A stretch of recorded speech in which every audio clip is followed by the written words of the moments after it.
کتاب خطابه، تاریخ اوایل انقلاب مشروطیت، نویسنده سید حسن تقی‌زاده، ناشر باشگاه مهرگان، سال انتشار 1338، راوی منیژه، امور فنی و انتشار قاسم قره‌داغی، موضوع تاریخی، تولید و پخش از کتابخانه اینترنتی آوای بوف. آوای بوف یک گروه مردم نهاد است که توسط عده‌ای علاقه‌مند به کتاب با دغدغه ارتقای فرهنگ کتاب و کتابخوانی و استحکام بستر خرد اجتماعی تشکیل شده و تاکنون تولید و انتشار هزاران کتاب صوتی را در کارنامه خود دارد. با توجه به اینکه این گروه وابسته به هیچ سازمان و ارگانی نیست و تمامی فعالیت‌ها به صورت داوطلبانه و رایگان انجام می‌شود، لطفاً اگر در این رابطه احساس مسئولیت دارید، در معرفی ما به دیگران سهیم باشید. avayaboof.com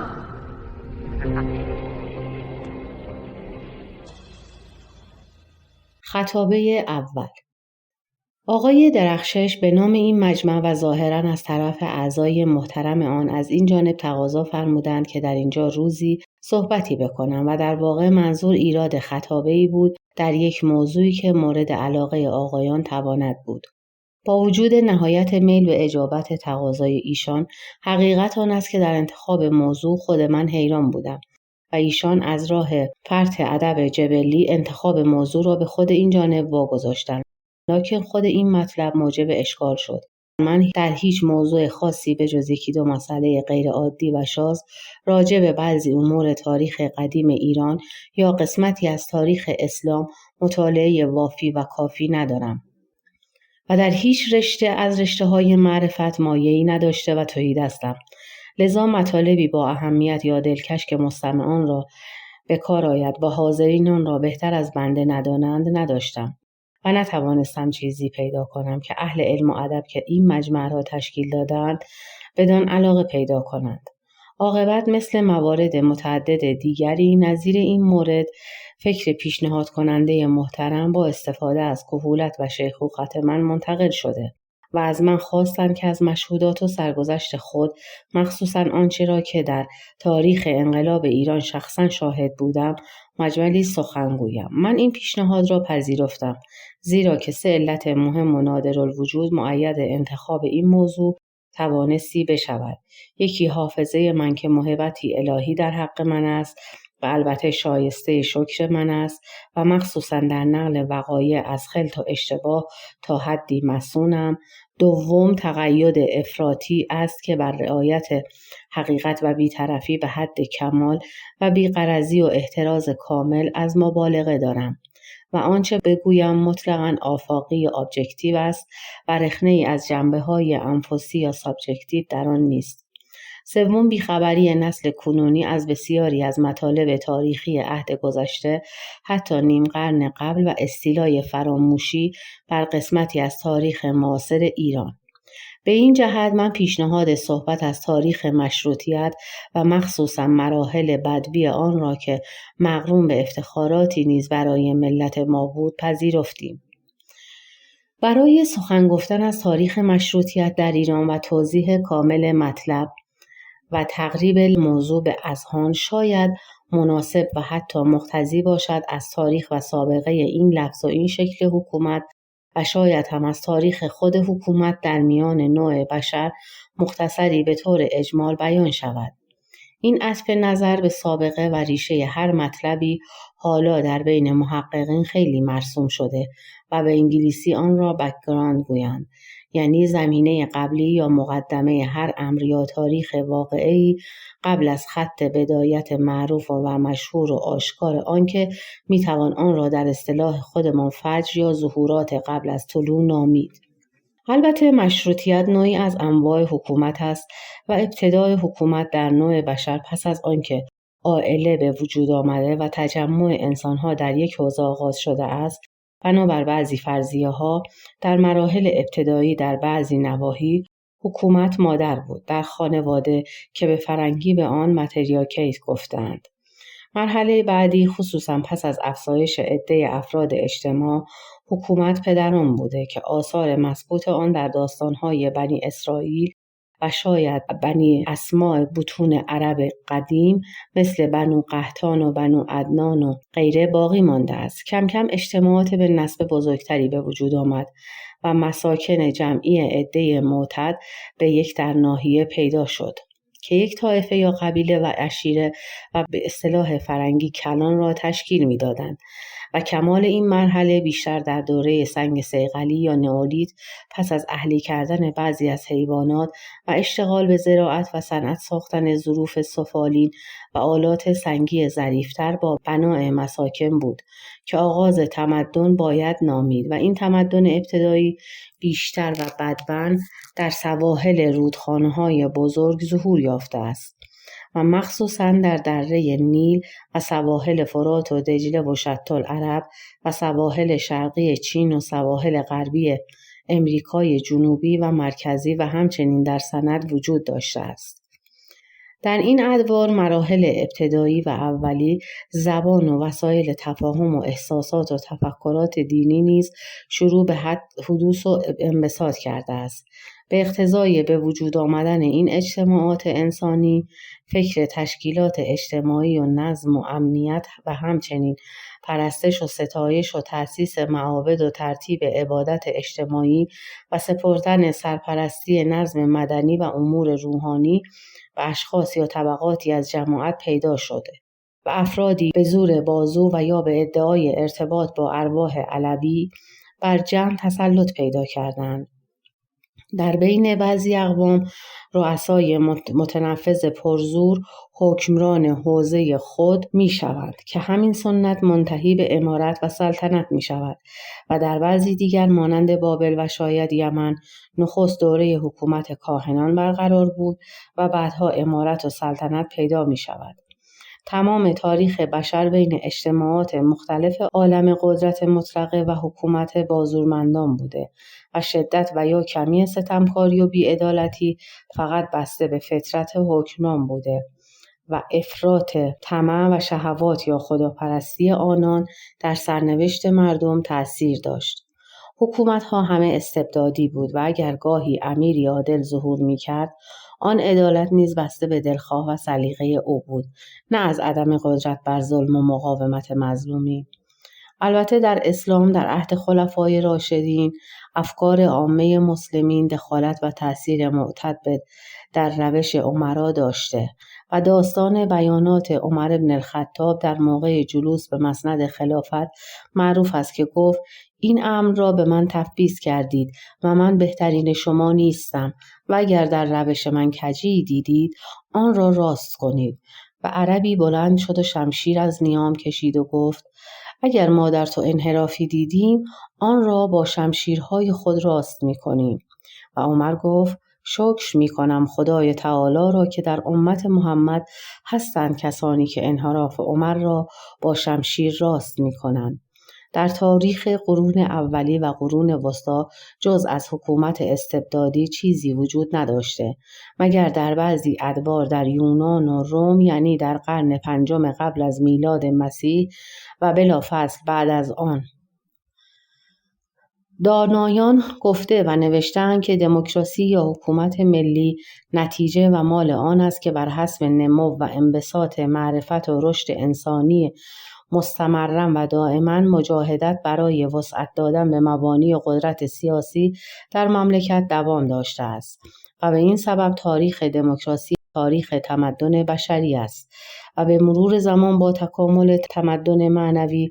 به وسعت و کمال و دموکراسی افزوده و دخالت بعضی از طبقات ملت در امور حکومت زیادتر شده و رفته رفته این حق دخالت از طبقات ممتاز گذشته و شامل طبقات پایین و پایینتر شده و غلامان و روستاییان و کارگران نیز در این امر شرکت یافتند. البته مانند هر رشته از کمالات انسانی و ترقیات معدنی و معنوی و غیره در این امر هم سرچشمه اولی یونان بوده. پس از دوره تمدن یونان و روم دیگر اثر و نمونه‌ای از این کمال سیاسی حتی در مغرب زمین هم دیده نمی شود. و همه جا در مورد امرا و سلاطین روحانیان حق حکمرانی را برای آنان از جانب خدا و موهبتی الهی شمردند، به جز آنکه در قرون وسطی سبب انبساط تجارت و کسب قدرت طبقه تجار آنجا و اینجا دائما در اروپا و مخصوصا در آلمان و ایتالی شهرهای آزاد پیدا شد و به تدریج نفوذ طبقه بازرگانان و صرافان افزایش گرفت. به همان نسبت عمران بلاد و تزاید ثروت، قدرت استبدادی بی‌قید و بند جباران نیز متدرجاً کاستن گرفت. دستگاه سرمایه‌داری تدریجاً بنیان مملکت شد و علاقه مردم به حقوق مدنی قدیم روم زیادتر گشته. ضرب زور تقدم پیدا کرد. کشف امریکا نهضت جدیدی در طریق تجارت اروپا احداث نمود و اختراع طب موجب عمومیت آشنایی مردم با علوم و معارفه قدیمه گردید و بر اثر این انبساط مدنیت نسیم آزادی جدیدی در دنیا و مخصوصاً در اروپا وزیدن گرفت. با وجود بعضی از انقلابات برای آزادی طبقات محکومه و دخالت دادن به آنها در امور سیاسی و اجتماعی از گاهی به گاهی مانند قیام اسپارتاکوس در نیمه اول قرن اول قبل از مسیح در مملکت روم و قیام مزدک در ایران در قرن ششم مسیحی و شورش عجیب زنج در جنوب عراق در نیمه دوم قرن سوم حکومتی مستمر و متکی بر طبقات زیردست ملت پس از دموکراسی محدود آتن در قرن پنجم و چهارم قبل از مسیح تا قیام مردم هلند بر ضد استیلا و جور اسپانیولی‌ها که منتهی به غلبه آن ملت و تأسیس جمهوریت هلندی گردید پیدا نشد. در واقع چنان که گفته شد گذشته از یونان قدیم که منبع و منشأ همه ترقیات و اصلاحات مادی و معنوی و علمی و سیاسی و اجتماعی تاریخ بشر بود، مشروطیت یعنی دخالت ملت یا بعضی طبقات آن در امر حکومت و اداره مملکت و یا به معنی عام حکومت ملی ناقض و یا کامل که فرنگی‌ها آن را دموکراسی نامیدند. اولین مرتبه در انگلستان در اوایل قرن هفتم یعنی اواخر عهد خوارزمشاهیان، در ایران و اوایل قرن 13 مسیحی با اعلان فرمان بزرگ جوهن پادشاه انگلیس در اواخر بهار سال 1215 مسیحی معروف به ماگنا چارتا برقرار شد و به وسیله دخالت دادن اشراف و اعیان و مقامات بزرگ و کوچک روحانی مملکت در حکومت و قوانین کشور حکومت مطلق انفرادی تعدیل یافت. این آغاز محقر ولی مهم به تدریج در آن مملکت تکامل یافته و حقوق طبقات عالیه کشوری و روحانی و حقوق عامه در تصویب قوانین و مالیات و مصارف کاملتر گشته و قدرت سلاطین تناقض یافت و این تکامل تا 50 سال قبل با افزایش قدرت و اختیارات پارلمان و مخصوصا مجلس عامه یا مجلس پایین به ذروه کمال رسید. به درجه‌ای که امروز در این مملکت تمام اقتدارات مملکتی از هر قبیل کلاً و کاملاً غیر از اقتدارات قضایی منحصراً در دست پارلمان است. بعد از انگلستان حکومت ملی و قانون اساسی ضامن آن در ایالات متحده آمریکای شمالی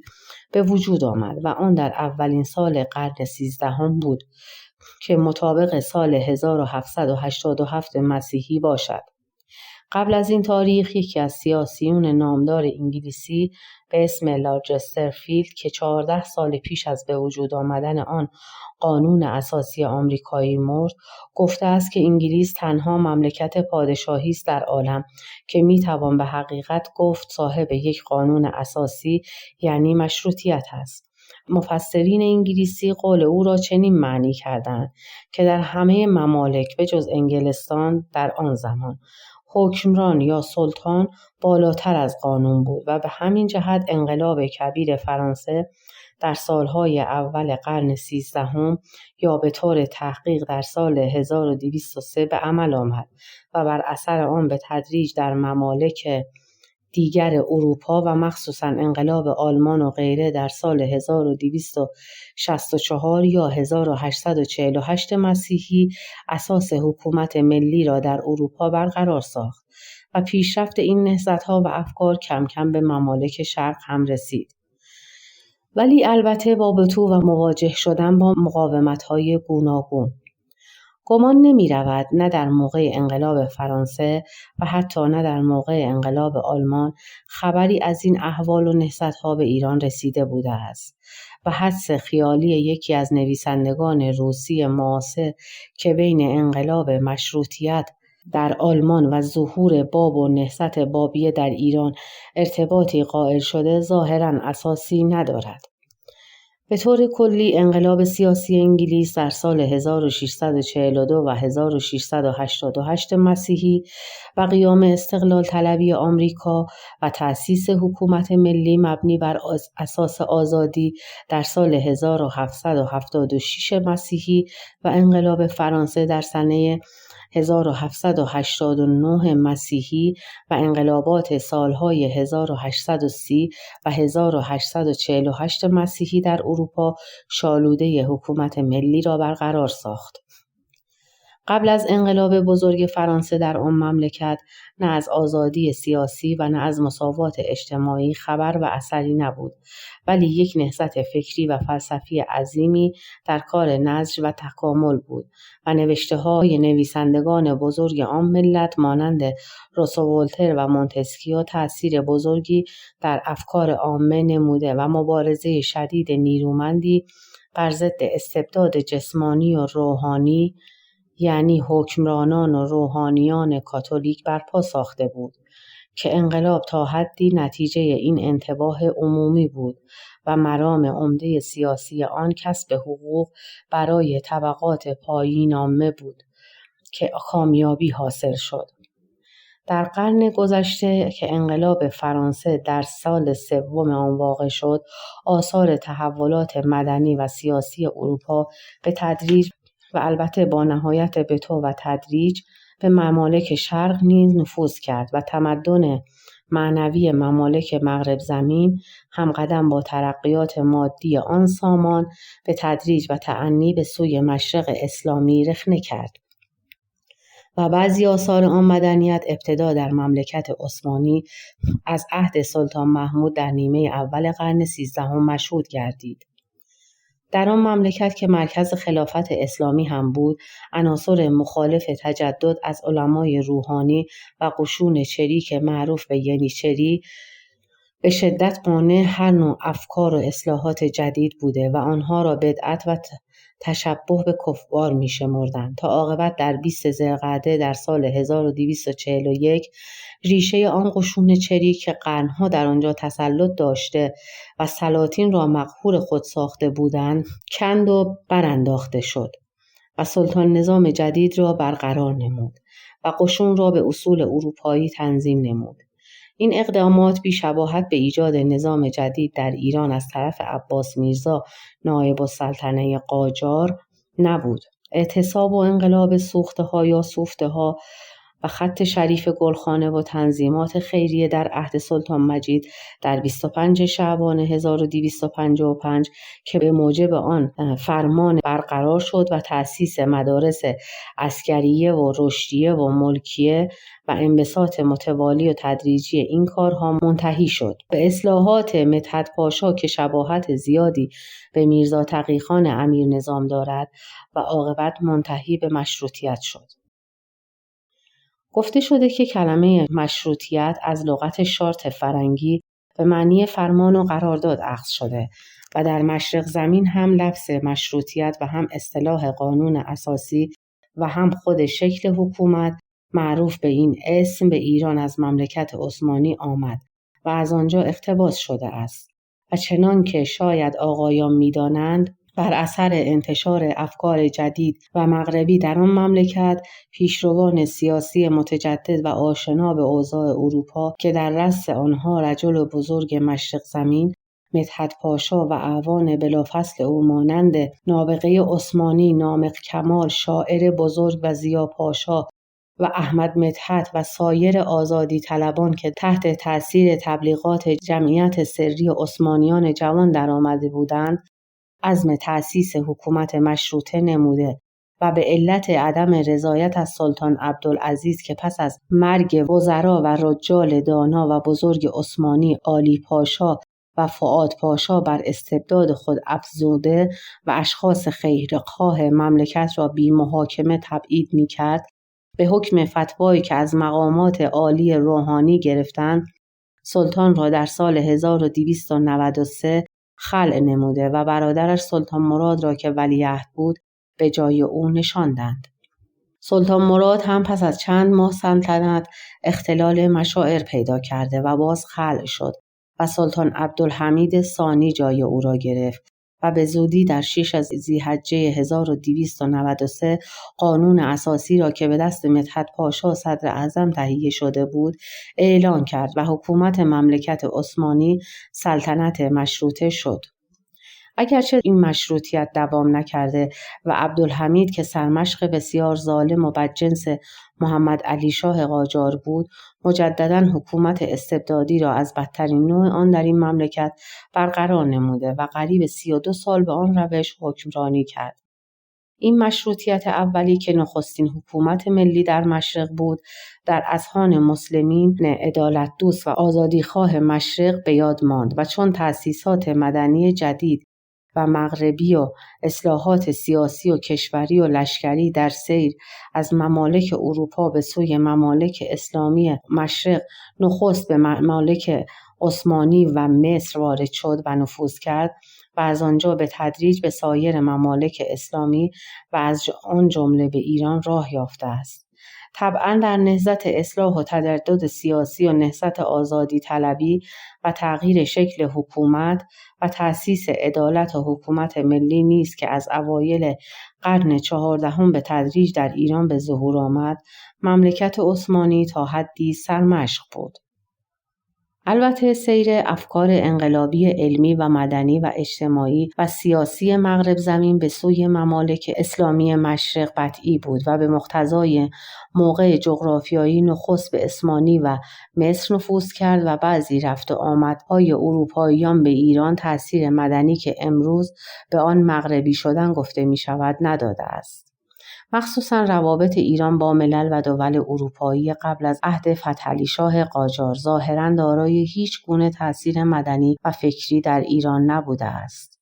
استیلای پرتغالی‌ها به سواحل خلیج فارس در اوایل قرن دهم سال 913 تا نیمه اول قرن 11 سال 1032 و هلندی‌ها در اوایل قرن 11 از سال 1019 تا اواسط قرن 12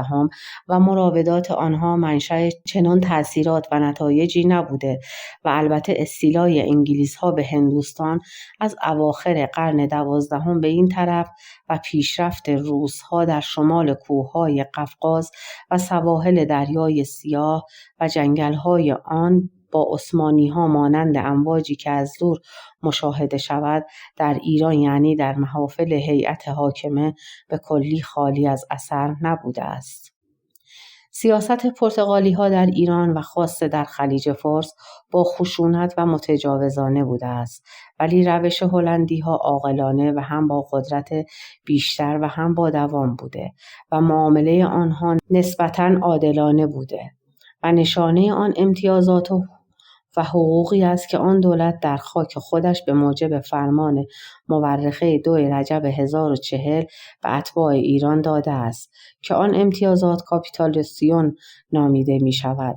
ورود هیئت‌های سیاسی اروپایی به ایران و هیئت‌های مبشرین مسیحی در اواخر قرن دهم و مخصوصاً در اوایل قرن 11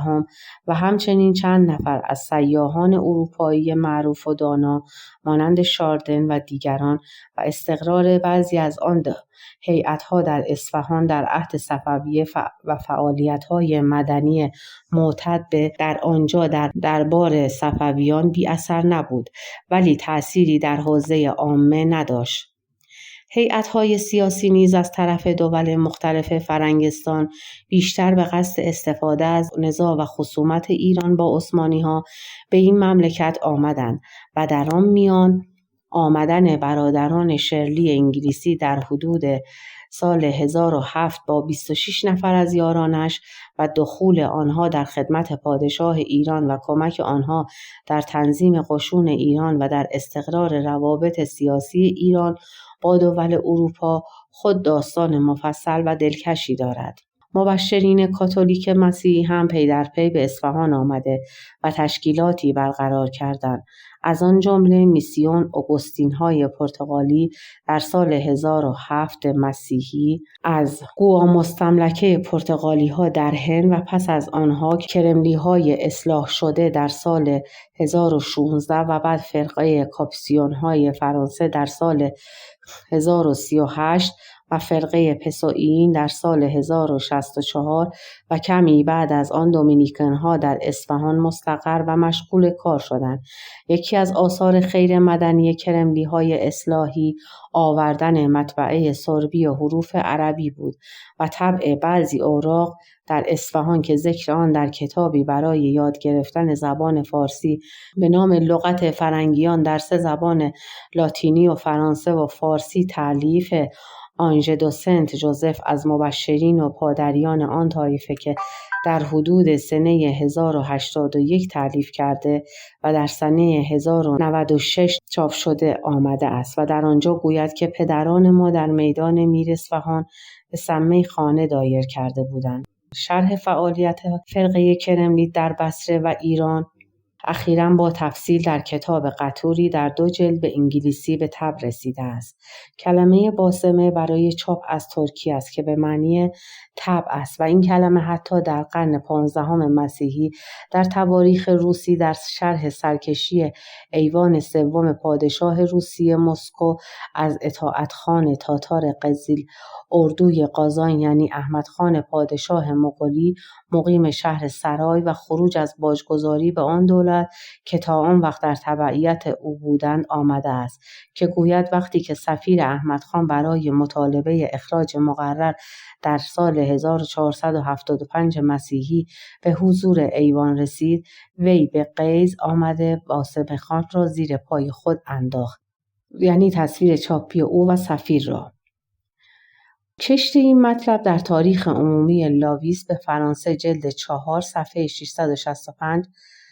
ذکر شده است. بعد از دوره صفویه آن روابط جزئی و متفرقه انفراطی که از گاهی به گاهی بین ایران و دربارهای اروپا یا مراکز دینی مسیحی بود بالمره منقطع گردید و یک خواب عمیق بیخبری مطلق و ثبات طولانی به این دیار مستولی شد و پرده ظلمتی ایران را از مغرب زمین جدا کرد و جز روابط خصمانه با عثمانی بین این مملکت و مغرب اتصالی نبود.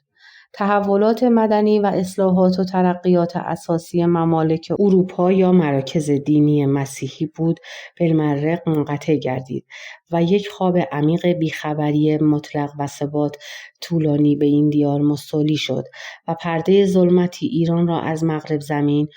جدا کرد و جز روابط خصمانه با عثمانی بین این مملکت و مغرب اتصالی نبود. تحولات مدنی و اصلاحات و ترقیات اساسی ممالک اروپا بعد از رستاخیز فکری یا رنسانس در مغرب زمین و کشف امریکا هیچ انعکاسی در معامله طبقات حاکمه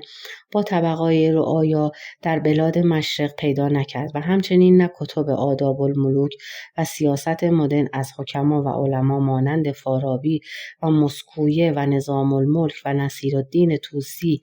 و یا دوانی و حکما و دانشمندان اسلامی و دیگر که از اصول سیاست نظری ارسطو یا نظامات عملی انوشیروانی و یا اردشیر بابکان مأخوذ بود تأثیر نمایانی در تعدیل روش زیردستان با زیردستان نمود و نه نصایح عدل‌آموز حکما و شعرا و انبیا از خودخواهی و خودکامی ارباب قدرت و سلطه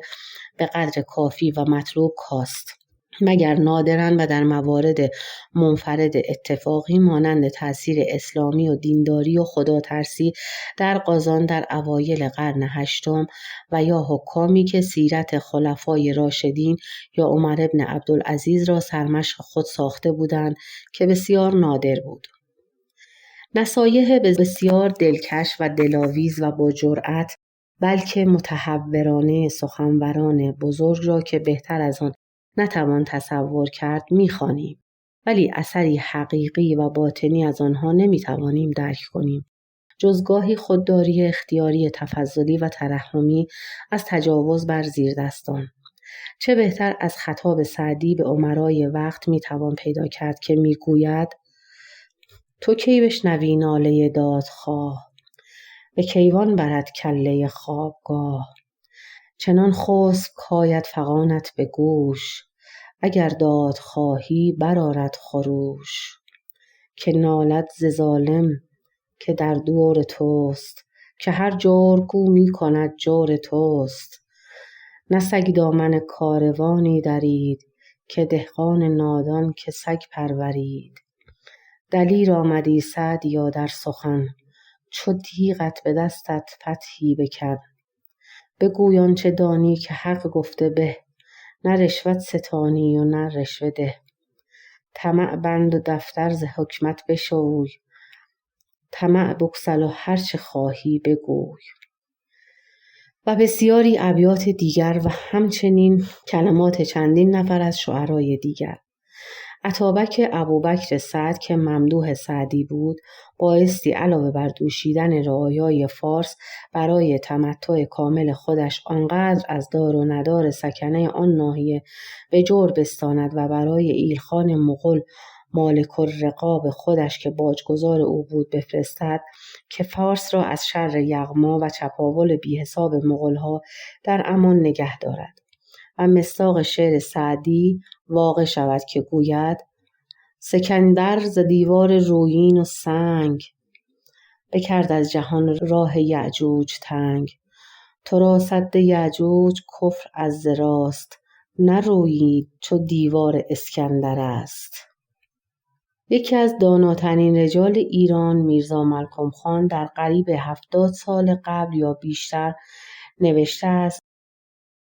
ظلم مصدر است و اسم فاعل آن ظالم و اسم مفعول آن مظلوم، و برای آنکه ظلم برطرف شود دو راه بیشتر وجود ندارد. یکی آنکه ظالم بر اثر نصایح خیرخواهان اقناع شود به آنکه دست از ظلم بردارد و از ستم به زیر دستان فروگذاری نماید، و دیگر آنکه مظلومین تحمل ظلم را نکنند. حکما و انبیا و شعرا و خیراندیشان اقوام مختلف عالم در قرون گذشته دائما به ظالم پند دادند و به هزار زبان آنچه ممکن بوده بر ستمگران از هیچ اندرزی خودداری نکردند، ولی نتیجه مطلوبه حاصل نگردید. فقط وقتی که در اوایل قرن 13 ملت فرانسه طریقه دوم را که عدم تحمل به ظلم و مقاومت در مقابل آن باشد تجربه کردند، کاخ ظلم و استبداد شکست و راه استقرار عدالت پیدا شد و در واقع انقلاب کویر فرانسه تکانی به همه دنیا داد و نوری بود که از افق فرانسه تابان شد و به تدریج در آفاق دیگر نیز درخشید. ارتباط ایران با ملل و ممالک خارجی در عهد اسلامی بیشتر با محاربات و به وسیله استیلای بعضی از آن اقوام به ایران یا لشکرکشی ایران به آن ممالک بوده است و مخصوصاً از جنوب یا شمال شرقی یا مغرب و شمال غربی. نخست تجاوز عرب به این سرزمین و حکومت 2-3 قرن در اینجا، بعد استیلای مغول و بعدها منازعات ممتد و طولانی چند قرن با عثمانی ها است که این کشمکش ها اثر مدنی در ایران نداشته و حتی شاید به قدر تأثیر حروف صلیبی در بین اروپایی ها و مسلمین هم نتایجی از آنها حاصل نشد جز تأثیر مهم دینی و ادبی با دوام آمیزش با عرب‌ها. حملات اقوام ترکی شمال شرقی از ترکستان و ماوراءالنهر چون ملل مسلم بودند، منشأ نهضت مدنی جدیدی نمیتوانست بشود. در اواخر قرن 12 مخامسات دائمی و متمادی ایران و عثمانی خاتمه یافت و به هر حال سکونی در آن حاصل آمد و علت آن پیدا شدن قدرت متجاوز عظیمی بود در ماوراء حدود هر دو مملکت و مورد تهدید جدی و پی در پی شدن هر دو دولت از طرف آن قدرت جدید هولناک که روس باشد. وصیت‌نامه سیاسی معروف و مشکوک فیه پترکبیر اگر هم اساس واقعی نداشت در عمل عیناً اجرا می‌شد. روس‌ها از همان اوایل تشکیل امارت و سلطنت خودشان از راه رودخانه ولگا به بحر خزر آمده و در اواخر قرن سوم به ولایات ساحلی ایران از مازندران و استرآباد ایلغار کرده و کشتار زیاد کردند و بعدها هم در قرن چهارم در عهد سامانیان این تاخت و تاز را تکرار نمودند. این حملات به حدود شمال ایران و قفقاز در قرون بعد دوام داشت و نظامی گنجوی در اواخر قرن ششم با شکایت تلخ از آنها یاد و ناله می کند و می گوید همه شهر و کشور بر هم زدند، ده و دوده را آتش اندر زدند، ستاندند کشور گشایند شهر، که خامان خلقند و دونان دهر، همه رهزنانند چون گرگ و شیر، بخوان نادلیرند و بر خون دلیر. ز روسی نجوید کسی مردمی، که جز صورتی نیستشان ز آدمی. چو ره یافتند آن حریفان به گنج، بسی بومها را رسانند رنج. خلل چون در آن مرز و بوم آورند، طمع در خراسان و روم آورند. و خاقانی نیز در قصاید خود از جنگ‌های آنها در شیروان در نیمه دوم قرن ششم سخن گوید. شرح تصادمات قدیم روس‌ها را با ایرانیان به طور کامل و به اشباع می‌توان در کتاب روابط روس و ایران تألیف آقای جمالزاده خواند. در اوایل قرن 13 پیشرفت استیلای روس‌ها در ولایات متصرفی ایران در شمال بحر خزر و قفقازیه و داغستان و گرجستان ایران را متوجه خطر عظیم از آن ناحیه نمود و جنگ‌های متوالی ایران با آن دولت نظر ایران را به لزوم کسب وسایل قدرت و هم اتحاد با بعضی دول دیگر اروپایی جلب نمود و افتتاح باب مراودات با فرانسه و در واقع امید مدد از ناپلئون موجب آمدن هیئت نظامی فرانسوی مرکب از 70 نفر صاحب منصب نظامی تحت ریاست ژنرال گاردان به ایران در سنه 1222 و تعلیمات نظامی جدید آنها به قشون ایران گردید. بعد از رفتن نظامیان فرانسوی، هیئت نظامی انگلیسی جانشین آنها شد و این کارها خود از یک طرف و تمایل عباس میرزا ولیعهد ایران به اخذ فنون و صنایع فرنگستان و ترویج آنها در ایران از طرف دیگر راه ورود اولین مقدمات تمدن مغرب را در ایران باز کرد. آوردن مطبعه فارسی از اروپا و ترویج آبل کوبی که کتابی به فارسی هم در آن زمان در این باب طبع شد و فرستادن محصلین از ایران به انگلستان برای فرا گرفتن فنون جدید و مخصوصاً اسلحه سازی و طب و مهندسی و چندین اقدامات تجددی دیگر قدم‌های اولی به سوی کسب تمدن مغرب بود. محصلین ایرانی در حدود سالهای 1227 و 1230 به لندن فرستاده شده بودند و چند نفر بودند که ارشد آنها حاجی بابا بود که طبیب شد و میرزا جعفر مهندس که بعدها مشیرالدوله لقب گرفت و میرزا رضا صاحب منصب توپخانه و میرزا صالح شیرازی که مؤسس مطبعه و اولین روزنامه فارسی بود و عضو سفارت ایران در لندن هم شد و استاد محمد علی چخماقساز که در شیلدفن اسلحه سازی را یاد گرفته و با یک دختر انگلیسی ازدواج نمود و به ایران آورد و میرزا جعفر طبیب و یک جوان به اسم محمد کاظم که نقاشی یاد گرفت ولی در لندن مرد. لکن در مقابل قدم‌های کوچک کم اثر، قدم بزرگ منفی مؤثر اولی برای متوجه ساختن این مملکت به ترقیات اروپا، همان جنگ‌های کمرشکن ایران و روس و غلبه روس‌ها و از دست رفتن قسمت زیادی از ولایات ایران بر اثر عهدنامه ترکمنچای بود که نخستین تکان شدید را به ایران و اولیای دولت آن داد. جنگ با انگلیس در سال 1272 و مغلوبیت ایران باز ایران را به ضعف خود و محرومیت او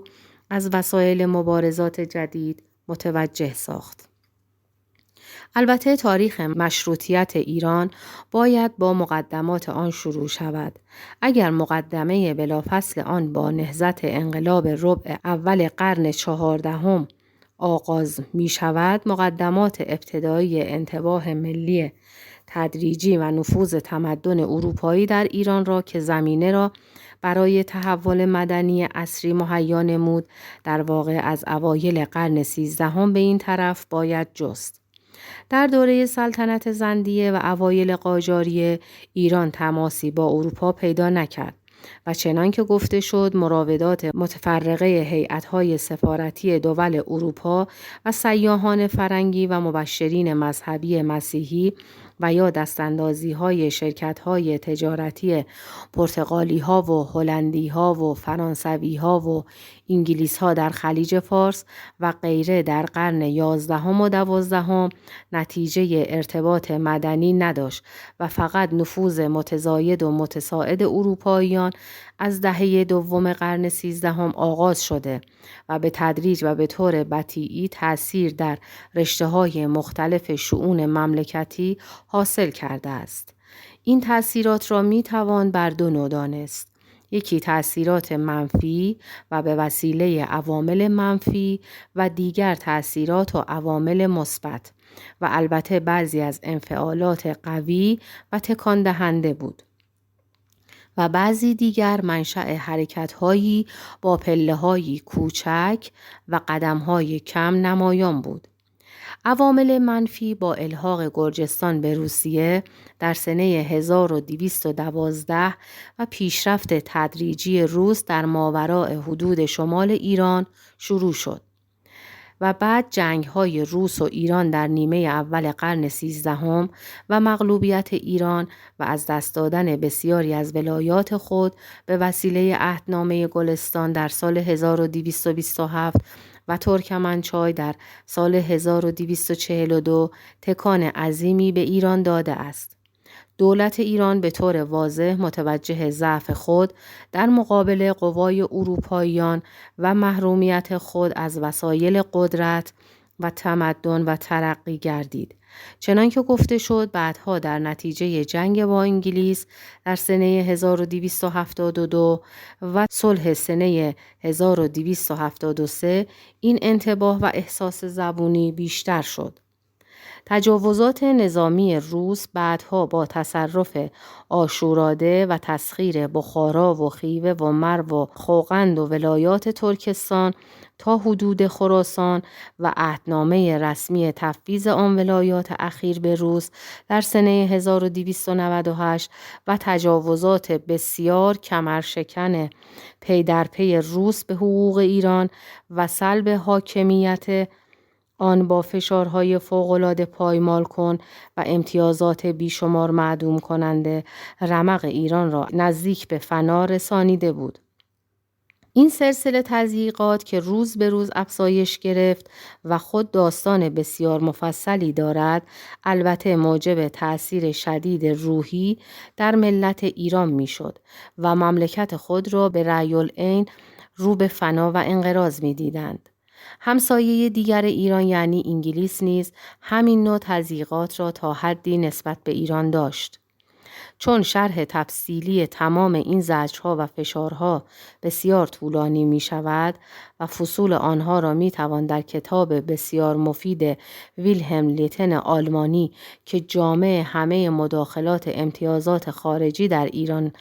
است مطالعه کرد، به چند مثال هولانگیز اکتفا می کنیم.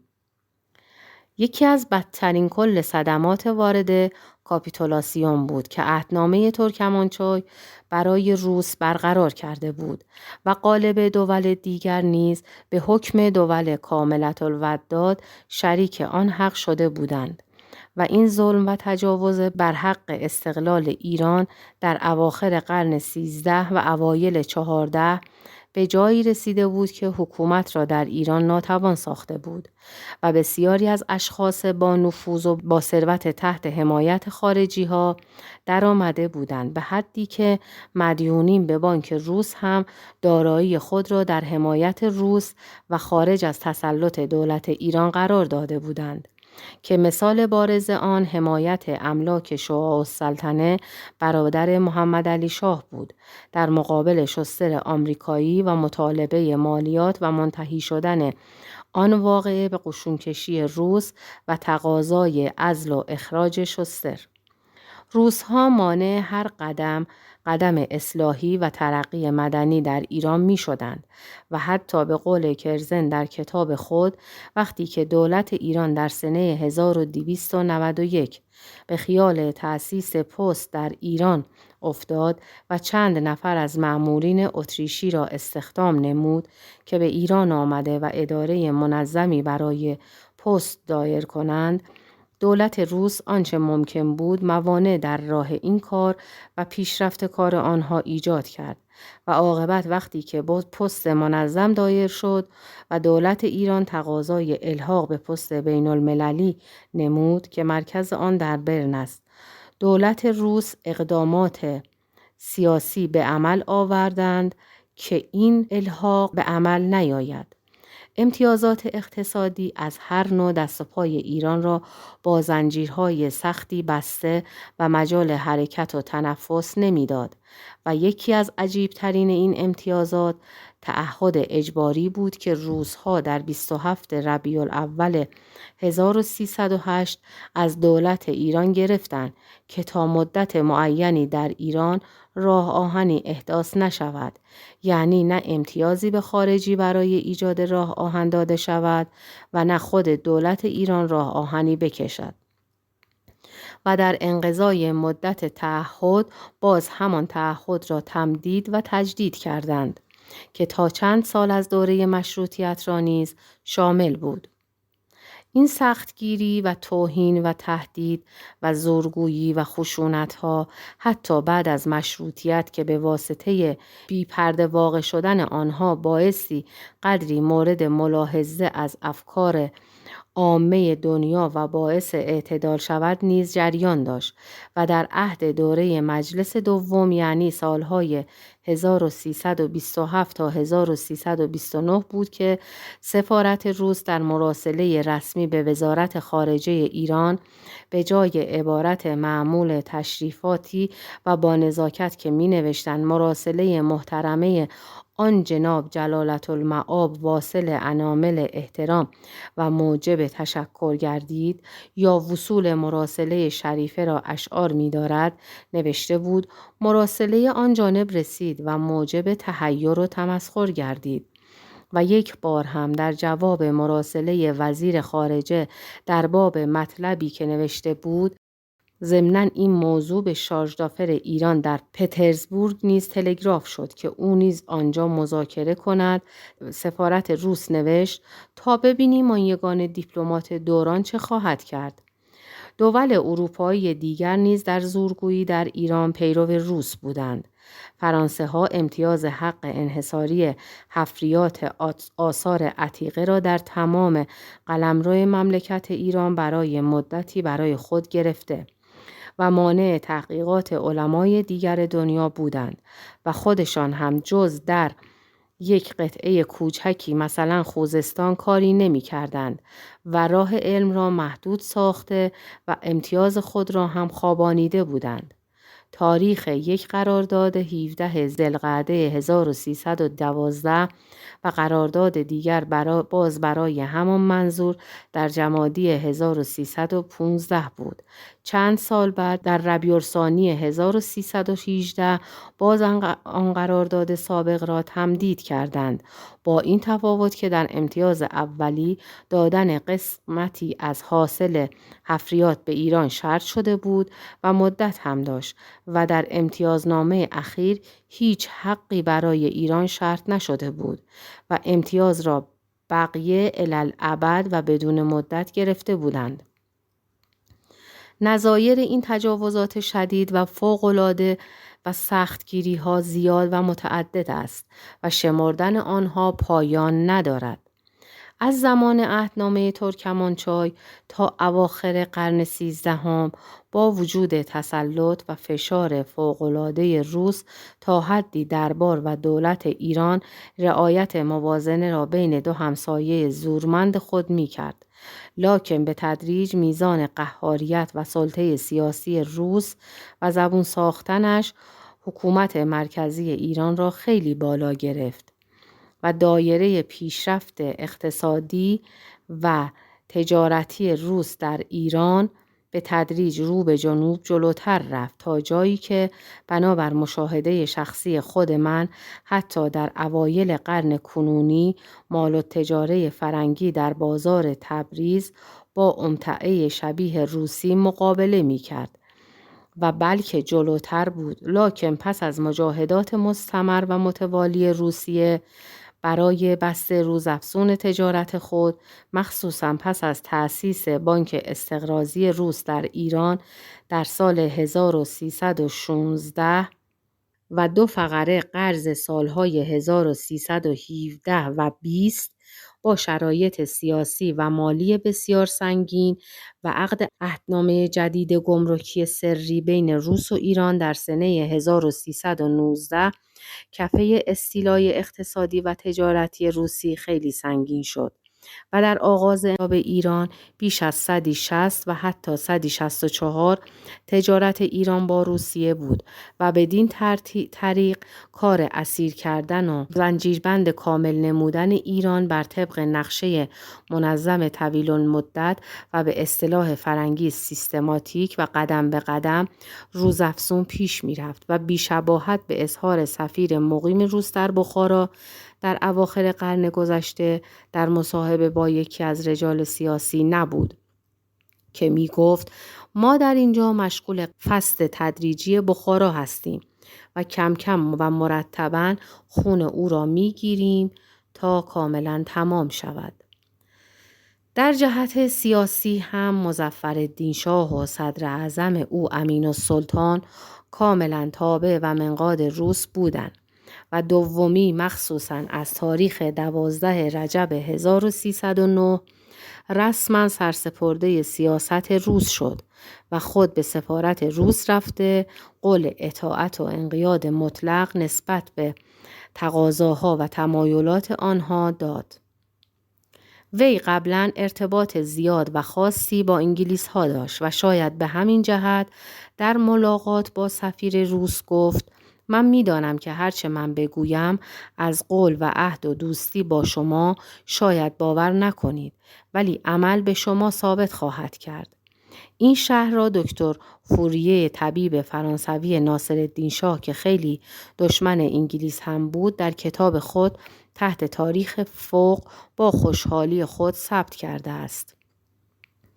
ولی عهد یعنی محمد علی میرزا هم در تبریز به کلی مسخر روسیه بود.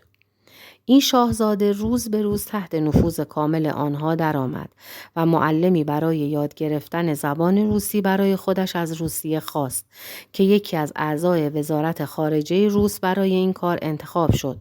به اسم شاپشال از یهودی‌های کرایت قدیم. این شخص ولیعهد را در ظرف سالهایی که در خلوت و جلوت او همراه بود طوری معتقد و مطیع به روس بار آورد که در عهد سلطنتش در تهران نیز هم او مشیر و مشاورش بود و مثال بارزی از این اعتماد و انقیاد آن بود که وقتی این جانب محمد علی میرزا را پس از خلع سلطنت و تحسن در سفارت روس در زرگنده بر حسب تقاضای خودش ملاقات کردم و ترکی با من صحبت کرده و به من گفت که من به روس چنان امید بسته و تکیه کرده بودم که خیال کردم آنها هند و چین و ماچین را زیر نگین من خواهند درآورد و همچنین وقتی که مجدداً به ایران عودت نموده و به قصد تصرف تهران و برانداختن مشروطیت حملاتی کرده و شکست خورد و عاقبت مجدداً به روسیه برگشت، پس از آنکه دولتین روس و انگلیس به او اخطار کردند که باید از ایران برود بنابر آنچه در کتاب آبی انگلیس ذکر شده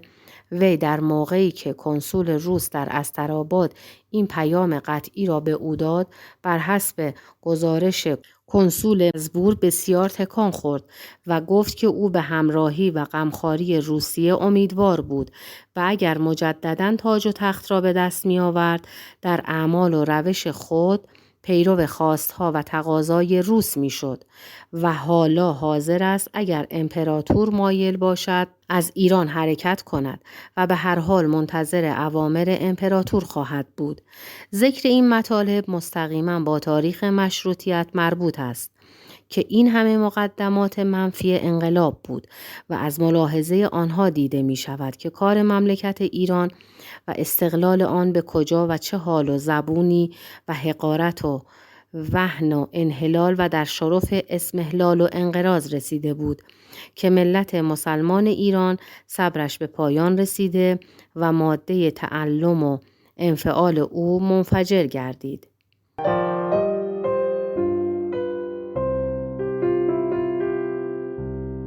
کتاب خطابه، تاریخ اوایل انقلاب مشروطیت، نویسنده سید حسن تقی‌زاده، راوی منیژه، تولید و پخش از کتابخانه اینترنتی آوای بوف. avayaboof.com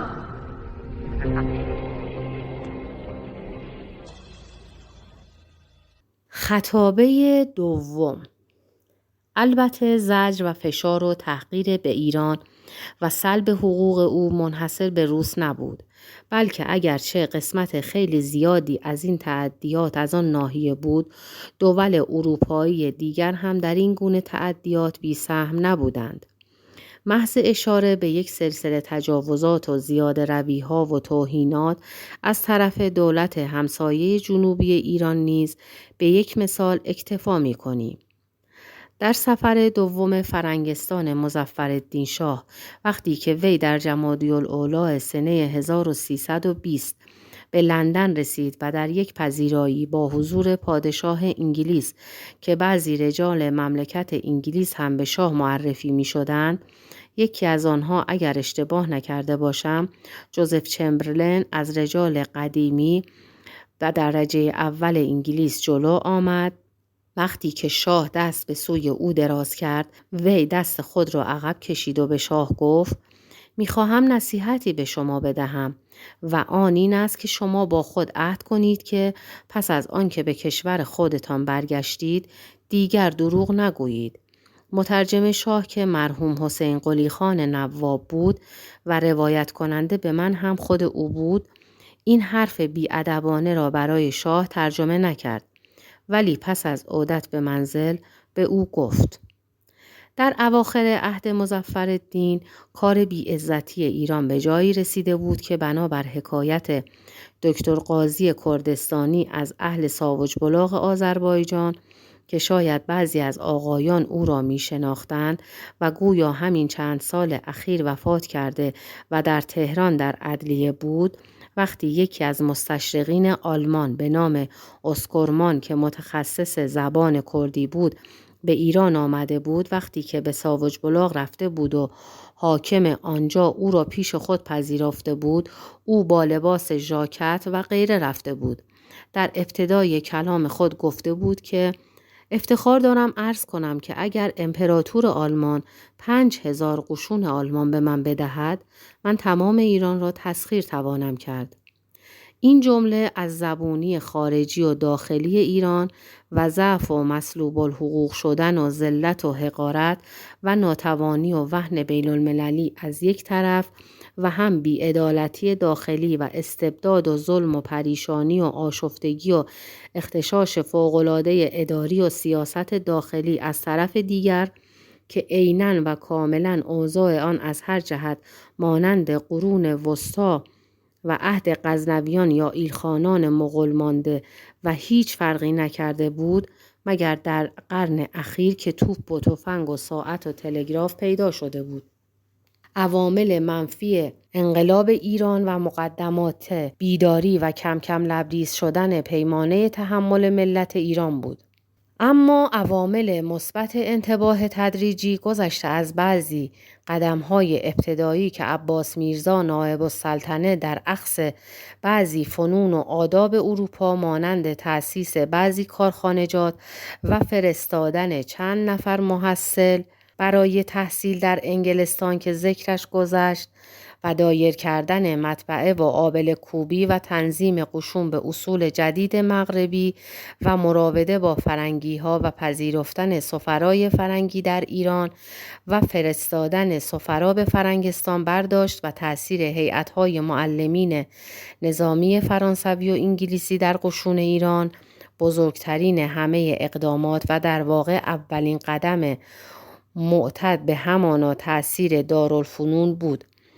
در تهران در سنه 1268 و آوردن معلمین اتریشی و فرانسوی و غیره برای تعلیم فنون مختلفه جدید به ابتکار و اهتمام میرزا تقی‌خان امیر نظام که بدبختانه فردای روز گرفتاری امیر نظام وارد تهران شدند. میرزا جان داوود آشوری ایرانی که از طرف امیر نظام به اروپا رفته و معلمین را آورده بود، امیر را در حال توقیف ملاقات کرد. امیر به او تأکید کرد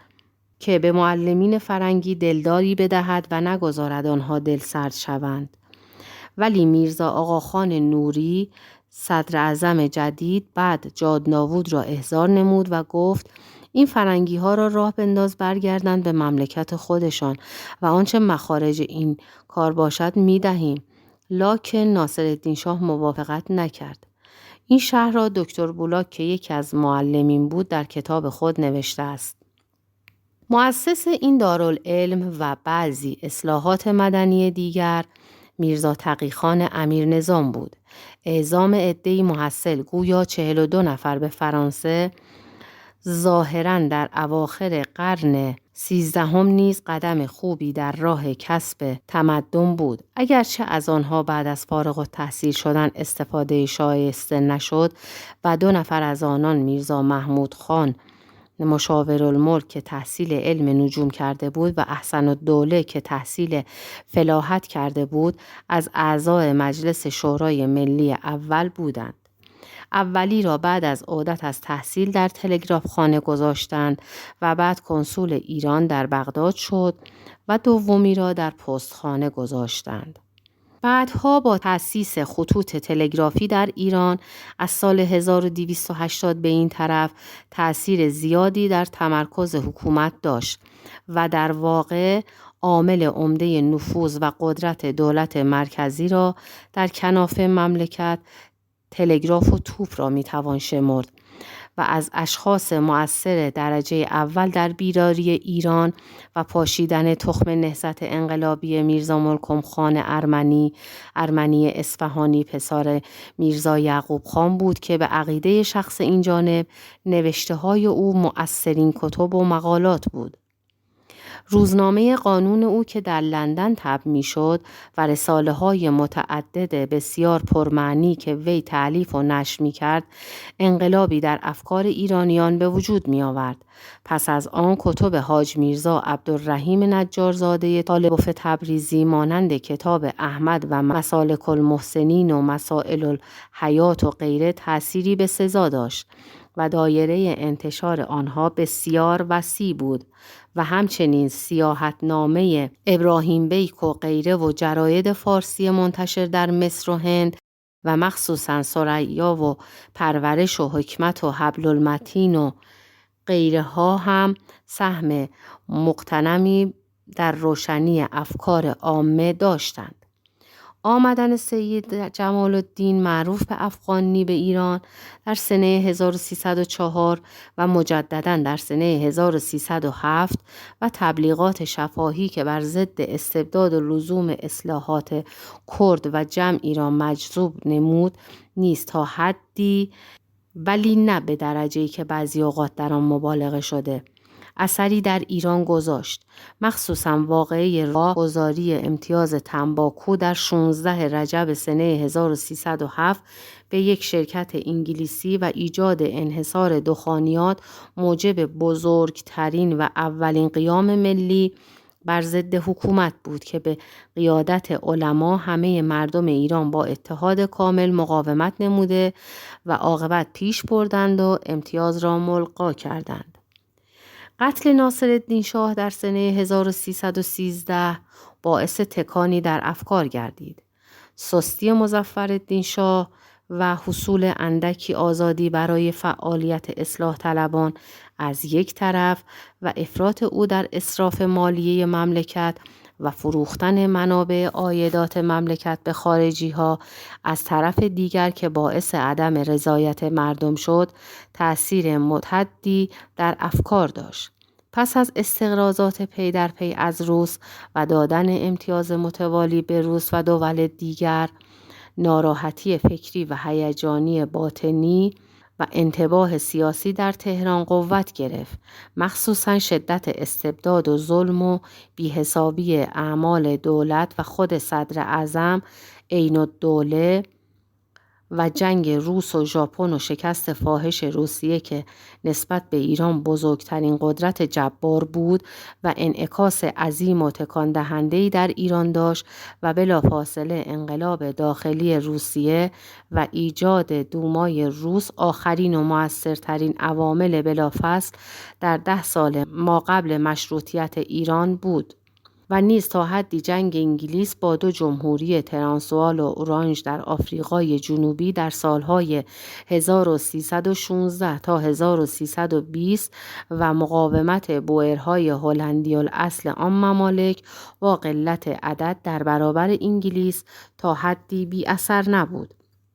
بر اثر تراکم این مقدمات بود که در سنه 1323 مبارزاتی در تهران مابین مردم تحت قیادت علمای روحانی و دولت به ظهور آمد و داستان این کشمکش که قریب 1 سال بین علما و اهل منبر و طلاب مدارس و تجار و کسبه از یک طرف و دوات از طرف دیگر دوام داشت و سختگیر برای عین الدوله و شدت عمل او و مهاجرت علما به زاویه حضرت عبدالعظیم در 16 شوال 1323 و در سال بعد به قم و عاقبت تحسن عده عظیمی قریب 14,000 نفر از مردم تهران در سفارت انگلیس در جمادی الاخر 1324 به قدر کافی معروف است که منتها با اعلان تأسیس مجلس شورای از منتخبین مردم در 14 جمادی الاخر 1324 گردید. شرح وقایع و جریان کار خوشبختانه در بعضی کتب تا اندازه‌ای ثبت و محفوظ است، اگرچه گاهی خالی از اشتباهاتی نیست و آنچه از من بیشتر مطلوب است شاید بیان قسمت‌هایی از مشهودات خودم است که در بطون کتاب و جراید مضبوط نیست. قانون انتخابات که نظامنامه خوانده میشد بلافاصله پس از صدور فرمان مشروطیت که اگرچه این اصطلاح در بین نبود و لفظ مجلس ورد زبان مردم بود تدوین شده و در 20 رجب 1324 امضا شد. انتخابات تهران به زودی انجام گرفت و وکلای 6 طبقه از مردم منتخب گردیدند و در 17 شعبان مجلس با حضور شاه در قصر گلستان افتتاح گردید و روز بعد جلسه اول در اتاق نظام منعقد شد. عده وکلای طبقات ششگانه تهران 60 نفر بود. در ایالات اطلاعات زیادی از اوضاع تهران نبود و از آن جمله در آذربایجان اصلاً اثری از تغییر اساس حکومت ظاهر نشد و در آن ایالات که تحت تسلط شدید محمد علی میرزا ولیعهد بود وضع استبداد سابق کاملا دوام داشت تا آنکه در 29 رجب 1324 در تبریز هم مردم به کنسولخانه انگلیس رفته و تحصن اختیار کردند و عاقبت ولیعهد نیز تسلیم شد و انجمن ملی برای انجام انتخابات و مراقبت به حفظ مشروطیت تأسیس گردید. بعد از افتتاح مجلس در تهران هنوز در ولایات انتخاب جاری نشد و شبه در آن بود که سرًا به حکام ولایات دستور داده میشد که در امر انتخاب و کلاً مسامحه کنند و قصد آن بود که به تدریج مجلس در تهران حکم انجمن بلدی تهران پیدا کند. مجلس شورای ملی از این امر اندیشناک بود و دائما با تلگراف به ولایت تأکید در ارسال وکلای خود می کردند و گاهی هیئتی از وکلا به تلگرافخانه فرستاده و با ولایات در این باب مخابره حضوری می کردند. همین اندیشه یعنی بیم دسایس در اجتماع وکلای ولایات ظاهراً سبب اصلی منظور داشتن عده‌ای خیلی زیاد و غیر متناسب برای وکلای تهران در قانون انتخابات بود، چه در صورتی که از 162 نفر مجموع وکلا برای آذربایجان و خراسان مثلا هر کدام 12 وکیل منظور شده بود. برای شهر تهران تنها 60 نفر وکیل داده شده بود و در اصل ششم قانون اساسی حق انعقاد مجلس و کار کردن و رأی دادن آن تنها با وجود حضور همان وکلای تهران ثبت شده است که سر این عده زیاد و حق مزبور همان اندیشه بود که مبادا دولت مانع آمدن وکلای ولایات به سرعت لازم گشته و بخواهد که مجلس شورای در واقع انجمن بلدی تهران بشود.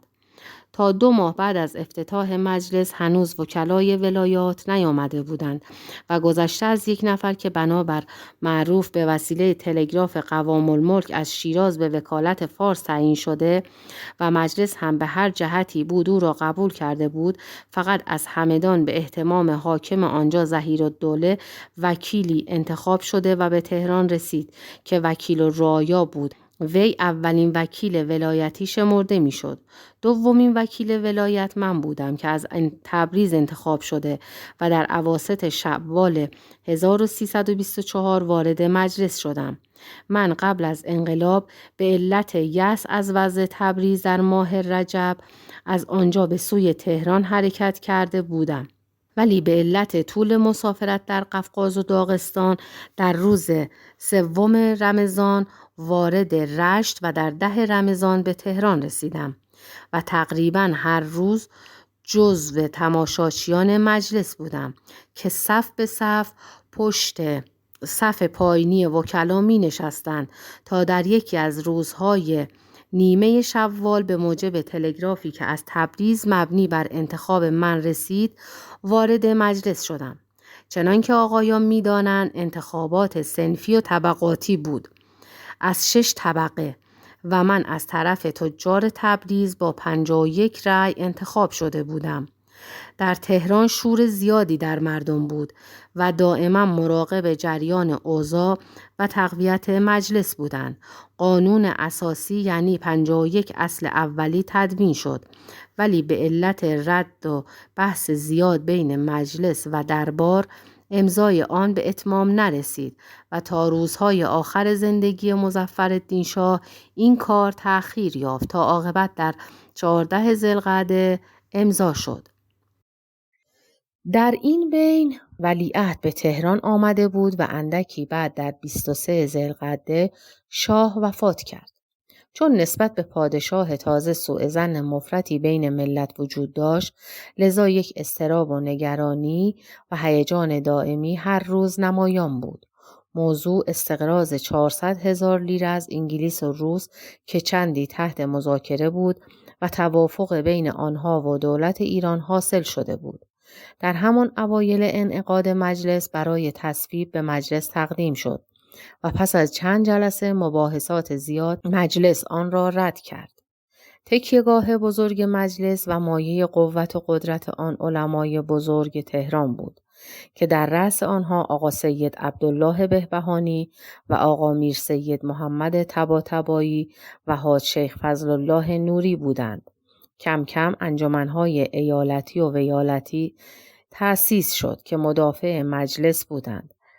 در تهران هم انجمنهای ملی و غیر رسمی تشکیل شد که از مجلس حمایت می کردند. این انجمنها مرکز غلیان دائمی بودند و در کشمکش‌های مجلس با دولت تکیهگاه مجلس بودند. عده آنها به تدریج تزاید گرفت و وقتی به 144 انجمن رسید. میرزا جوادخان سعدالدوله با نطق‌های خود در مجلس مشروطه خواهان را جلب نموده و حملاتی دائمی به دولت می‌کرد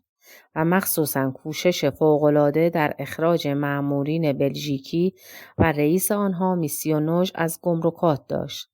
در ماه ذی‌الحجه به واسطه اخباری که از تهران به تبریز مبنی بر عدم استحکام مشروطیت و بی‌اعتنایی دولت به مجلس و حاضر نشدن وزرا و قبول مسئولیت در مقابل مجلس و اقدام مستبدانه اعمال دولت در ولایات می رسید، اندیشه زیاد حاصل شد و غیظی در مراکز ملی شدت می گرفت و عاقبت بر اثر مکتوبی که این جانب به یکی از پیشروان مشروطیت در تبریز یعنی مرحوم میرزا محمد علی خان تربیت نوشته و از همین سستی کار مجلس سخن گفته بودم، انفجاری حاصل گشته و آشوب عظیمی برپا شد. این هیجان در 21 ذی‌الحجه 1324 که یک روز پس از وصول مکتوب مزبور بود واقع شد و بسیار شدت گرفت و مردم بازار را بسته ازدحام در انجمن و تلگرافخانه نمودند و بنای مبادله تلگرافات به تهران گذاشته و شکایت از عدم جریان مشروطیت و ناقص و اسمی بودن آن در تهران و بی‌اعتنایی دولت به مجلس کردند. داستان این انقلاب که 1 هفته طول کشید و عاقبت با صدور دستخط صریح شاه به قبول مشروطیت و مقتضیات آن و تشکیل هیئتی در مجلس برای تکمیل اصول قانون اساسی سکون حاصل شد در کتاب و نوشته‌های راجع به تاریخ مشروطیت مذکور است. هیئت مزبور که حاج سید نصرالله اخوی و سعدالدوله و محقق‌الدوله حاج امین الضرب و این جانب و 3 نفر دیگر عضو آن بودیم. بلافاصله مشغول به کار شد و نتیجه مهم آن همانا تدوین متمم قانون اساسی شد، مشتمل بر 107 اصل که بر اصول 51 گانه قانون اساسی اولی یا نظامنامه اساسی اضافه شد و در واقع اساس اصلی مشروطیت و حقوق ملت و سلطنت و تقسیم قوای 3 گانه مملکت و اصول مربوط به عدلیه و مالیه در این متمم مندرج شد و نیز عزل نژ بلژیکی از وزارت گمرکات انجام گرفت. اگر این قیام و هیجان تبریز واقع نشده بود، اصلا مشروطیت کامل برقرار نمی شد و دولت اعتنایی به مجلس نداشت و وزرا به حضور در مجلس تن در نمی دادند و قبول مسئولیت در مقابل مجلس نداشتند و حتی در تهران کلمه مشروطیت در میان نبود. و من یاد دارم که وقتی من در اولین نطق خود در مجلس سخن از مشروطیت گفتم، وقتی که بیرون آمدم مردم به من گفتند شما عجب جرأتی کردید و این کلمه را بر زبان راندین. وقتی که در روز ورود 7 نفر از وکلای آذربایجان جلسه‌ای در خانه صدراعظم مشیرالدوله حوالی غروب تشکیل شد و علاوه بر وکلای جدیدالورود آذربایجان که همان روز ورود به تهران و منزل گرفتن در خانه حاج محمد اسماعیل مغازه از تبریز به تلگرافخانه احضار شده بود و شکایت تبریزیان را شنیده بودند که به همان جلسه رفتند و سعدالدوله و حاج معین و تجار و حاج امین الضرب و حاج محمد اسماعیل و مرتضوی و حاج سید محمد صراف و این جانب و بعضی دیگر از وکلای مجلس حاضر بودند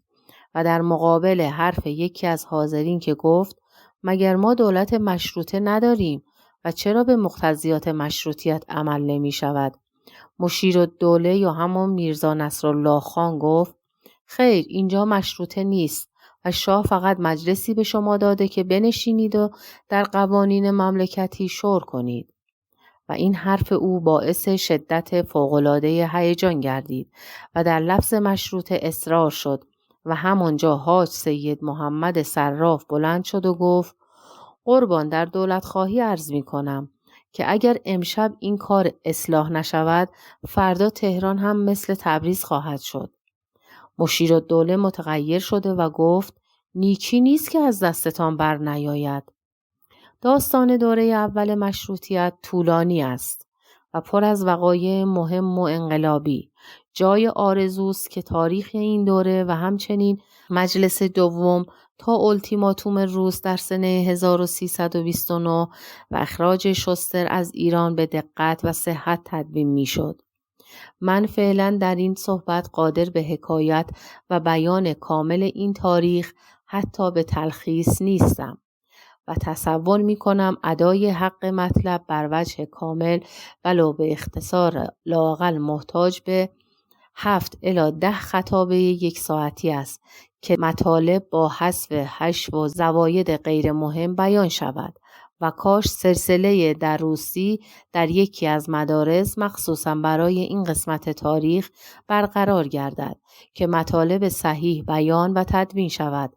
و من بی اندازه متاسفم که این تاریخ جایی تدوین نشده و تا آنجا که من اطلاع دارم چند کتابی که در این موضوع نوشته شده مملو از اشتباهات و خلط و خطا است یا حاوی مطالبی مشوب به غرض و حب و بغض و تمایلات شخصی و خلاف حقیقت و یا گاهی روایات ناصحیح و بی اساس و غالباً قسمت زیادی افسانه و حدسیات یا مبنی بر احساسات افراطی ناشی از شور و هیجان قلبی است که از هر مطلبی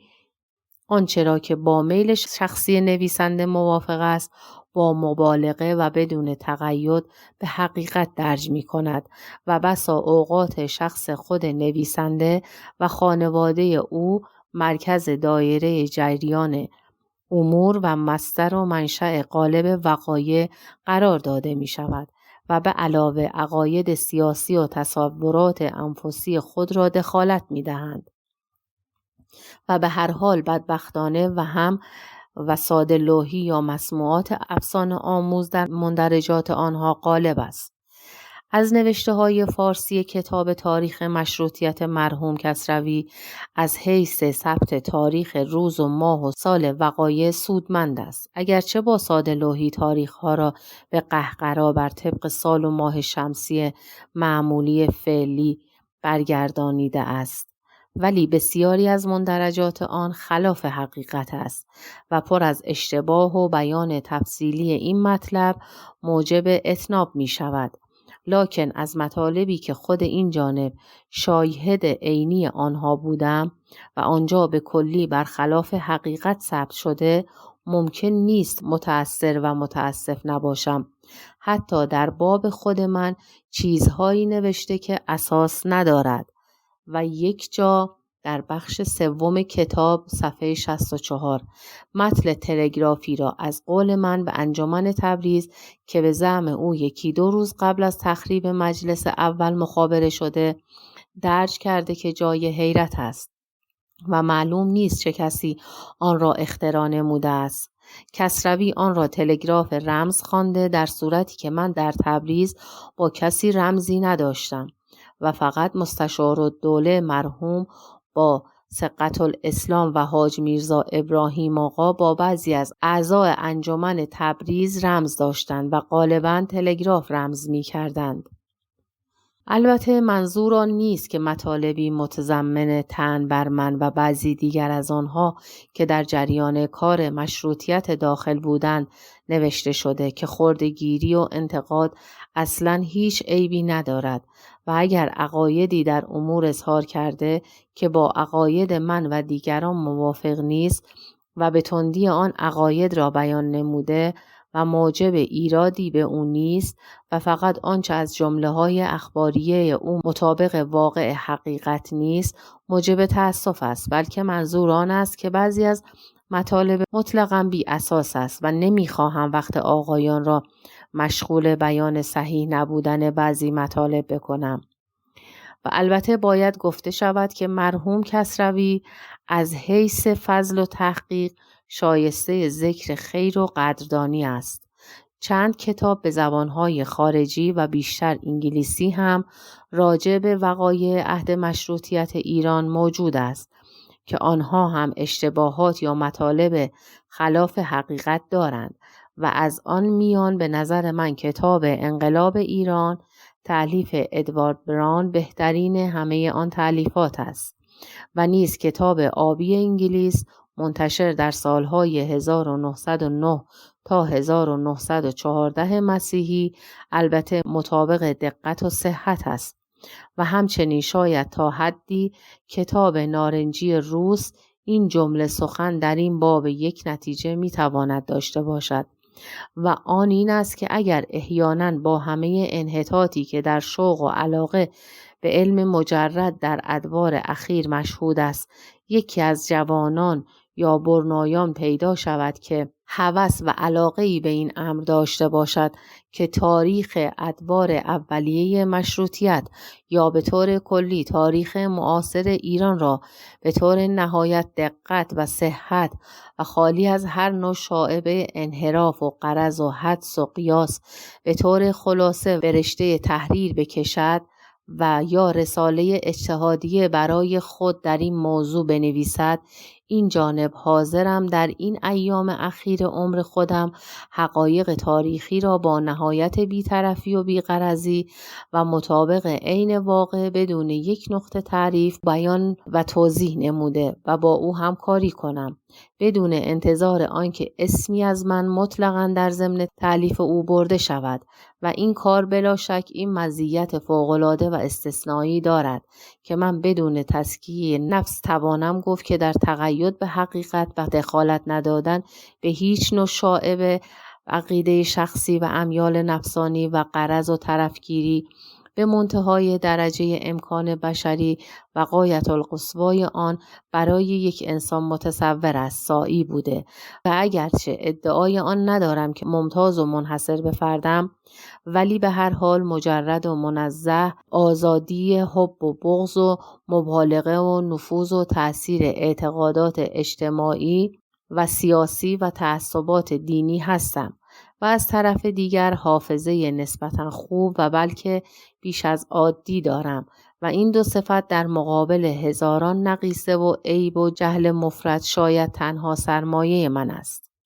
دامنه تاریخ مشروطیت دراز است و مقصور به دوره دوم مجلس شورای ملی نیست، بلکه جریان 17 دوره دیگر مجلس را نیز شامل است و شاید با 2-3 خطابه دیگر هم پایان نیافته و حق مطلب کما ینبغی ادا نتواند شود. شخصا معتقدم که در خاتمه هر خطابه‌ای مناسب است 10-15 دقیقه هم فرصتی به مستمعین داده شود که سوالاتی که به نظرشان برسد بکنند و توضیح بخواهند و کاش این روش مثل آنچه در ممالک دیگر مرسوم است اینجا نیز معمول شود. لذا با کمال احترام به حاضرین عرض می کنم که حقیر به جواب هر سوالی که کرده شود حاضرم جواب دهم. مجلس اول تنها مجلس مقننه نبود، بلکه در آن واحد هم مجلس ملی بود و هم مجلس مؤسس در ایران به تقلید ناصحیح عثمانیان مجلس مؤسسان گفته شده است و در واقع بیش از همه مجلس انقلابی بود. این مجلس کارهای زیاد و بزرگ انجام داد که مجالس بعدی جمعاً آن اندازه کار صورت نداده و البته ابتدا بیشتر کارهای عمده آن منفی بود، یعنی برانداختن اصول قرون وسطایی موجود عهد قاجاریه. آن مجلس نه تنها اوضاع ما و ملوک و طوایفی جاری را تدریجاً برانداخت و فئودال‌های بزرگ و مقتدر و جبار شهری و عشایری و روحانی را ریشه‌کن نمود و نیمه پادشاهان ولایت را سرنگون و مقهور و مطرود ساخت، اصلاحات اداری و مالی عمده نیز کرد.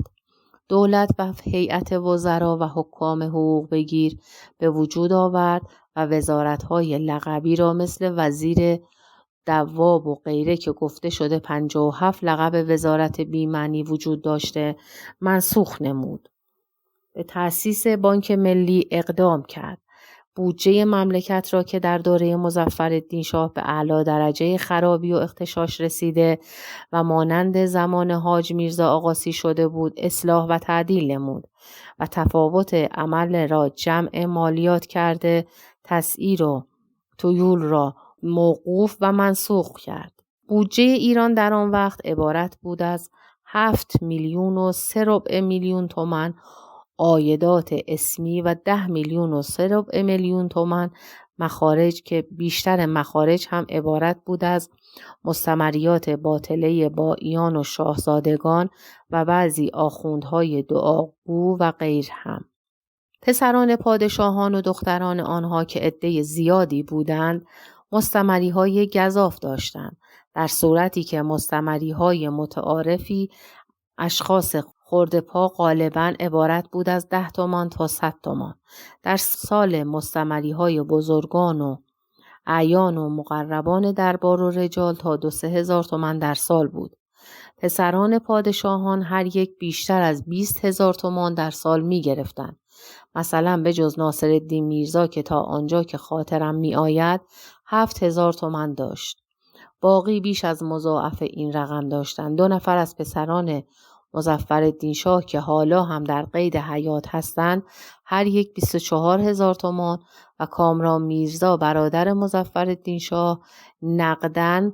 و جنسن 29,000 تومان و ظل السلطان برادر مظفرالدین شاه که شاید نمره اول متمولین در ایران بود 75,000 تومان و شاه السلطنه که از همه بیشتر می گرفت 115,000 تومان مستمری داشت. مجلس شورای ملی به هر یک از پسران بلافصل پادشاهان که بیشتر از 12,000 تومان مستمری داشتند فقط 12,000 تومان باقی گذاشت و برای هر یک از دختران فقط 12,000 تومان در سال و همه این ارقام سالیانه بود نه ماهانه مثل حالا. واضح است که در مقام تعیین قیمت واقعی این مستمریات باید میزان ارزش پول را در آن وقت در نظر آورد. یعنی مثلا شاه السلطنه 1.5% کل بودجه را میبرد که به حساب میزان امروز معادل می شود با کسی که امروز 30 میلیون تومان در سال مواجب بگیرد. کمیسیون مالیه مجلس که به اصطلاح حالیه کمیسیون بودجه هم بود در ظرف مدت 7 ماه تمام کار دائمی تمام روز با قطع و تقلیل آن حقوق باطله و موقوفی تیولات و تسعیر غله مالیاتی و جمع تفاوت عمل بر اصل مالیات بودجه را موازنه کرد و مقطوعات مستمریات در یک کتابچه جداگانه چاپ شده است. این کار موازنه بودجه و قطع مستمریات گزافکار بسیار سخت و رشیدانه و در واقع کار رستم بود و تصادم داشت با مبارزه ها و کشمکش های عظیم و چندین قوقا و حتی قیام مستمری خورها و چه خوب گفت مرحوم بهبهانی در مجلس که ناصرالدین شاه با همه قدرتش از اجرای نظیر این کار عاجز شد،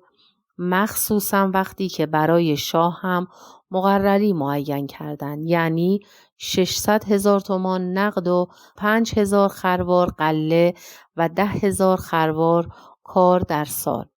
او خیلی ناراضی شد و همه مستخدمین دربار را جواب گفت که مجلس حقوق شما را تماما حذف کرده و این بودجه سلطنتی که مقرر شده برای شخص من است. در نتیجه همه اجزای دستگاه‌های بیوتات سلطنتی از کالسکه خانه و استبل و صندوق خانه و پیشخدمت‌ها و غلامان و سرایداران و ناظر و آشپزخانه و شاطرها و غلام پیشخدمت‌ها و فراشخانه و باغبان‌ها و غیره و غیره و غیره همه یکباره به واسطه وحشت از قطع نان خودشان در مسجد شیخ عبدالحسن چادر زده و اجتماع و غوغا کردند و زحمت کلی برای مجلس فراهم آوردند و عاقبت محمد علی شاه در مقابل حملات مجلس رام شد.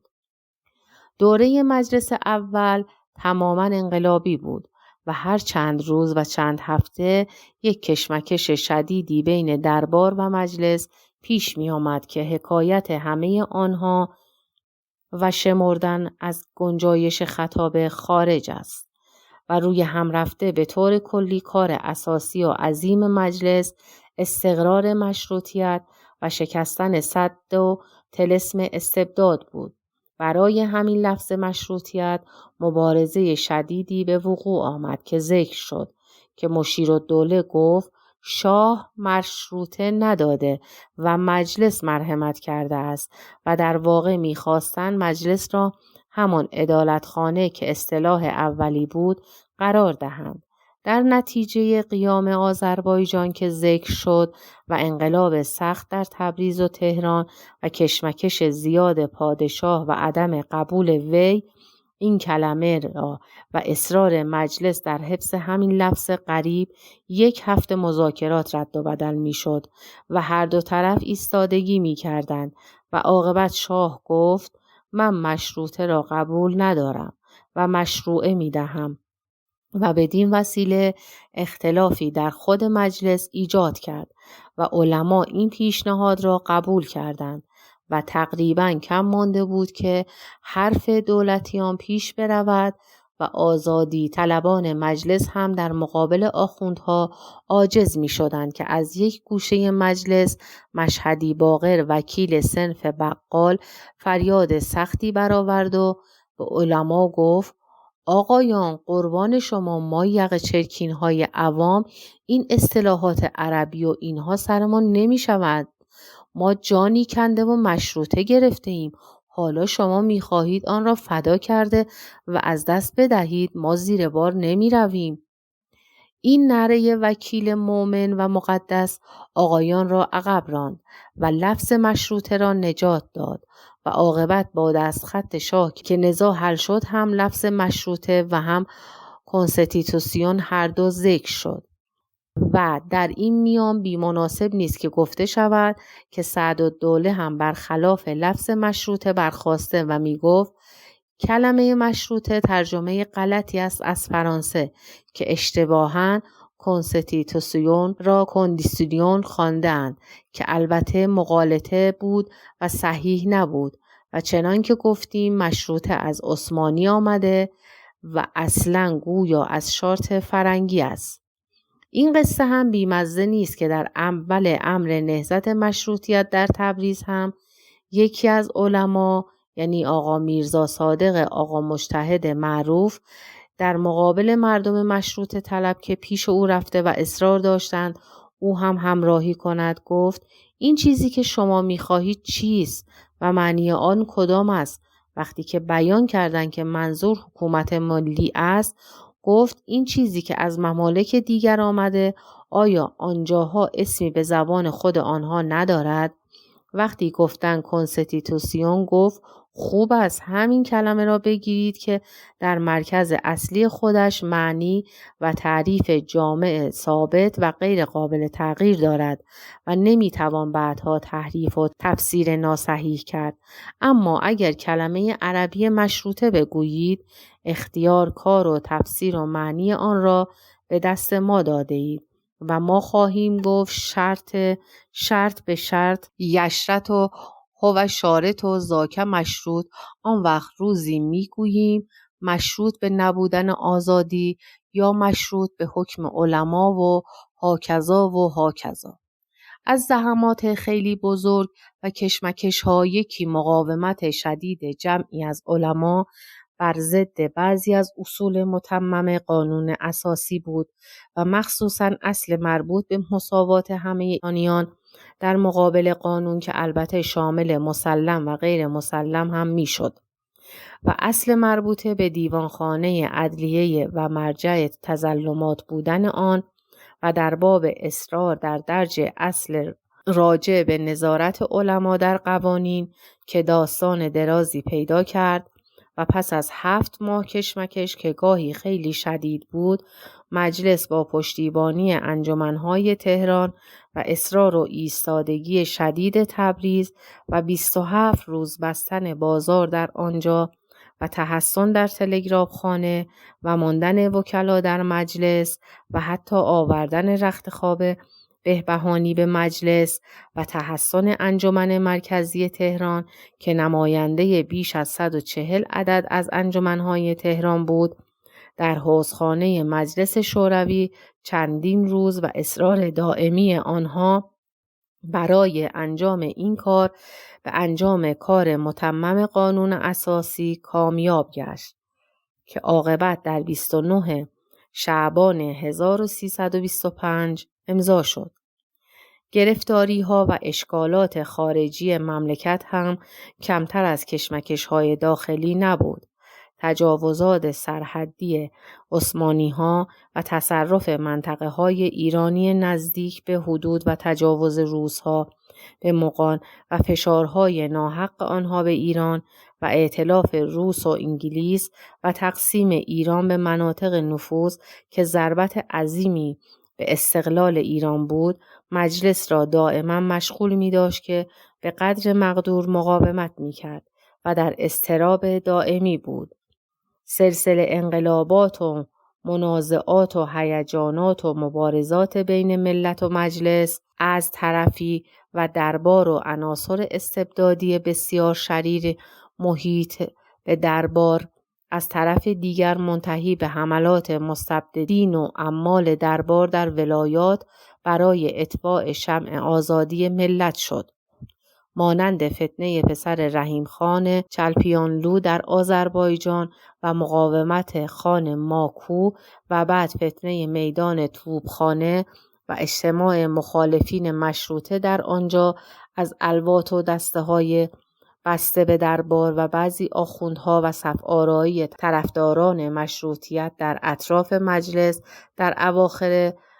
1325 و پس از کشاکش زیاد و زد و خوردهای جزئی باز شاه تسلیم شد و پشت قرآن مهر کرده قسم خورد که مشروطیت را تقویت نماید و پیمانی برای صلح و صفا بسته شد که ادوارد بران آن فتنه را کودتای عقیم نامیده است. و پس از آن به تدریج نزدیکی و گرمی بین مجلس و دولت و دربار حاصل گردید تا آنکه به ناگاه بمب‌اندازی به اتومبیل شاه همه رشته‌ها را پنبه کرد. قبل از این واقعه اخیر مساعی مستمر و متوالی زیادی به عمل آمد که روز به روز میان مجلس و ملت و دربار و شخص شاه نزدیکی بیشتری حاصل شود و اقدامات مؤثر بسیاری در این امر شد، حتی برای جلب قلوب میلیون به شاه از طرف بعضی پیشنهاد شد که استمالتی از ناصرالملک به عمل بیاورد. در واقعه میدان توپخانه محمد علی شاه همه وزرا را با رئیس الوزراء که ناصرالملک بود احضار کرده و توقیف نمود و ناصرالملک را بنابر گفته خود او حبس نمود و حتی مشار الیه وحشت و سوء ظن کرده بود که میخواهند قصد جان او را کنند و سفارت انگلیس اقدام به استخلاص او کرد و او مرخص و روانه اروپا شد. حالا برای جلب قلوب مردم شاه تلگرافی به او در پاریس مخابره کرد که بنابر دعوی مرحوم حاج مفاخرالدوله نبوی وی آن را انشا نموده بود و آن شعری بود گویا از شمس تبریزی به این مضمون: ناصرالملک هله ناامید نباشی که تو را شاه براند، گرت امروز براند نه که فردات بخواند، اگر بر تو ببندد برو و صبر کن آنجا، پس صبر تو را او به سر صدر نشاند. حال شما چطور است؟ بعد از حادثه بمب شاه خیلی ملول و آزرده شد و امیدوار از سازش با مجلس منقطع گردید و در واقع کم کم مهیای برطرف کردن مجلس و تغییر وضع شد و شاید هم واقعا تصور کرد که مشروطه خواهان قصد جان او را دارند. تندی افراطی بعضی جراید ملی و عدم رعایت ادب لازم هم او را سخت برآشفته نمود. ظاهراً اگر مدارای بیشتری با او میشد امکان سازش منتفی نبود و از طرف دیگر هم اگر وی مجلس را منحل کرده و یا از میان برده بود و بلافاصله مجلس دیگر معتدلتری ایجاد نموده بود و اشخاص اصلاح طلب و ترقیخواه تربیت شده دور خود جمع کرده وزرای خیرخواه و مقبول عامه انتخاب می کرد، شاید این همه ملامت که بعداً به او شد حقا متوجه او نمیشد. حقا باید گفت که از لحاظ تاریخ نویسی باید محاکمات تاریخ خیلی خیلی منصفانه و عادلانه و بیغرضانه باشد و حکم ناحقی برخلاف انصاف درباره کسی یا واقعی نباید داده شود و حب و بغض شخصی ابداً و مطلقاً درباره بهترین دوستان یا بدترین دشمنان شخصی نباید دخالت و اثر داشته باشد و به اصطلاح حکمت امروز حکمها باید همیشه آفاقی یا ابجکتیو باشد، نه انفاسی یا سابجکتیو. و اگر عقیده مرا بخواهید، تاریخگو و تاریخ نویس اصلاً هیچ حکمی نباید بدهد مگر بر مبنای حقایق شهودی مسلمه و قطعی و حتی اگر آن حکم را هم پس از ثبت حقایق جزمی وقایع جاریه و روایات 100% قابل اعتماد و خالی از هر شک و شبهه و غیر مبنی بر حدس و قیاس و احتمالات به شنونده و خواننده واگذار نماید اصلح است و می ترسم که این طریقه نزد تاریخ نویسان ما بسیار بسیار کم پیروی شده و می شود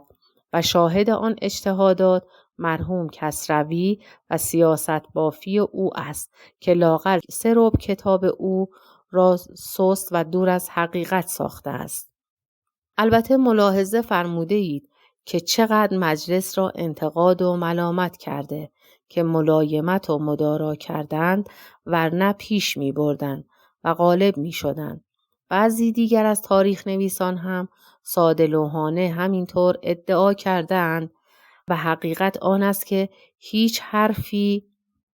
از این بیشتر از حقیقت و فراست دور نیست. خطاهای آن مرحوم خارج از حساب است و جز وقوع فلان حادثه در فلان روز و ماه دیگر کمتر مطلبی در کتاب او دارای صحت و کمتر تفسیری موافق عقل است. چنان که گفتیم نسبت به محمد علی شاه هم بعضی بی‌اعتدالی ها شد، ولی عیب آن شخص بدبخت تنها در مخالفت با مجلس اول نبود، بلکه معایب خیلی فاحش و مفاسد بسیار و بیعقلی ها و نادانی ها و اوهام و خرافات و هم اعمال بد و قبیح به افراط و طمع مالی بیش از اندازه و مصاحبین سفیه و ابله و فاسد و افسد داشت که شرح آنها در 100 صفحه نگنجد و همان نقایص و فسادها بیشتر موجب سرنگونی او شد.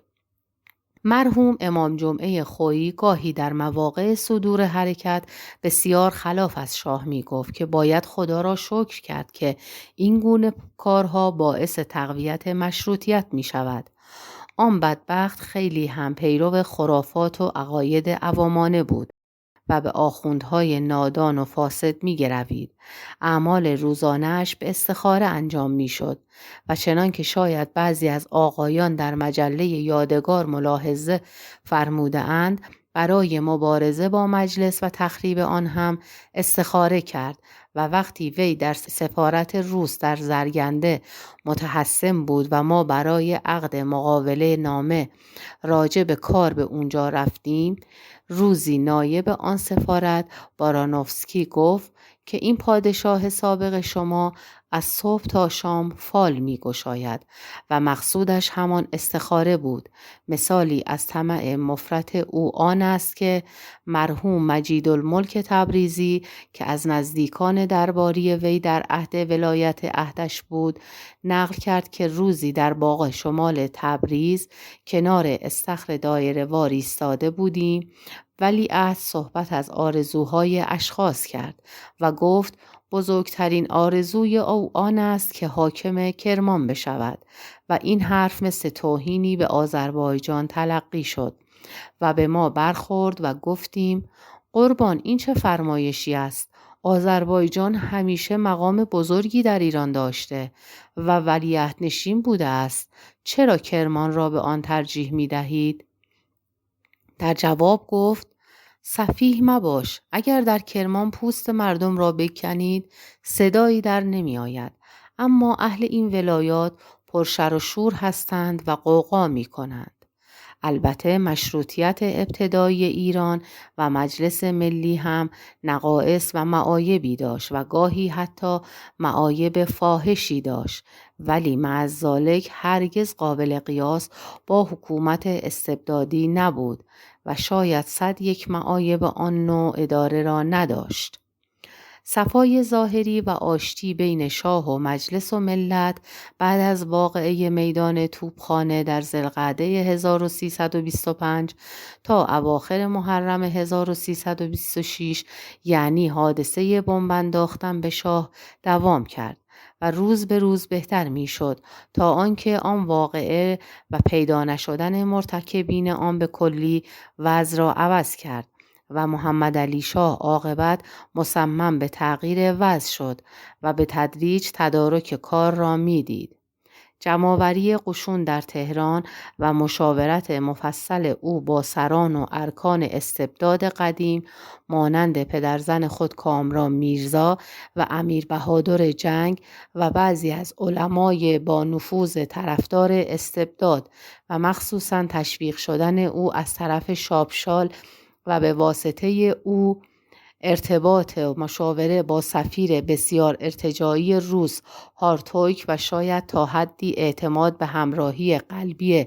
مارلینگ شارژدافر انگلیس که شخصا مخالف نهضت آزادی در ایران بود و طرح نقشه اقدامات بالیاخوف رئیس روسی قزاقخانه و تشویق شدن از طرف او همه مقدماتی است که اگرچه علم مستقیم درباره آنها نداریم ولی از آثار نمایان حدس قوی به وجود این مقدمات می توانیم بزنیم. شاه را به انجام این منظور خود مصمم گردانید و اولین حرکت او خارج شدن از تهران بود با غوغا و جنجال بزرگ در 3 جمادی الاولی که شرح آن در تواریخ مدون آمده است. بعضی از انجمنهای انقلابی تهران صحبت از اقدام فوری و اعلان مبارزه کردند، لکن پیشروان مشروطیت صلاح در آغاز زد و خورد از طرف مشروط طلبان نمی دانستند.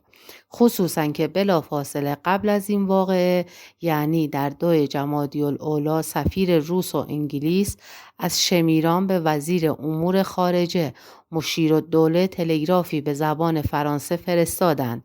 که باید او را ببینند و در آنجا گفتند برای مذاکره اوضاع فعلی که به نظر ما وحشت انگیز می آید و وقتی که آمدند با لحن بسیار تهدیدآمیز اخطار کردند که اگر میلیون برخلاف شاه اقدامی کرده و موقع او را به خطر بیاندازد روسیه مداخله می کند. آنها در تلگراف گفته بودند که ساعت 3:30 می آیند و تقاضا کرده بودند که عزالملک و ممتازالدوله رئیس مجلس هم آنجا باشد. رئیس مجلس از حضور امتناع کرد و صلاح دانسته نشد که عزالملک هم حضور بیابد. شرح این مطلب را مرحوم ادوارد براون از قول من با نقل عین عبارت فرانسوی تلگراف که در حافظه من مانده بود در کتاب خود ثبت کرد و چون مشیرالدوله بلافاصله قبل از پذیرایی آن 2 مأمور سیاسی خارجی همان روز به مجلس آمده و تقاضای فوری مذاکره با رئیس مجلس و کمیسیون خارجه که مستشارالدوله و من هم عضو آن بودیم نمود و ما را به عجله دعوت به مجلس کردند و حکایات او را شنیدیم و بسیار نگران و مشوش شدیم، آن بود که روز بعد که شاه از شهر بیرون رفت و مشغول جمع‌آوری اردو شد و انجمنها قصد مقابله نمودند، ما به آنها نصیحت دادیم که اقدام تجاوزی نکنند و البته در این نصیحت همه عقلا و البته رئیس مجلس ممتازالدوله و مشیرالدوله موافق بودند و این عمل که ظاهراً شکی در عاقلانه بودن آن نمیتوان کرد مورد ایراد و ملامت مرحوم کسروی شده که در آن وقت خبری از جریان مشروطیت نداشت. چیز بامزه که سفیر روس در ملاقات با مشیرالدوله در ضمن بیانات خود گفته بود این بود که در مدافعه از شاه و نکوهش مخالفت میلیون با بعضی از اطرافیان او سخن از امیر بهادر جنگ رانده و گفته بود که با این پاسبان وفادار شاه که مثل سگ پشت در او میخوابد و حراست میکند چه کار دارند؟ این آدم عامی است که در موقعی که با مظفرالدین شاه به روسیه رفته بود همیشه در موقع معرفی خود به رجال روس که میخواست اصطلاح روسی بگوید به خود مینستر دراویجای مینستر دراوا میگفت، یعنی به جای وزیر دربار وزیر چوب و هیزم. کشمکش بین دربار و ملت و مجلس 20 روز طول کشید و شاه شهر را به حالت نظامی درآورده و دست به اقداماتی میزد و در حالی که ملت و مجلس دور کردن چند نفر را از حوالی دربار میخواست که از آن جمله بود شاپشال و امیر بهادر جنگ که به سفارت روس پناه برده و متحسن شده بود، شاه هم تبعید چند نفر از سران ملت را به اصرار میخواست و حتی قصد توقیف آنان را داشت و یکی را که میرزا سلیمان خان میکده باشد گرفتار و حبس نمود و باقی که ملک المتکلمین و آقا سید جمال الدین و میرزا جهانگیر خان مدیر سور اسرافیل و دهخدا و میرزا داوود خان علی آبادی و مساوات و غیره هم بودند. گمان میکنم بهاءالواعظین هم در آن میان بود. از بیم گرفتاری در مجلس شورا متحسن شدند و در اتاق فوقانی مغربی باغ اندرون مجلس که حالا جزو مطبعه مجلس شده مقیم بودند. عاقبت روز 23 جمادی الاولی قزاق‌ها از صبح خیلی زود مجلس را محاصره نموده و چنان که داستان آن معروف است مجلس را توپ باران کردند. داستان آن 20 روز کشمکش شدید بین روز بیرون رفتن شاه از تهران و توپ بستن مجلس خود بسیار پرحوادث و قصه درازی است. مجلس هیئتی پیش شاه فرستاد و شرحی نوشت که شاید قائل را بخوابانند. مشروحه مجلس به قلم مرحوم مستشارالدوله بود و عباراتی که در آنجا آمده بود مبنی بر آنکه سالیان دراز مملکت ایران با استبداد اداره میشد و سرنوشت مردم بسته بود به مویی موسوم به اراده ملوکانه. شاه را خوش نیامده و بر غیظ او افزود.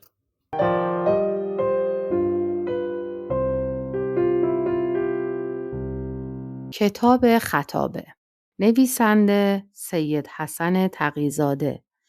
راوی منیژه، تولید و پخش از کتابخانه اینترنتی آوای بوف. avayaboof.com.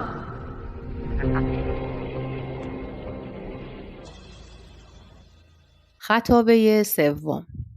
صحبت امروز بنده در واقع دیگر حکم خطابه مرتبی نخواهد داشت، بلکه صحبتی است که در ضمن آن خواستم یادداشت‌های متفرقه و متشتت خود را بی ترتیب مخصوص بیان کنم. در یکی از جراید دیدم که نوشته نمیدانم فلانی چرا و به سابقه چه بدی که از ارباب مطبوعات دیده‌اند تمنا کردند که مطالب ایشان در جراید نوشته نشود. میخواهم عرض کنم که من جز لطف و نیکی از جراید ندیدم، ولی مایل نبودم از قول من جز آن که نوشته باشم و عیناً نشر تواند شد چیزی نقل شود و یا فقط به شنیدن و به صورت غیر مطابق با حقیقت درج شود. قبلا بعضی نواقصی را که در خطابه قبل بود میخواهم جبران کنم. مثلا در شمردن اسامی اعضای مؤثر مجلس اول که در جواب سؤال یکی از آقایان گفتم از بعضی گویا اسم برده نشده بود، مانند میرزا محمود کتاب فروش خانساری و حاج میرزا ابراهیم آقای تبریزی و حسین قلی خان نواب و شیخ ابراهیم زنجانی و سعدالدوله که در اوایل امر از برجسته ترین وکلا بود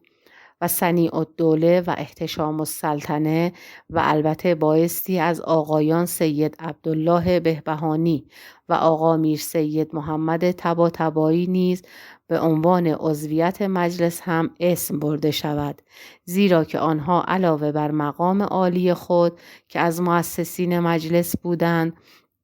وکیل ارامنه هم بودند که آن جماعت و گیل خودشان تعیین نکرده آن دو سید بزرگوار به وکالت خود گزیدند. زردشتی ها یک وکیل حاضر در مجلس داشتند به نام ارباب جمشید.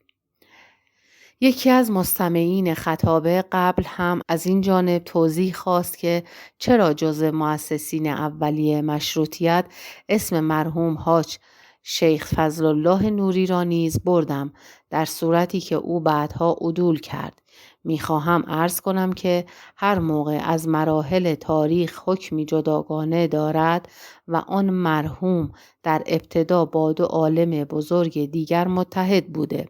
و از مشروطیت تقویت می نمود و مقامات علمی عالی او وی را مؤثر می کرد، بعدها بدبختانه اختلاف عقیده پیدا کرد و راه دیگر گرفت و به طور کلی اسامی که من شمردم آنچه بود که در حافظه داشتم و نه جامع افراد بود و نه مانع اغیار و نیز از آنهایی که به رحمت الهی رفتند اسم بردم و من از زنده ها که خداوند سلامتشان بدارد ذکری نمی کنم.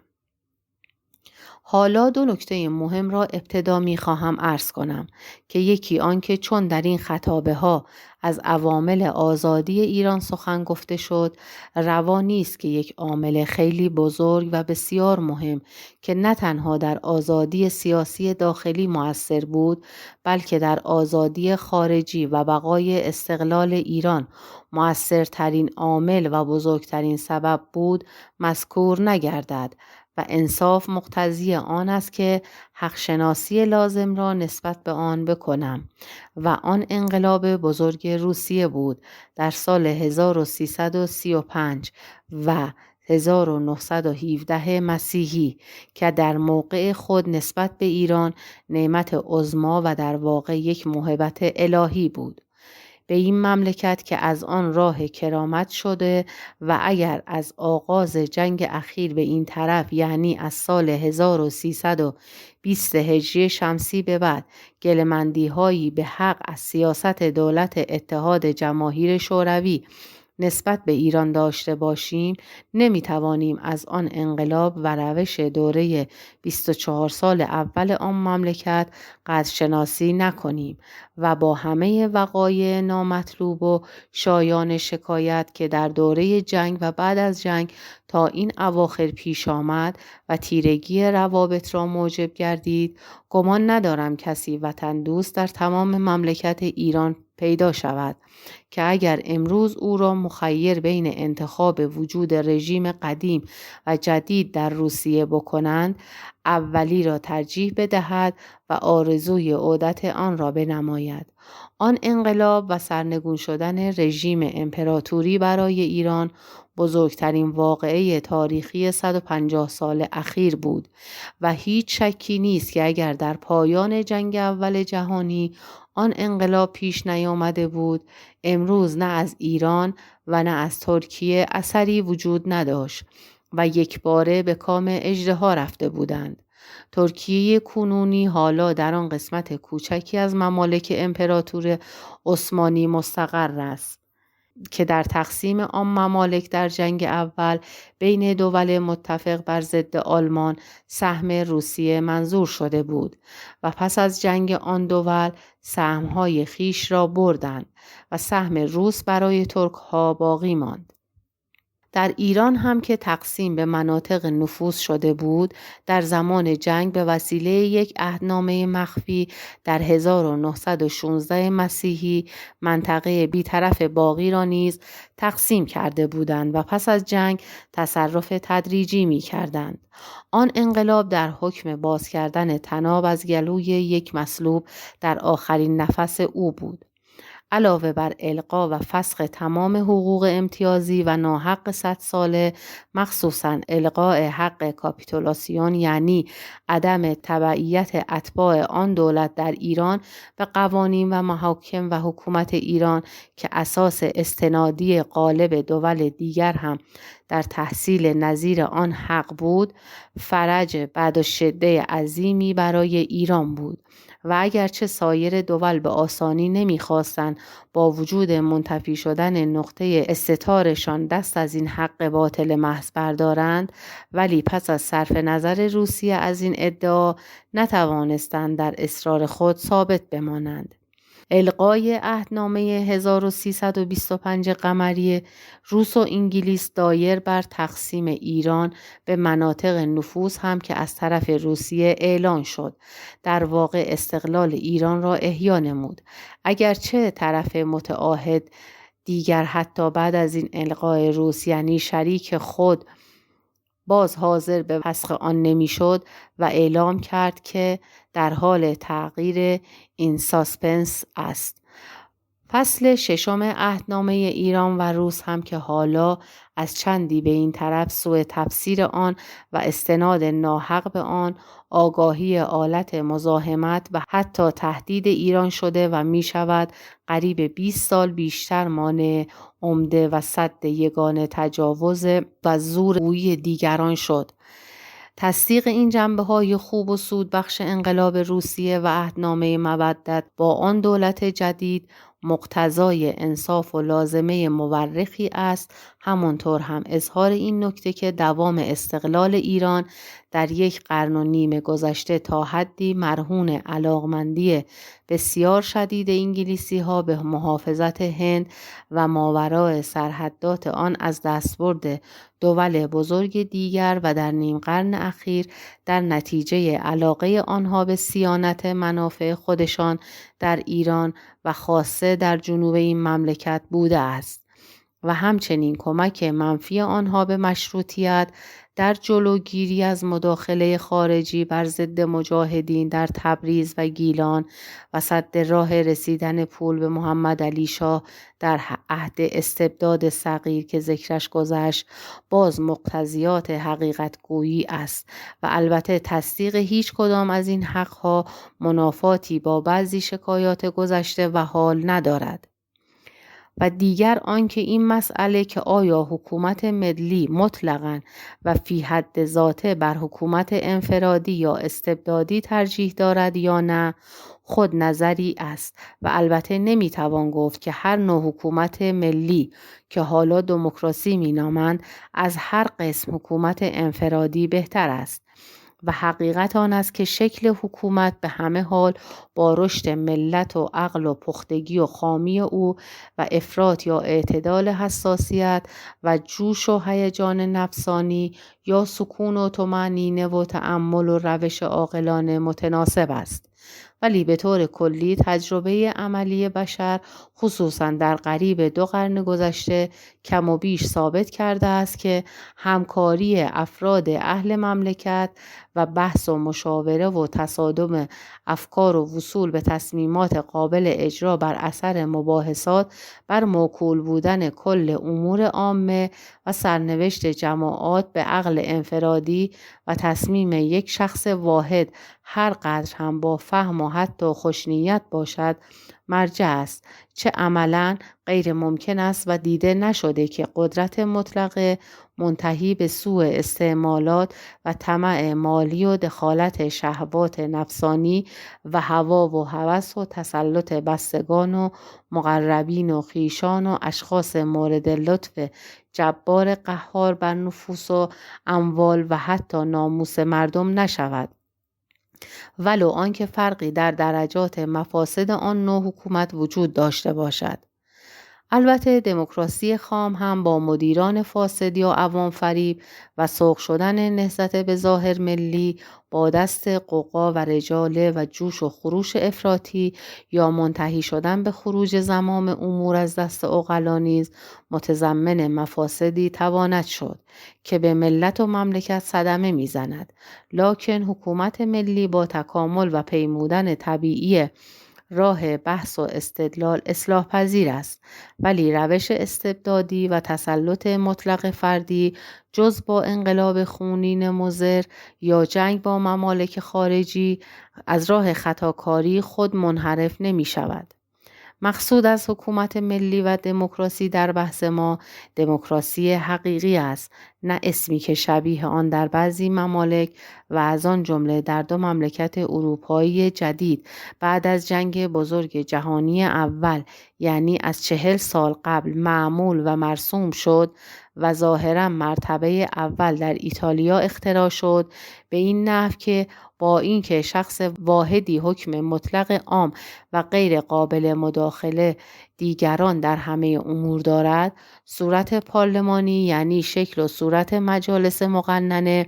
و هر چندی یک بار سر و صدای سوری به اصطلاح انتخابات به نام ملت محفوظ داشته می شود. بعدها در چندین مملکت دیگر نیز همین شیوه مرسوم شد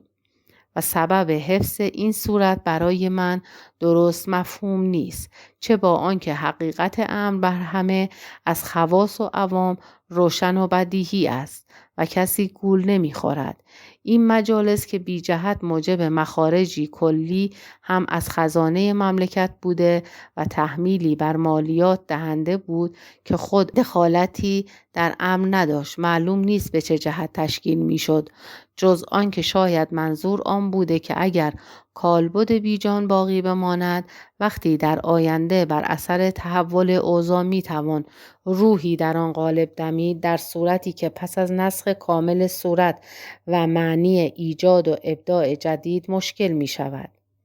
فعلا حکومت استبدادی اسمی تقریبا در هیچ نقطه عالم دیگر وجود ندارد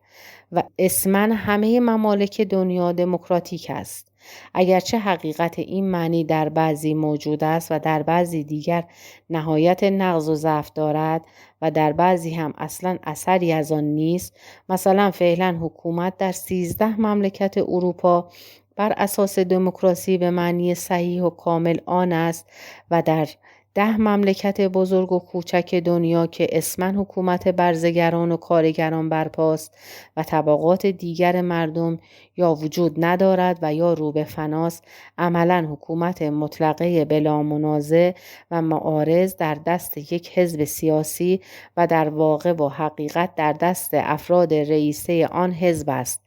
و گاهی هم با یک نفر از آنهاست و آزادی سیاسی به معنی مفهوم و مقصود در بین ملل غربی اصلا وجود ندارد و بحث یا اعتراضات عمال حکومت مجاز نیست. معز ذالک در خود آن ممالک به شکل حکومت خودشان همان اصطلاح دموکراتیک را اطلاق می کنند. در ممالک دیگر دنیا غیر از 2 نوع مذکور حکومت‌های مختلفی باز دارای اسم دموکراتیک وجود دارد که حقیقت دموکراسی و روح آن در بعضی از آنها ضعیف یا بسیار ضعیف و گاهی مفقود است و حکومت مطلقه فردی با شدت و ضعف معمول است و در واقع دموکرات هایی به درجات مختلف کمرنگ و گاهی سایه مانند هستند. مقصد نهایی از حکومت ملی به حقیقت عدالت قضایی و اجتماعی و رفع تبعیضات از بین طبقات اهل مملکت است و بالاخص بذل قسمت اعظم شاید 90% مساعی ارباب سیاست و متصدیان امور عامه برای رفاه و سعادت و آسایش طبقه پایین و متوسط و عامه از زارع و روستایی و کارگر و کسبه خرد پاست که در واقع ذل مقدمه و غایت است و اگر راهی برای حصول این منظور غایی و عالی تا حدی سلوک شود، نوع مقدمه آنچه باشد و هر شکل حکومت که ضامن این حصول باشد فی حد ذاته اهمیت اساسی ندارد. حکومت فردی که آن را حکومت استبدادی و مطلقه و به اصطلاح فرنگی ها دیکتاتوری یا اتوریتر میگویند، بعضی خصایص و علائمی هم دارد که تقریبا در همه آنها مشترک و در واقع در اقتضای طبیعت آن است و دانستن آنها بیفایده نیست. مثلا یکی ولع مخصوص افراطی به ساختمان‌های پرخرج و تجملی و صرف قسمت عظیمی از عایدات مملکت و گاهی 10 برابر مخارج لازم برای آنها که اگرچه اسماً تأسیسات مفید به نظر مردم بیاید، در مقام مقایسه عقلانی و توجه بالا هم فالاهم و تقید به منافع و رفاه طبقات عامه در درجه دهم اهمیت و لزوم هم واقع نمی شوند، مانند پر کردن بعضی باتلاق‌ها و بنای آبادی‌های خیلی با شکوه در آن محل‌ها و ساختن راهی با تجمل فوق‌العاده از شهر روم تا ساحل دریا با گلکاری و غیره در ایتالیا و بردن مسافرین و سیاحان خارجی برای دیدن آنها و راه‌های اتوبان و استادیوم عظیم برلین و نظایر آن در آلمان و بنای عمارات بسیار با جلال و شکوه افراطی و جالب نظر با صرف پولهای خیلی خارج از تناسب دارایی مملکت و اهمال مساکن و وسایل زندگانی طبقه فقیر ملت. دیگر جشن‌های بزرگ پی در پی و ضیافت‌های بسیار پرخرج و بیشمار و بی‌حساب و 100 مقابل ضرورت و اسراف زیاد در آن، به طوری که 5% آن هم لازم و مفید نبوده و اتلاف گزاف و بی‌حساب پول برای این نوع چیزها و گاهی اغلب برای پذیرایی‌های مصرفانه خارجی‌ها یا مسافرت‌های افراد و هیئت‌ها از اهل مملکت بدون اذنی فایده به مملکت خارجی که این اسرافات افراطی خارج از اندازه و واقعاً تصور ناپذیر مانند بازی طفلانه شاید برای سرگرمی مردم و غافل نگه داشتن آنها از التفات به حقایق اوضاع است. دیگر ظرفیت با ملل خارجه و سر به سر گذاشتن با آنها و تهییج تعصبات ملی بر ضد اغیار و دامن زدن به اختلافات جزئی و حملات مستمر و متوالی نسبت به ممالک دیگر باز برای مشغول داشتن اذهان ملت خود و عطف و توجه و تعلق شدید آنها به حکمران مستبد، به طوری که با تحریک غیرت ملی هر حرکت حق یا ناحقی را از طرف خارجی حمل بر دشمنی آنها کنند و پیدا کردن هر روز نغمه تازه برای طرفیت با ملت‌های دیگر و این جنبه در حکومت‌های استبدادی مطرد است و غالباً عاقبت منتهی به جنگ خارجی می شود و نیز استبداد طبعاً به تدریج شدت می یابد و روزافزون می شود و عاقبت به جایی می رسد که مستبد هیچ عقیده غیری را تحمل نمی کند و اجازه نمی دهد و خود را دانای مطلق می شمارد و به حرف احدی گوش نمی دهد و این حالت باعث ترویج تملق و افراط در تملق و مدیحه‌گویی و تسلیم مطلق اشخاص است به درجاتی که در ملت‌های ضعیف الاراده منتهی به زوال مطلق حیثیت انسانی می‌گردد. چنان که گفته شد، اینها که ذکر شد صفات و عوارض مشترک استبداد است و دانستنی است که یکی از دانایان مشرق زمین که از نوابغ بود به اسم سید عبدالرحمن کواکبی در حدود 60 سال پیش کتابی بسیار محققانه در باب خواص استبداد به اسم تبایع الاستبداد نوشته که بسیار خواندنی است. اگرچه بعضی از صفاتی که ذکر شد در آن کتاب کاملا شرح داده نشده است، این را هم باید در ختم این مبحث بگویم که این قسمت‌های اخیر تا حدی فلسفی راجع به اصول حکومت در بین اجتماعات بشر جنبه عمومی دارد و من در بیان این نکات عمومی و اصولی نظری به مملکت خودمان ندارم. بعضی از آقایان از من خواستند که داستان آخرین روز خودم را در مجلس اول بیان کنم، چون بنده برای خود سهم قابلی در جریان مشروطیت قائل نیستم. میل ندارم یک حرف هم راجع به خودم در ضمن این شرح تاریخ اوایل مشروطیت داخل کنم، لکن محض بیان حقیقت در مقابل اشتباهات این تقاضا را اجابت نمودم. ذکر سرگذشت شخصی من در آن روز اگرچه قابل توجه خاصی نیست، شاید از آن جهت بیفایده نباشد که بعضی اشخاص مانند مرحوم کسروی و دولت آبادی آن را مخالف حقیقت حکایت و روایت کردند و چون جایی ثبت نشده است، اگر آقایان اجازه بدهند یک بار قبل از آخر عمر من در اینجا ذکر شود. من در آن روزهای انقلابی هر روز با بسیاری دیگر از وکلا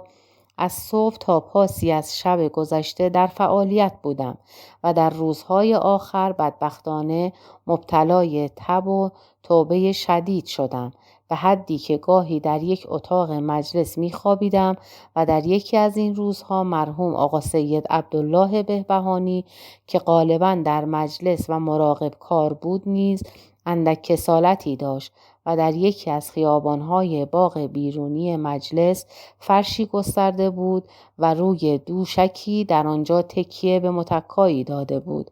و جمعی اطرافش بودند که کسی نزد من که در حال تب در اتاقی بودم فرستاد و پیغام داد که فلانی بیاید و همینجا بخوابد که با هم باشیم. من نیز رفتم. تب گاهی حمله می آورد. روز قبل از توپ بندی تمام روز را تا قریب 3 ساعت از شب گذشته در مجلس تقلا داشتم و وقتی که همه رفتن و من نیز خواستم به منزل خود برگردم یاد از دوستان متحسن کردم و خواستم سری به آنها بزنم. به بالاخانه مسکن متحسنین رفتم و حالت افسرده آنها را که روی گلیمی نشسته بودند دیدم و بسیار متأثر شدم، به طوری که عزم کردم که من هم آن شب را آنجا بمانم و به آدم خودم گفتم برو منزل و هرچه برای شام داریم اینجا بیاور و بگو که من امشب نمی آیم.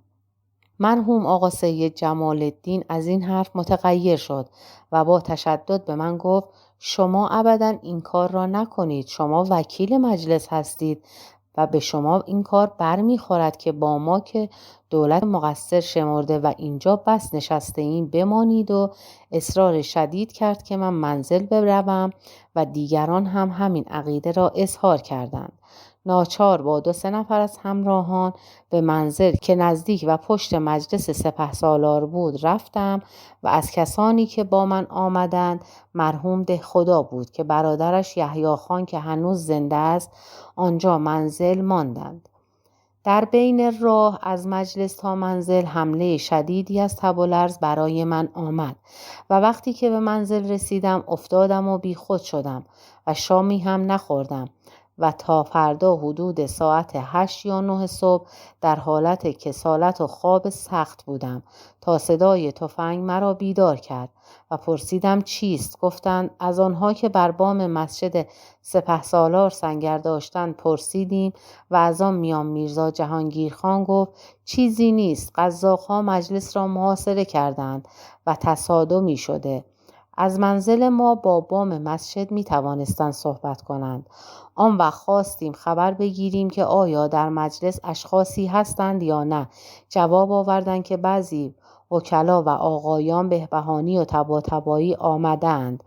پس من قصد کردم که به آنها ملحق شوم و وقتی که می‌خواستم حرکت کنم خبر آوردند که حلقه محاصره بسته شده و دیگر کسی را راه نمی‌دهند. پس به منزل برگشته و منتظر شدیم. قدری بعد خبر آوردند که امام جمعه خویی با درشکه آمد و رفت توی مجلس. پس من دوباره مصمم رفتن شدم.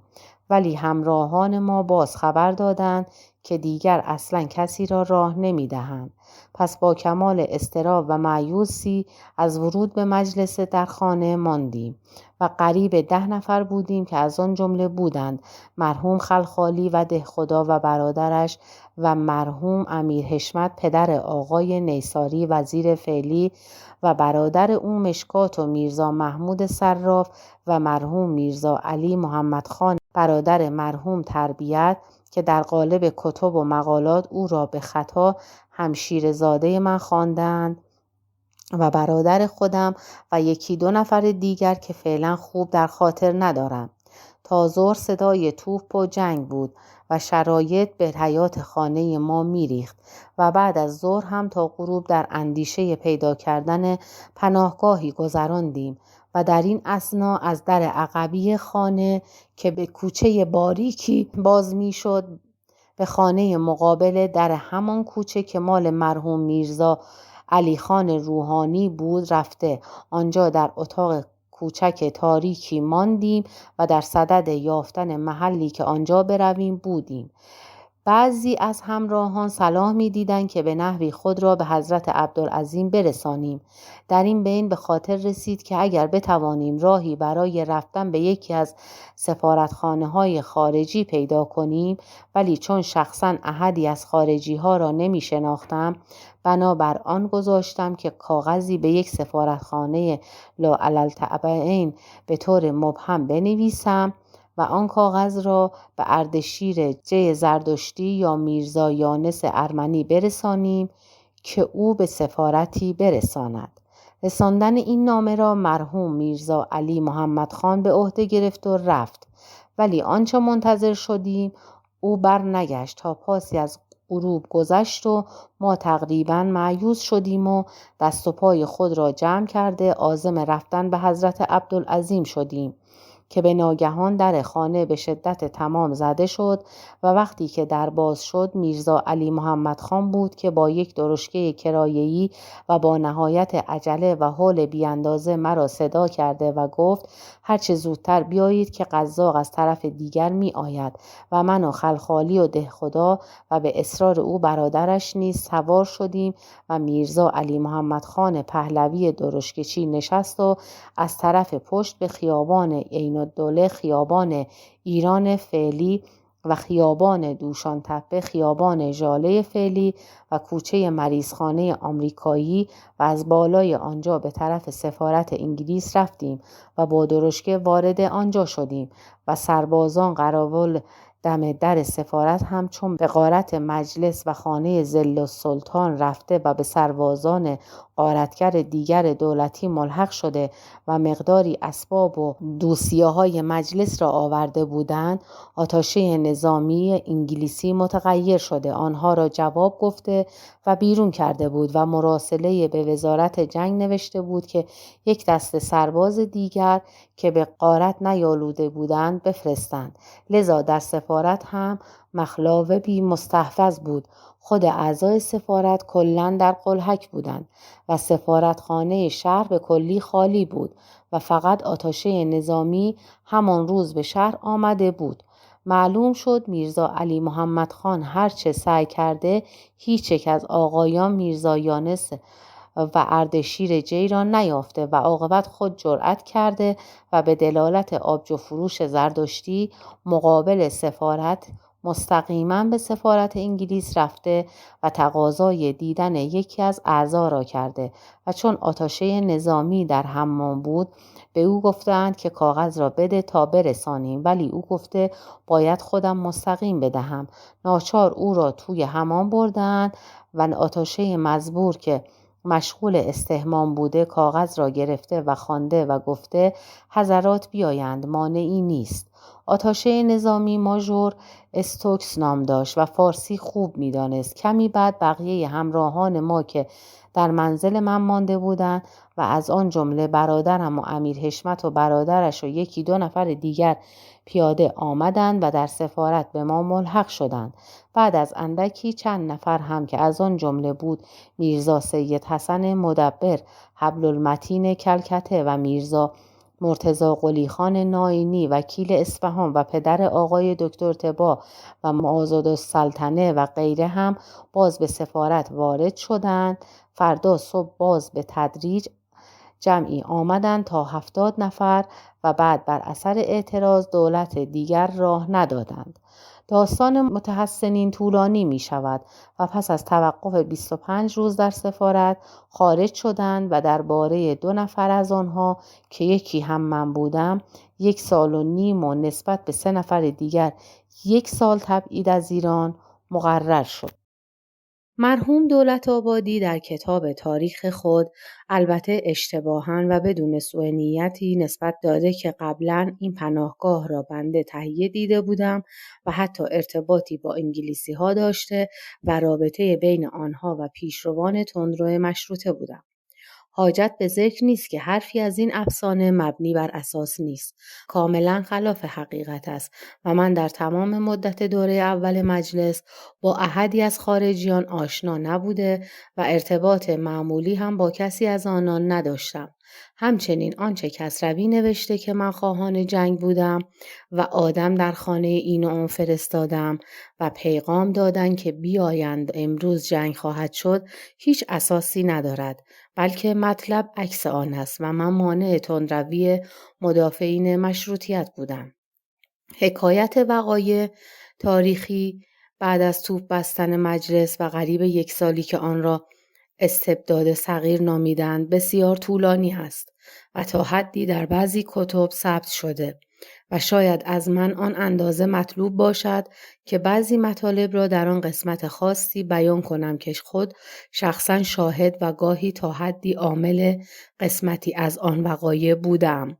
و شاید در جایی کاملا ثبت نشده است، چه اساساً بنا و قصد من آن بوده که منحصرا فقط آنچه را که در نوشته های دیگر نیامده و من شاید تنها شخص شاهد زنده‌ای باشم که از آن وقایع و امور اطلاع دارد و حتی نسبت به بعضی امور اصلا یگانه مطلع بودم بیان کنم، ورنه شرح تمام وقایع آن دوره خود کتابی مبسوط تواند شد و حتی اطلاعات انحصاری من هم شاید چند برابر آنچه در این خطابه ها گفته می شود باشد. لذا فقط به معنی به بعضی از آن وقایع باید اشاره اجمالی کنم.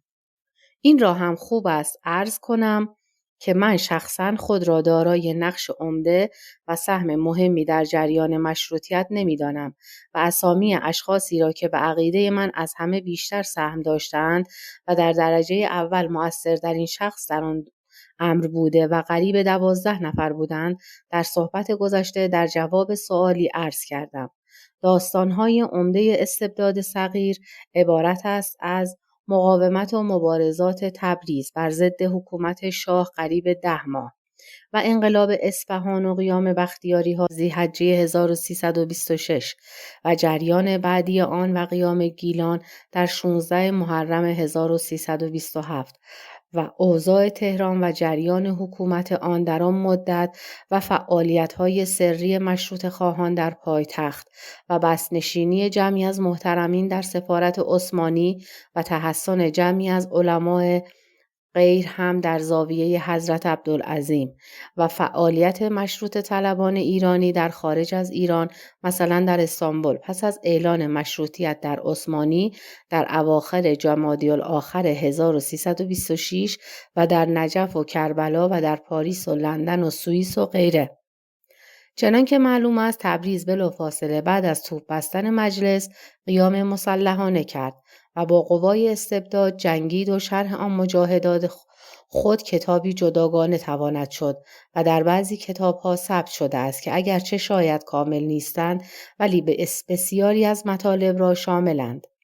عاقبت در اواسط ذوالقعده 1326 و فقط چند روز بعد از ورود من به تبریز که از انگلستان در ماه شوال حرکت کرده و در 6 ذی‌قعده به آنجا رسیدم، بسته شدن راه تبریز و جلفا که آخرین راه باز بود محاصره و شهر از طرف قبای شاه کامل گردید و 4 ماه بیشتر از این حالت محاصره دوام یافت و به تدریج عرصه بر اهالی شهر تنگ و زندگی خیلی خیلی سخت شد و کم کم یک دکان نانوایی یا بقالی یا هر نوع خاربار فروشی باز نماند و گرسنگی و قحطی بسیار شدید و هولناکی روی داد که مردم فقیر در کوچه ها می مردند و شاید اگر 2-3 هفته دیگر یعنی مثلا تا آخر ماه ربیع الثانی 1327 این حال دوام می کرد کشتار عام پیش می آمد یا به هر حال نفوس زیادی از قحطی تلف می شدند. ولی مردم تحمل و مقاومت کردند. در همسایگی خانه ما تاجری مشروطه طلب بود. یک روز گفت که در کوچه خودمان دیدم شخص فقیری را که نشسته و یونجه می‌خورد. در آن اوقات غالب مردم یونجه می‌خوردند و آن هم به آسانی و وفور به دست نمی‌آمد. از وی پرسیدم که داداش چه می‌کنی؟ گفت حاجی آقا یونجه می‌خوریم و اگر یونجه هم تمام شد برگ درختها را می‌خوریم و اگر آن هم تمام شد پوست درخت را می‌خوریم و دمار از روزگار محمد علی شاه در می‌آوریم. این شهامت‌ها و شجاعت‌ها دردی را دوا نمی‌کرد و شهر به آخرین رمق خود رسیده بود که روس و انگلیس موافقت کردند که قشون روس بیاید و راه آذوقه را باز کند و این پس از آن بود که در تهران سفرای دو دولت به شاه اصرار فوق‌العاده در باز کردن راه‌ها کردند و او وعده کرد و بعد گفت سیم تلگراف خراب است و حکم او به عین‌الدوله فرمانفرمای قشون محاصره نرسیده و شاید هم خود تعلل کرد. پس کنسول‌های آنها از تبریز نایب‌های خودش را پیش عین‌الدوله فرستاده و موافقت شاه را برای رساندن آذوقه به شهر به او اعلام کردند و حتی راضی شدند در زمان متارکه جنگ و مذاکرات صلح که برقرار شود روز به روز اندکی آذوقه رسانده شود و عین‌الدوله وعده داد ولی نتیجه حاصل نشد. عاقبت در اوایل ربیع الثانی 1327 دولتین موافقت کرده و مصمم شدند قشون روس را برای رفع محاصره به تبریز بفرستند. این مطلب را در تهران به دولت ایران اعلام کردند به این عنوان که از بیم آنکه از شدت گرسنگی مردم تبریز ممکن است به اتباع خارجه حمله برده و به آنها صدمه بزنند به این اقدام مصمم شدند ولی به انجمن ایالتی تبریز در ضمن مراسله‌ای از طرف دو کنسول موضوع را خبر دادند تقریبا با این عنوان که چون در صورت دست یافتن قشون دولتی وحشی که تبریز را محاصره کردند به شهر ممکن است قتل و کشتار نمایند و به اتباع خارجه هم صدمه بزنند لذا دولتین را این تصمیم حاصل شده است. عین عبارات دو اعلام در تهران و تبریز کاملا و حرف به حرف در خاطر من نیست و می توان در نوشتجات دیگر پیدا کرد ولی مضمون آنها نزدیک به همین بود که عرض شد. در موقع وصول مراسله دو کنسول انجمن ایالتی مرا دعوت به انجمن کردند و در این امر که اعضای انجمن را خیلی مشوش کرده بود مشورت کردند. من عضو رسمی انجمن نبودم ولی نظر به خواهش و تقاضای اعضای آن غالباً آنجا حاضر می شدم. وقتی که مراسله مشترک الامضای کنسول‌ها را دیدم تأثیر فوق‌العاده‌ای به من دست داد و فوراً بدون تردید اظهار کردم که باید به خود شاه متوسل شد که راه‌ها را باز کند تا قشون خارجی به ایران نیاید. اعضای انجمن این عقیده را قبول کردند و خواهش کردند تلگراف را من بنویسم و فوراً نوشتم از طرف انجمن و به امضای انجمن و پس از شرح قضیه و درج عین مراسله کنسول‌ها نوشته شد. اینک ما دست توسل به دامان پدر نامهربان زدن را بر مدد خارجیان ترجیح می دهیم و حاضریم از هر چیز صرف نظر کنیم و استدعا داریم امر بدهید که بهانه خارجیان را برطرف کنند و راهها را برای ورود آذوقه باز کنند.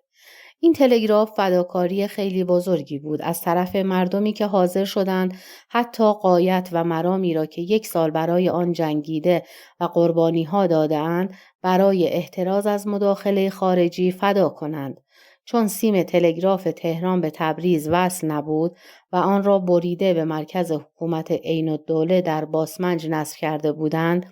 و لذا مخابره تلگراف از تلگرافخانه تبریز امکان نداشت ناچار بودند آن را به حروف لاتینی نوشته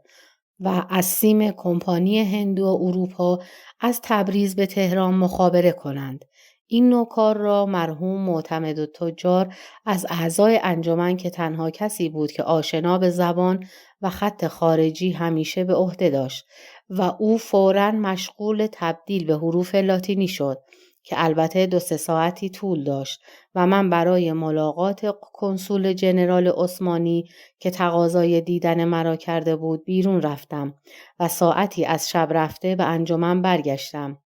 با این خیال که تلگراف رفته دیدم اتاقها و حیات انجمن به قول معروف گوش تا گوش پر است و مجاهدین آنجا ایستاده‌اند و ستارخان و باقرخان نیز بر حسب خواهش انجمن که اطلاع آنها را از کار لازم می‌دانسته آمده‌اند و این موضوع در آنجا مطرح است. بدبختانه یکی از رؤسای با نفوذ مجاهدین با فرستادن چنین تلگرافی مخالفت کرده و به تندی گفت این نوشته کنسول‌ها و همه این چیزها پلیتیک است، یعنی حیله است و اقدامی نخواهند کرد و این حرف او که به شدت میگفت مانع مخابره تلگراف شد و شخصا عقیده دارم که اگر تلگراف میرفت شاید راهها فوراً باز میشد و از ورود قشون روس جلوگیری میشد. فردای آن روز من دیگر از منزل بیرون نرفتم تا بعد از ظهر که دیدم از طرف انجمن فرستاده و به عجله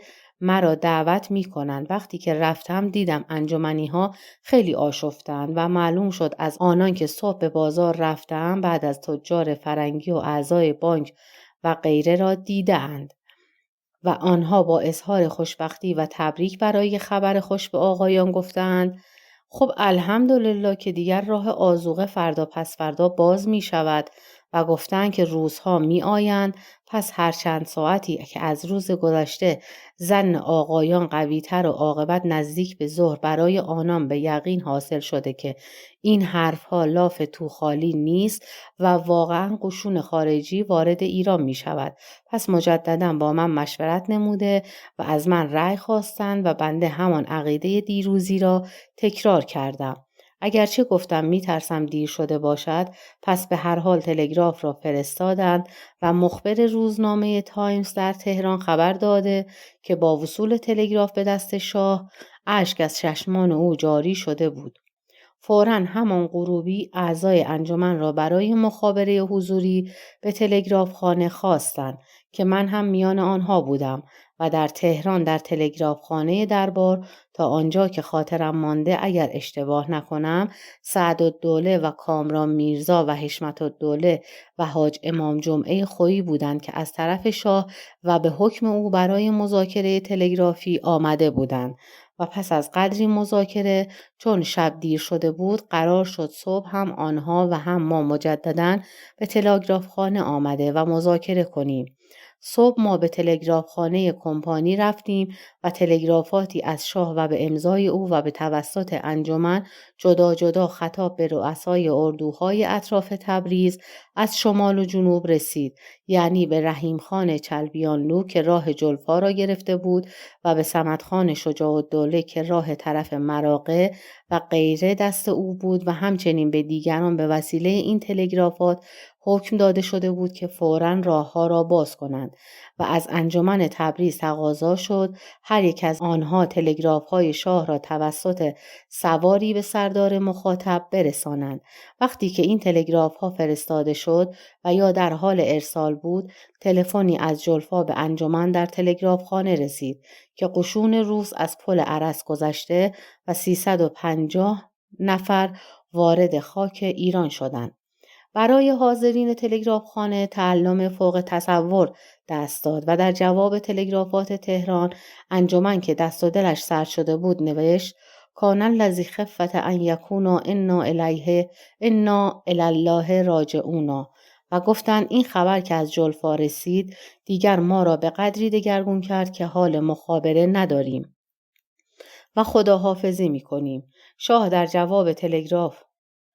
گفته و تسلی داده که اینقدر مضطرب نشوید و 2 ثلث شب گذشته نخوابیده و مشغول اقدامات و تلگرافات که از این امر جلوگیری شود بودم و باز اقدام خواهیم کرد و هاکذا قشون روس در 8 ربیع الثانی وارد تبریز شد. بعد از این ایام رشته مخابرات و بین تبریز و تهران قطع نشد و سیم تلگراف به تبریز وصل شد و در تهران که به اصرار 2 دولت خارجی به شاه مشروطیت مجدداً اعاده شده بود، هیئتی قریب 20 نفر از رجال کم و بیش مقبول ملت مشغول تهیه انتخابات جدید شدند. چون در غیاب مجلس شورای ملی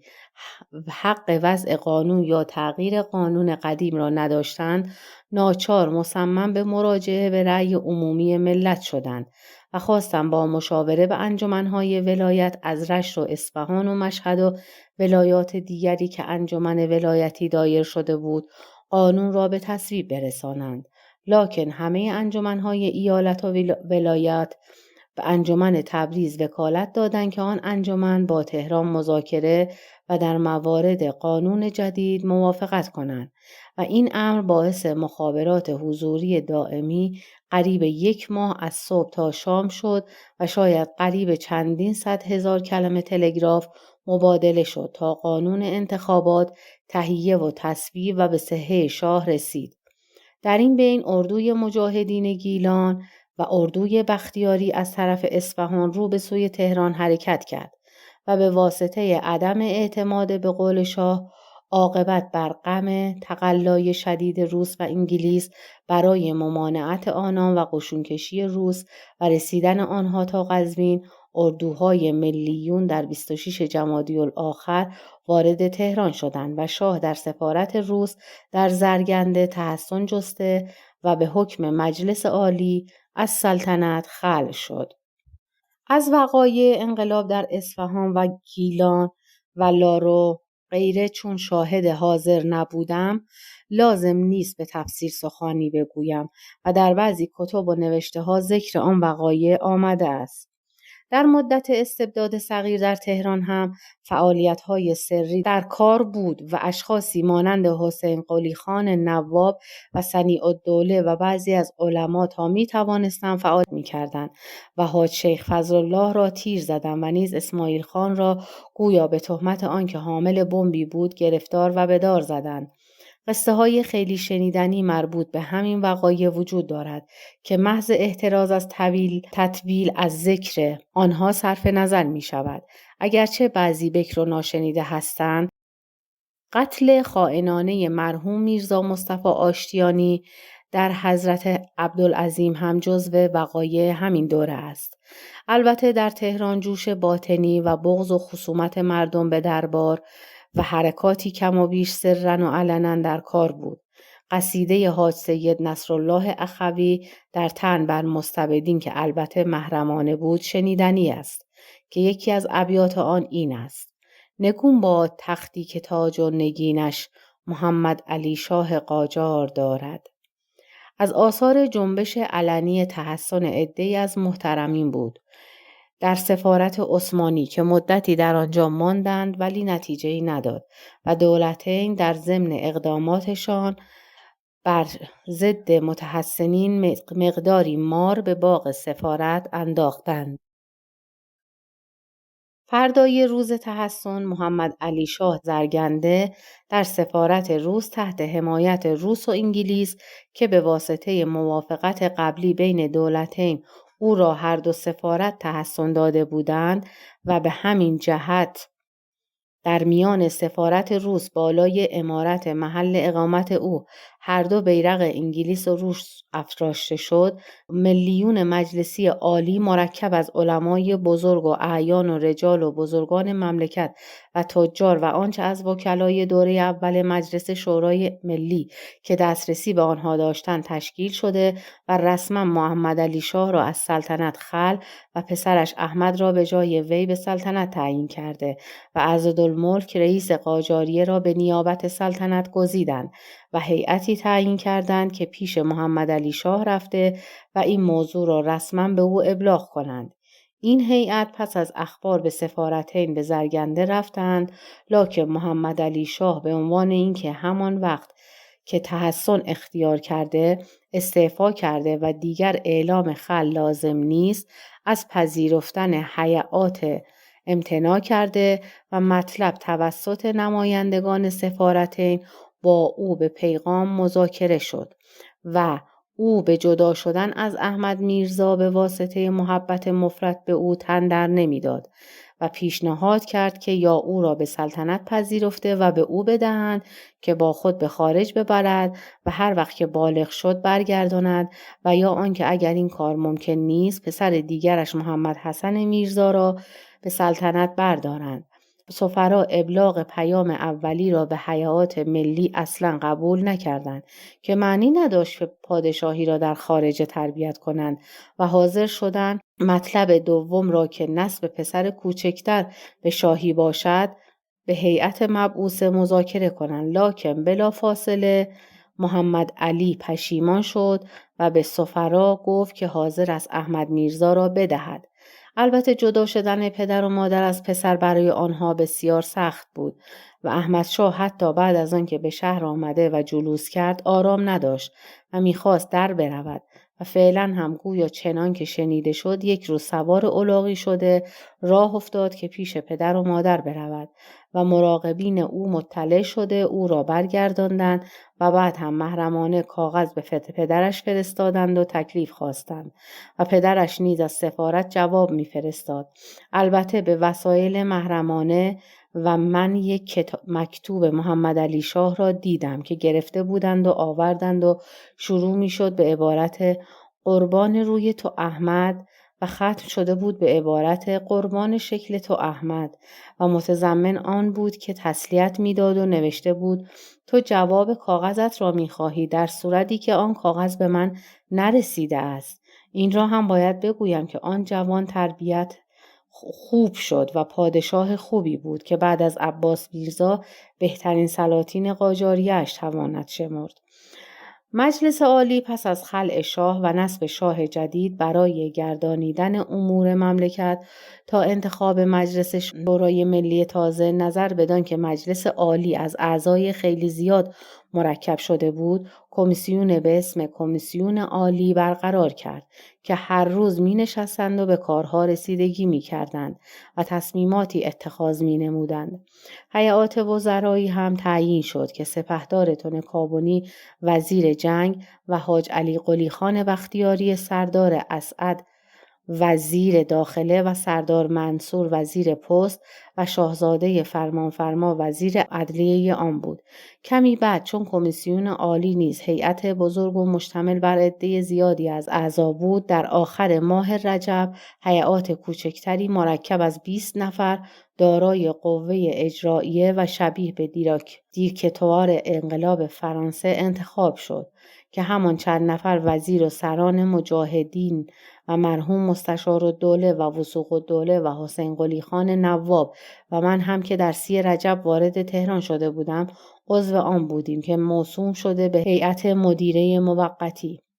این هیئت مشغول اقدامات متعددی شد که مهمترین آنها ترتیب اخراج محمد علی شاه بود از ایران و برای این منظور هیئتی مرکب از 4-5 نفر معین کرد که با مذاکره با 2 سفارت خارجی امور مربوطه به شاه مخلوع را تصفیه کنند. این امور عبارت بود از گرفتن جواهرات سلطنتی از او که با خود برده بود و گرفتن املاک شخصی او برای دولت در مقابل قبول تادیه قروض او به بانک‌ها و اشخاص و تعیین مستمری جهت او برای زندگی در خارجه و بعضی امور دیگر.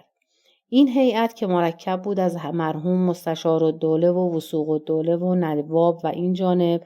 و گاهی هم مرحوم صدیق حضرت چندین بار به سفارت روس در زرگنده رفته و با حضور سفیر انگلیس سر جوجوار و نایب او و شارژدافر روس سابلین و معاون او مواد قراردادی را که پروتکل خوانده شد و در کتاب آبی و بعضی کتب دیگر چاپ شده مذاکره و مباحثه نموده به پایان رسانیدند و امضا شد. در اثناء مباحثات گاهی مجادلات سخت پیش می آمد. روزی بارانوفسکی نایب سفارت روس گفت هر چه دلتان می خواهد بنویسید ما قزاق داریم. یعنی نوشته و قرارداد حکمی ندارد و نیز وقتی که اسم محمد علی میرزا پیش آمد روزها او را اعلی حضرت محمد علی شاه می نوشتند. در مقابل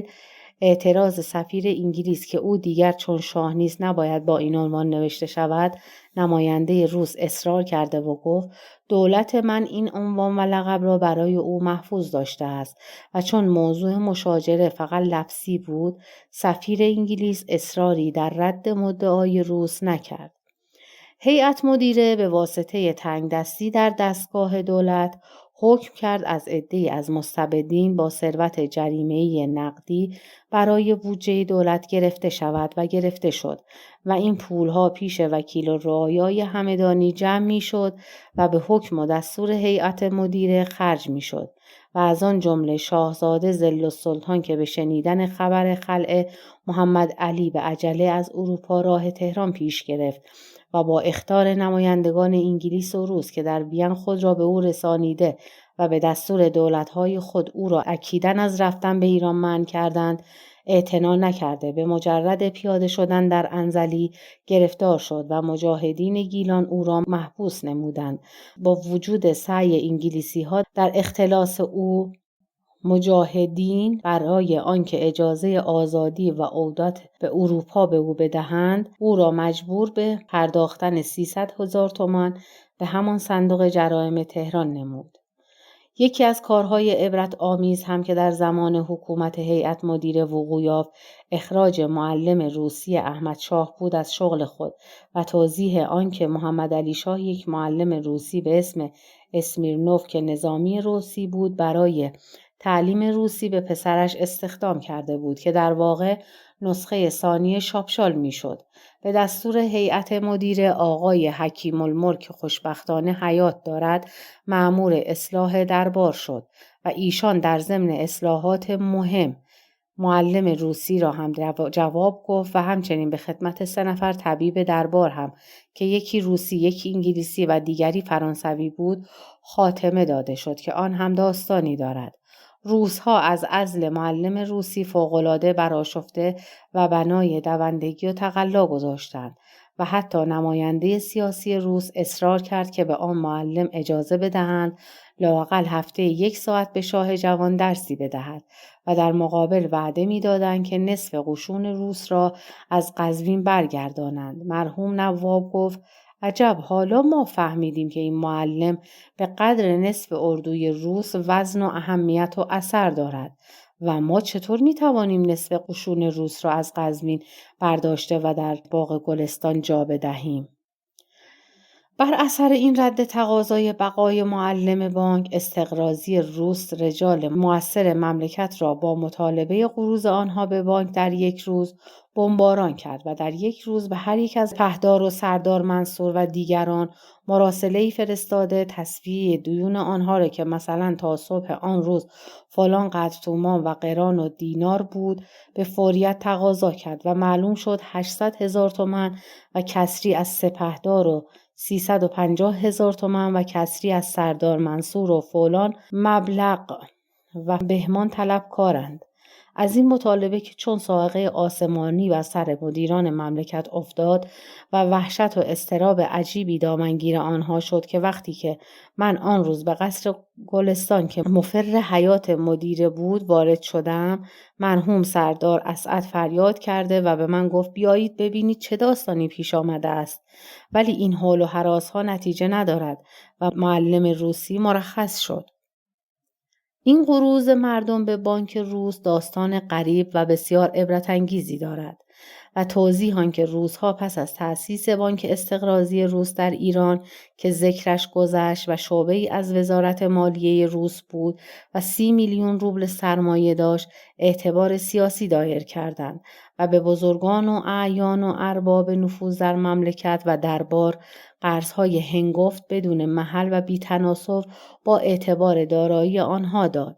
و بدین طریق افسار آنها را در دست گرفت و مطیع مطلق خود می کردند و به واسطه این زنجیربند که خیلی بهتر و مؤثرتر از بذل و رشوه غیر قابل استرداد بود، مدیونین مجبور بودند دائما به میل و تقاضای روس‌ها کار بکنند و نفسی برخلاف آنها نمی توانستند بکشند و هر وقت حرکتی برخلاف میل آنها می کردند فوراً طلب بانک را مطالبه می نمودند. به وسیله دادن این قروض سیاسی به مردم، متنفذین را در تار عنکبوت خود پیچیده بودند و از 30 میلیون روبل سرمایه بانک تا سال 1323 قمری 16 میلیون روبل در شهر تهران و 10 میلیون روبل در ولایات فرو رفته بود و در صندوق‌های بانک فقط 3 میلیون بیشتر نمانده بود که بنابر آنچه از اشخاص مربوط و با خبر خود آنها شنیدم در ماه فوریه 1905 مسیحی به موجب حکمی از امپراتور اوکاز این اعتبار سیاسی بسته شد و دیگر چیزی به کسی بدون اعتبار و محل نمی‌دادند. پس از فتح تهران از طرف مجاهدین، انتخابات برای مجلس شورای ملی یعنی مجلس دوم شروع شد و مجلس در 30 ذیقعده 1327 از طرف نایب السلطنه با حضور احمدشاه افتتاح شد و موقع آن رسید که ما هم قصه را کوتاه کنیم که از شرح داستان دوره اول مشروطیت فارغ شدیم. چنان که عرض کردم من در این یکی دو هفته یادداشت‌هایی برای صحبت و مربوط به همان تاریخ مشروطیت به اختصار کردم که هنوز مقدار معتد بهی و متفرقه از آنها ناگفته ماند. ولی میترسم آقایان خیلی خسته شوند و نباید اظهار علاقه و شوق آقایان به شنیدن این مطالب و بیانات من مرا به تسطیع بیش از حد جایز تشویق کند و امید است به شرط بقای زندگی موقع دیگری فرصت پیش آید و بقیه مطالب شنیدنی گفته آید. چون اولین بار است که پس از 52 سال بنده از این مقوله یعنی سرگذشت ایام انقلاب سخن میگویم. روا نیست که در خاتمه سخن از آنها که جان خود را در راه تحصیل آزادی سیاسی ملت ما دادند یادی نکنیم.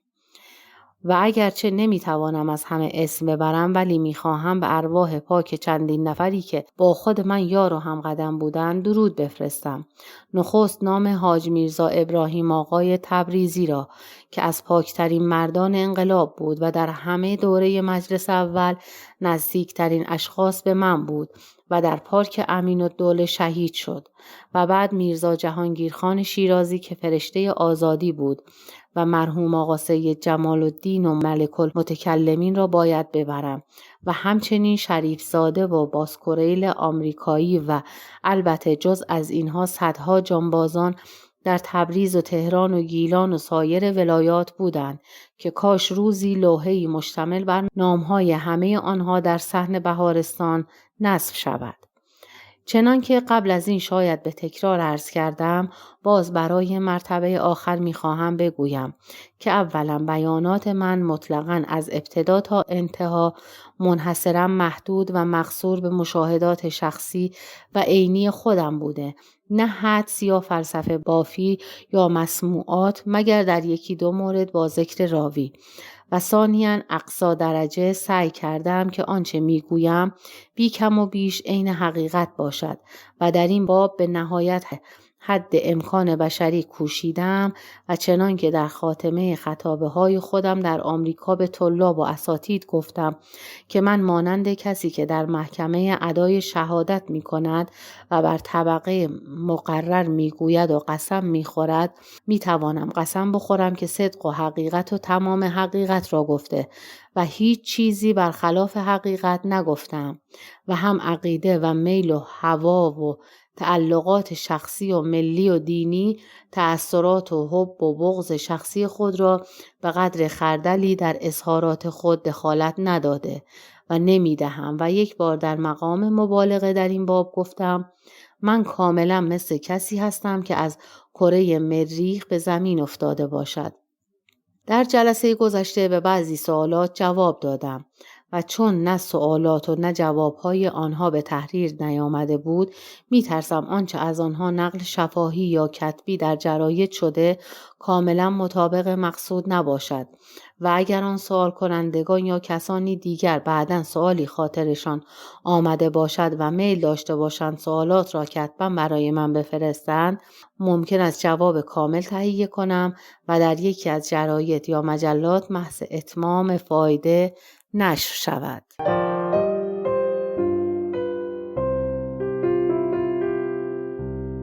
کتاب خطابه، تاریخ اوایل انقلاب مشروطیت، نویسنده سید حسن تقی‌زاده، راوی منیژه، تولید و پخش کتابخانه اینترنتی آوای بوف. avayaboof.com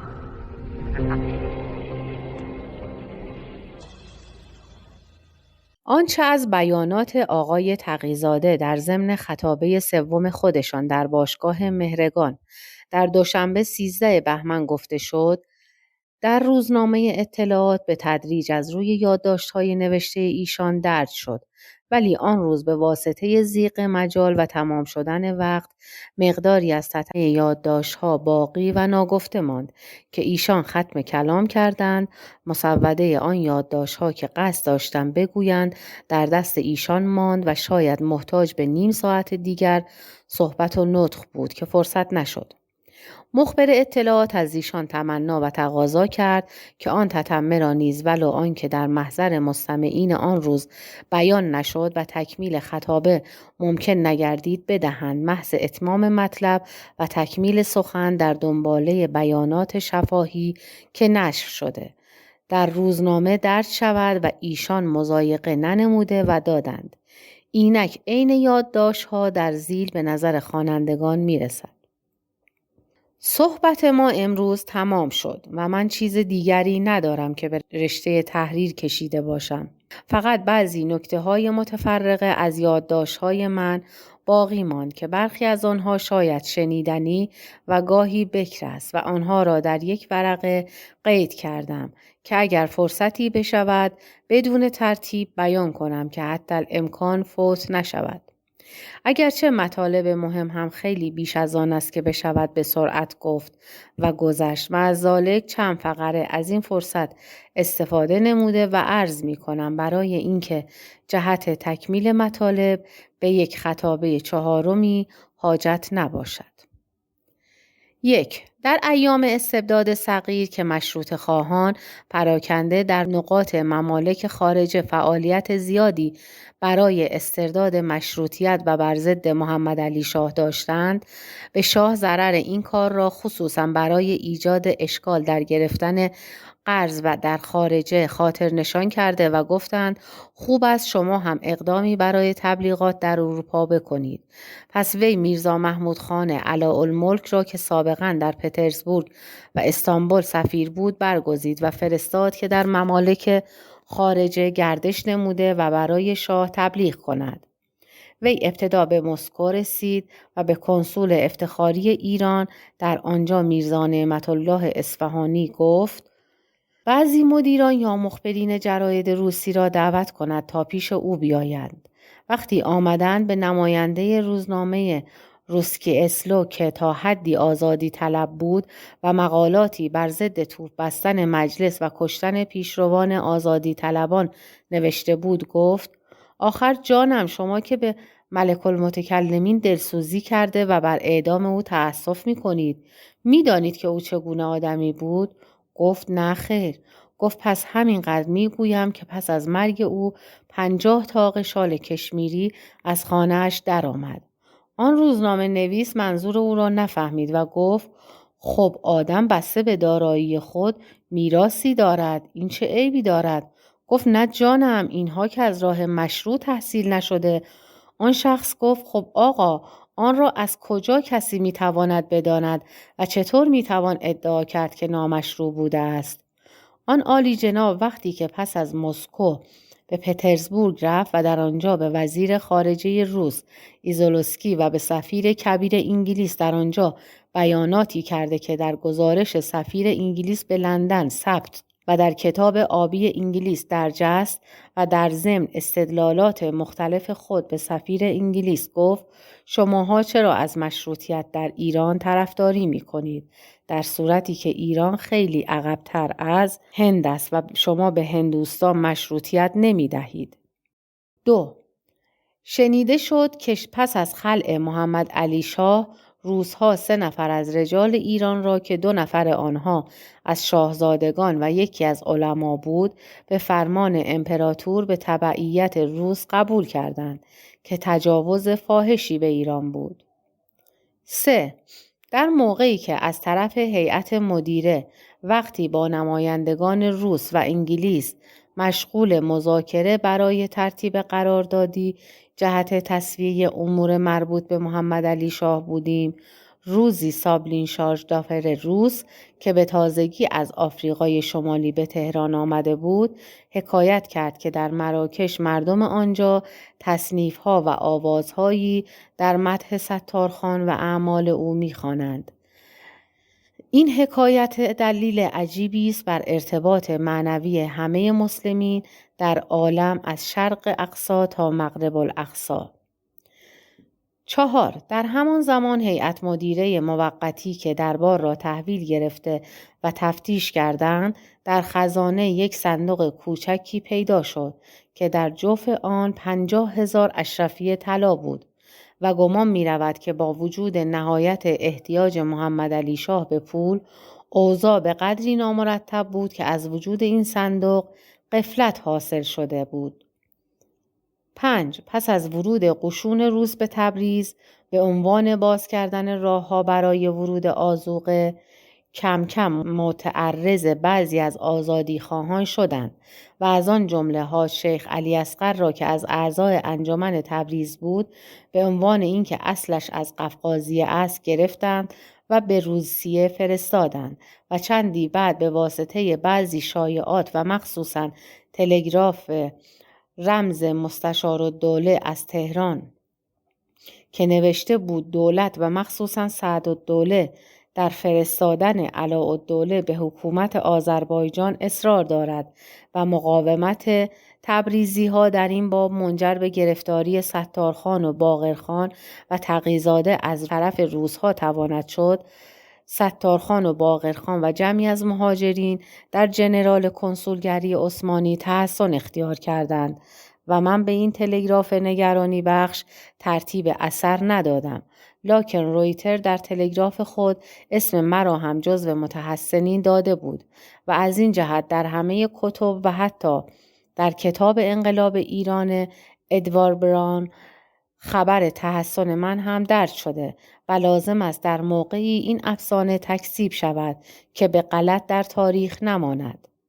6. وقتی که ما در سفارت انگلیس متحسن بودیم، دربار و مخصوصاً امیر بهادر جنگ مرحوم حشمت الدوله را به سفارت فرستادند که با من گفتگو کرده بلکه مرا به باغ شاه ببرد و وعده همه گونه مراعات و سلامت میداد. واضح است که من قبول نکردم و پس از کشته شدن میرزا جهانگیرخان و ملک المتکلمین در باغ شاه اعتمادی و اقوال آنها نمیتوانستم داشته باشم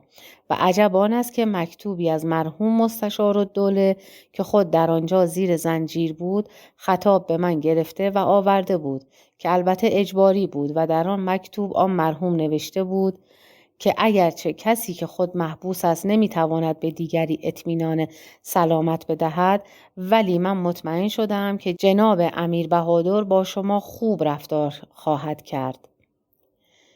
حشمت الدوله می گفت که امیر بهادر قول شرف داده است. برای ذکر خیر آن مرحوم یعنی حشمت الدوله خوب است که گفته شود اگر وی روز واقعه یعنی توپ بستن مجلس در دربار نبود، مرحومین بهبهانی و طباطبایی و حاج امام جمعه خویی جان سلامت به در نمی بردند. چه وقتی که آنها را قزاق‌ها به باغ شاه رسانیدند، قزاق‌های داخل در باغ یکباره با قداره و شوشکه به آنها حمله برده و آنها را زدند به طوری که ممکن بود بکشند. آنگاه حشمت الدوله از داخل باغ بیرون آمد و به آنجا رسید و مانع شد و حتی آنچه سعی کرد امام جمعه را نجات بدهد قزاق‌ها دست بردار نبودند. پس او خود را بر روی امام جمعه انداخت و به او چسبید که نزنند.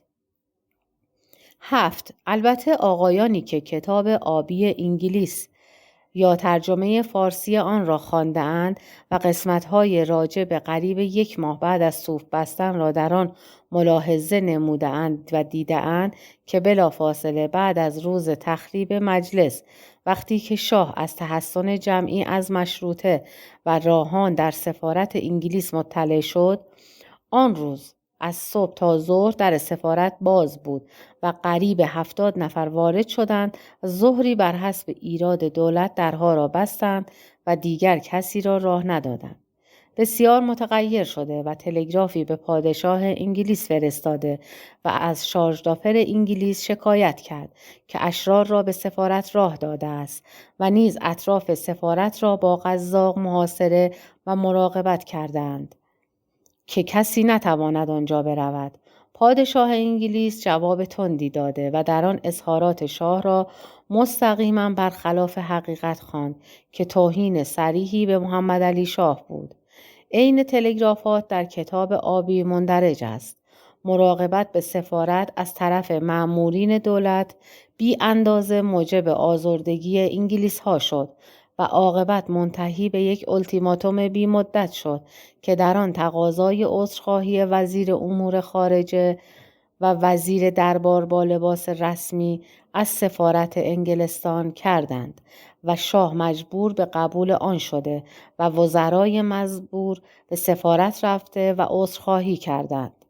در پایان تحسن متحسنین شاه تأمینی برای جان و مال آنها داد، به جز 10 نفر که 6 نفر از آنها را تبعید به خارجه کرد و 4 نفر را که یکی هم خلخالی و یکی برادر من و دیگر امیر حشمت بود با برادرش تبعید به ولایت خودشان نمود و برای تبعیدی های به خارجه بابت مخارج مسافرت 500 تومان وعده داد که عاقبت پس از چانه زدن سفارت انگلیس به 900 تومان مقرر شد. چون من از قبول چیزی از آن مبلغ امتناع کردم، آن را بین چند نفر دیگر تقسیم کردند. 8. در زمان مجلس اول ایرانیان مقیم قفقازیه و مخصوصاً باکو و تفلیس جوش و خروش فوق‌العاده‌ای برای مشروطیت ایران داشتند و گرجی‌ها و ارمنی‌ها هم همدردی داشته و عده‌ای فداییان از آنها به کمک مجاهدین تبریز و ستارخان رفتند و بعضی در جنگ‌های انقلاب در آنجا کشته شدند. ارامنه هم در تهران کمک‌هایی به مشروطه طلبان کرد و به طور کلی در ایران ایرانیان غیر مسلم غالباً حامی و هواخواه مشروطیت بودند و البته آن را موجب تخفیف بعضی زحمات و صدمات متعصبین به آنها می دانستند. پس از تخریب مجلس در ورود تبعیدی ها و از جمله من به باکو این جانب دوندگی ها و تقلاهایی برای جمع اسلحه و پول از متمولین باکو برای تبریز کردم و نتیجه کمی داد. یکی از میلیونرهای نفت آنجا مرتضی مختاروف 800 مازور وعده کرد ولی از وصول آنها به تبریز خبر صحیحی ندارم. ایرانیان مقیم مملکت عثمانی هم خیلی هیجان و فعالیت داشتند و در استانبول انجمن سعادت خیلی کار کرد و واسطه مخابرات بین تبریز و نجف و اصفهان و رشت و غیره بود. در واقع برای اعاده مشروطیت ایرانیان در همه نقاط خارجه از ترابزون و ازمیر و تفلیس و مصر و هندوستان و پاریس و لندن آنچه از دستشان برمی آمد می کردند. در پاریس بسیاری از سران مشروط خواهان جمع بودند، مانند مرحوم دهخدا و معز السلطان رشتی و برادرش میرزا کریم خان و مرحوم حسین آقا و دیگران. در سوئیس باز معاضدالسلطنه و دهخدا که روزنامه سور اسرافیل را در شهر ایوردون منتشر نمودند. این جانب از فعالیت‌های پاریس و لندن اطلاع مستقیم بیشتری دارم و مخصوصاً در لندن وقتی که با مرحوم حاج میرزا آقا فرشی در اواخر شعبان 1326 از پاریس به دانجا رفتیم و مرحوم معاضدالسلطنه نیز آنجا بود، به کمک مرحوم ادوارد براون که بزرگترین پشتیبان مشروطیت ایران در اروپا بود اقداماتی به عمل آمد که شرح آن مفصل است. قبل از ورود ما روزنامه تایمز چنان که رسم و شیوه دائمی آن جریده و نظایر آن بود، بعد از تخریب مجلس شورای ملی ایران مقاله‌ای در مذمت مجلس و مشروطه طلبان بر طبق ابن الوقتی مترد خود نوشته بود.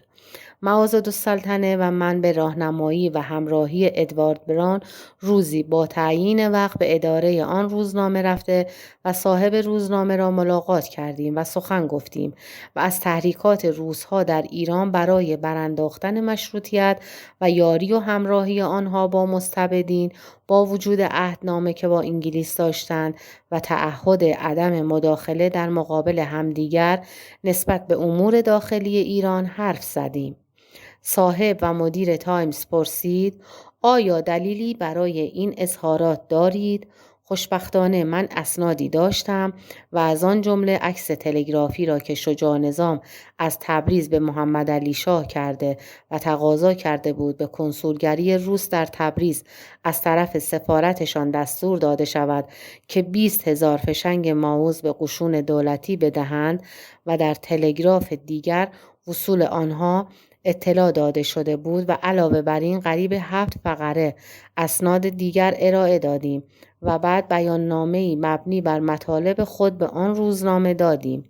به امضای خودمان که روز بعد به عنوان مانیفست وکلای ایران در روزنامه خود نشر کرده و یک مقاله اساسی هم در حد تأیید ما نوشتند.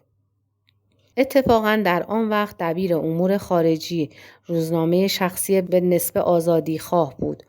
موسوم به آبراهام. چندی بعد او به مرخصی رفت و یکی دیگر که بسیار دشمن آزادی مشرق زمین و متمایل به روس بود به جای او آمد و چون ما در جراید و محافل فعالیت داشتیم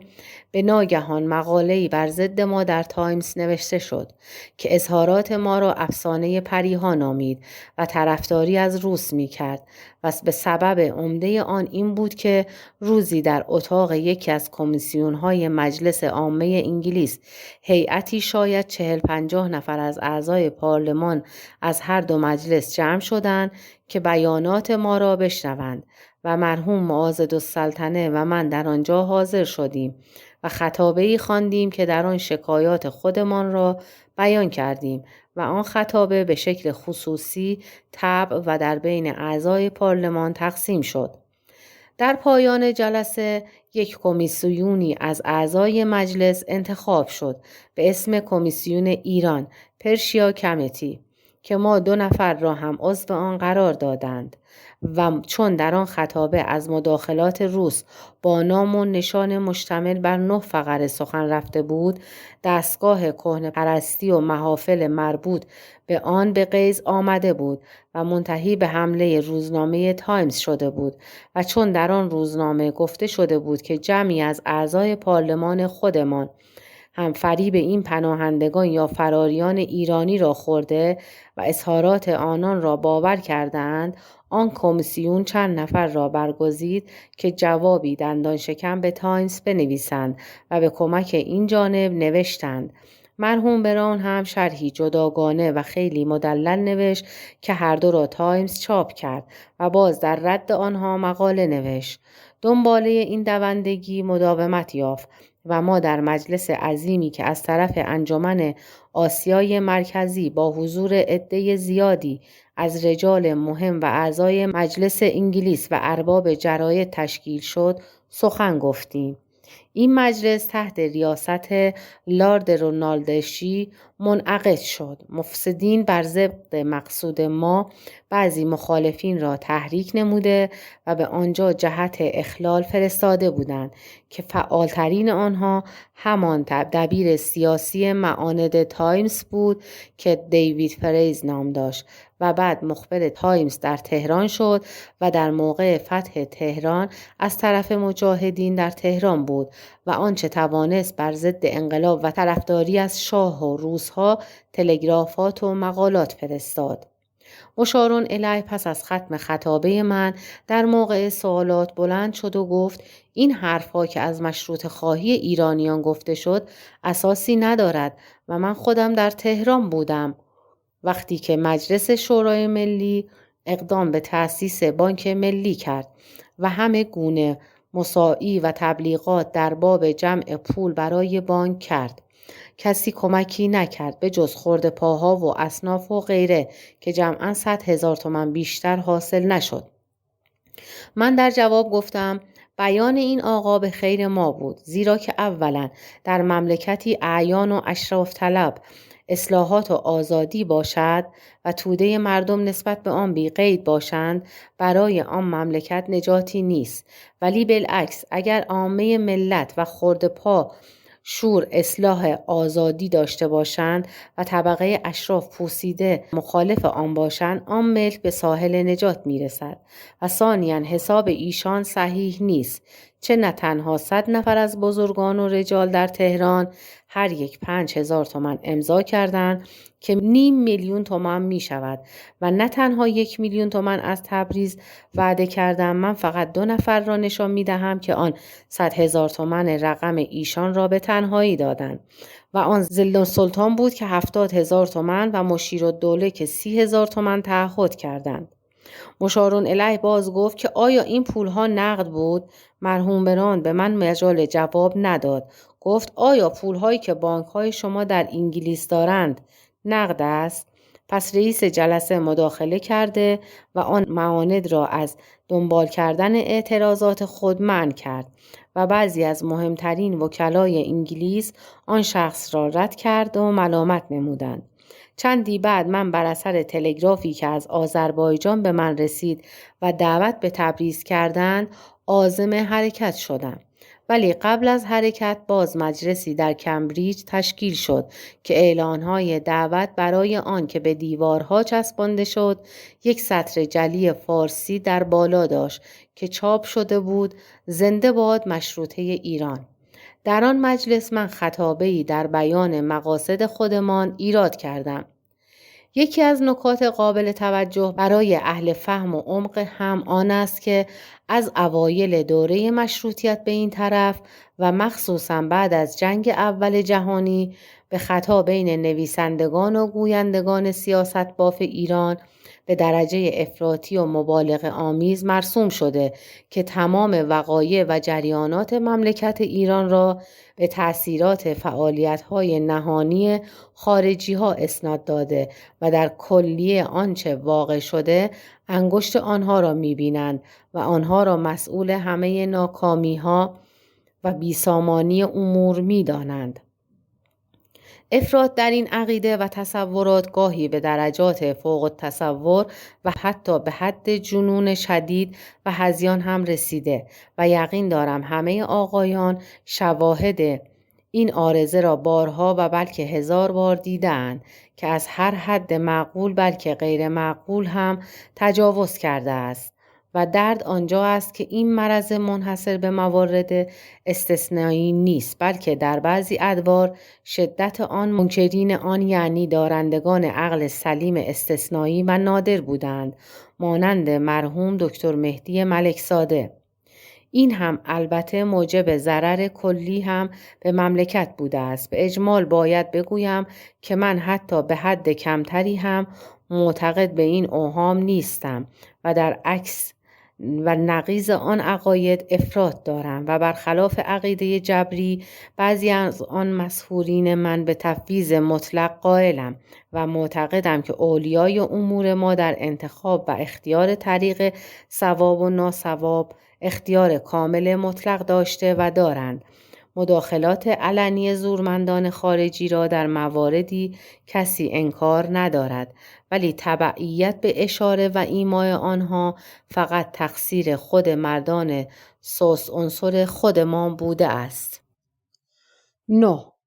برای تکمیل معلومات راجع به تاریخ مشروطیت چند کتاب با نواقصی که دارند مورد استفاده متنبئین تواند شد و از آن جمله از رساله مختصر تاریخ مجلس ملی که در برلن چاپ شده و تاریخ بیداری ایرانیان ناظم الاسلام کرمانی و حیات یحیی تألیف مرحوم حاج میرزا یحیی دولت آبادی و تاریخ انقلاب مشروطیت ایران تألیف مرحوم دکتر مهدی خان ملکزاده و تاریخ انقلاب آذربایجان و بلوای تبریز تألیف حاج محمد باقر و قرکچی و قیام آذربایجان تألیف آقای مهندس طاهرزاده بهزاد و از کتب فرنگی کتاب آبی انگلیس و کتاب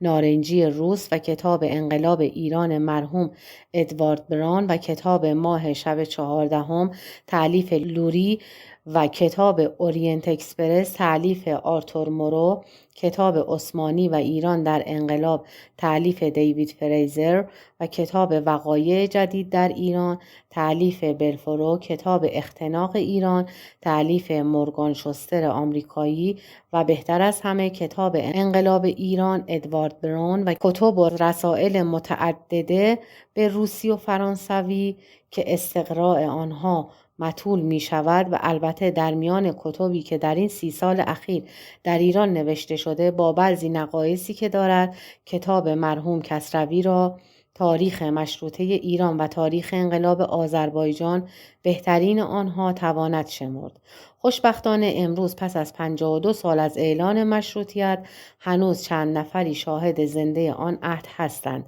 که علاقمندان می توانند برای تحقیق به آنان مراجعه نمایند، مانند آقایان حکیم الملک و آقا میرزا السید محمد صادق طباطبایی و شاهزاده شهاب الدوله و امیر خیزی و وحیدالملک شیبانی و آقای دکتر شفق که خدا سلامتشان دارد و شاید بعضی دیگر که فعلا در خاطر ندارم. 10. در ضمن بیانات خود گفته بودم که تلگرافی را که مرحوم کسروی در کتاب خود تاریخ مشروطه ایران بخش 3 چاپ 2 صفحه 64 به من نسبت داده و گفته که چند روز قبل از توپ بستن مجلس به رمز به تبریز مخابره کردم اساسی ندارد، خصوصا که نه عبارات آن شبیه به انشاء من است و نه من ابدا با کسی در تبریز رمزی داشتم. حالا لازم است بگویم که پس از تحقیق معلوم شد که کسروی در آن باب تقصیر و اشتباهی ندارد و عین تلگراف را از روزنامه انجمن تبریز گرفته که به تاریخ 25 جمادی الاخر در آنجا با تصریح به این که تلگراف رمز است چاپ شده و بعد از تحقیق زیاد عاقبت معلوم شد که آن را در تبریز مشروطه خواهان برای تشویق مردم و تحریک جمعیت آنها جعل نموده منتشر ساختند. 11. مظفرالدین شاه در مسافرت خود به اروپا یک طبیب انگلیسی به اسم دکتر لیندلی برای خودش استخدام کرد که مرد نجیب و پسر یک قاضی عالی مقام بود. بعد طبیبی هم از فرانسه برای خودش آورد که اگر اشتباه نکنم به اسم دکتر شیندر بود یا شاید هم به اصرار روس‌ها یک طبیب روسی هم استخدام کرد که گویا طبیب قزاقخانه تهران بود. پس در دربار ایران از هر یک از ممالک ائتلاف مثلث یک طبیب حاضر و در خلوت و جلوت شاه ناظر بودند. بعد از مظفرالدین شاه هم دکتر کوپن فرانسه و همان اطبای روسی و انگلیسی در دربار محمد علی شاه بود. پس از خلع محمد علی میرزا در ضمن تسویه دربار عذر این اطبا نیز خواسته شد و البته هر کدام دعاوی مواجب تا آخر کنترات و مستمری مادام العمر داشتند و گرفتند. مستمری طبیب انگلیسی تا این اواخر مرتباً پرداخت می شد. در آن اوقات یکی از جراید تهران شرحی در باب فعالیت‌های سیاسی این اطبای خارجی از روی تحقیق یا حدس و مصوعات نوشته و آنها را اعمال سفارت‌های خارجی شمرد. این مقاله بر دکتر انگلیسی گران آمد و فحاشی شدیدی نمود و شرحی به فارسی به همان روزنامه انگلیسی فرستاد که چاپ شد و در آن نوشته اعتراض بر آن نسبت نمود و گفت که وی آدم شریفی است و هرگز جز کار طبی خود در نزد شاه به عملی مبادرت نکرده و ارتباطی با سفارت خود نداشته است. این اظهار وی به اطبای روسی و فرانسوی تا حدی برخورد و از قراری که شنیدم روس‌ها با انگلیس‌ها اعتراض نمودند و آنها را مسئول اظهارات دکتر لیندلی شمرده و گله‌مندی کردند. یک مأمور سیاسی انگلیسی در تهران به من وقتی گفت که این مراسله دکتر لیندلی به جراید ایران 48 ساعت لندن و پترزبورگ را مشغول داشته و موجب مخابرات بین آنها گردید و البته انگلیس ها از اقدام آن دکتر خیلی ناراضی شده بودند.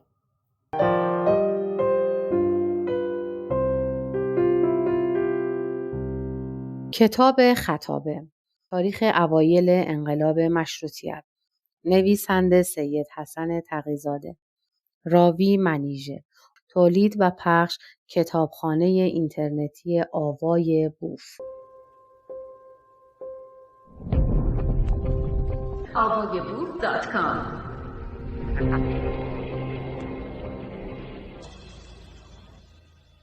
خلاصه تاریخی از انقلاب و مقدمات تغییر شکل حکومت و ظهور حکومت ملی یا مشروطیت که در سنه 1324 هجری قمری مطابق 1906 مسیحی در ایران واقع شد، آقای تقی‌زاده بر حسب تقاضای انجمن مهرگان در محفل آن انجمن یعنی باشگاه مهرگان در 3 خطابه به تاریخ 29 دی ماه و 6 و 13 بهمن ماه سنه 1337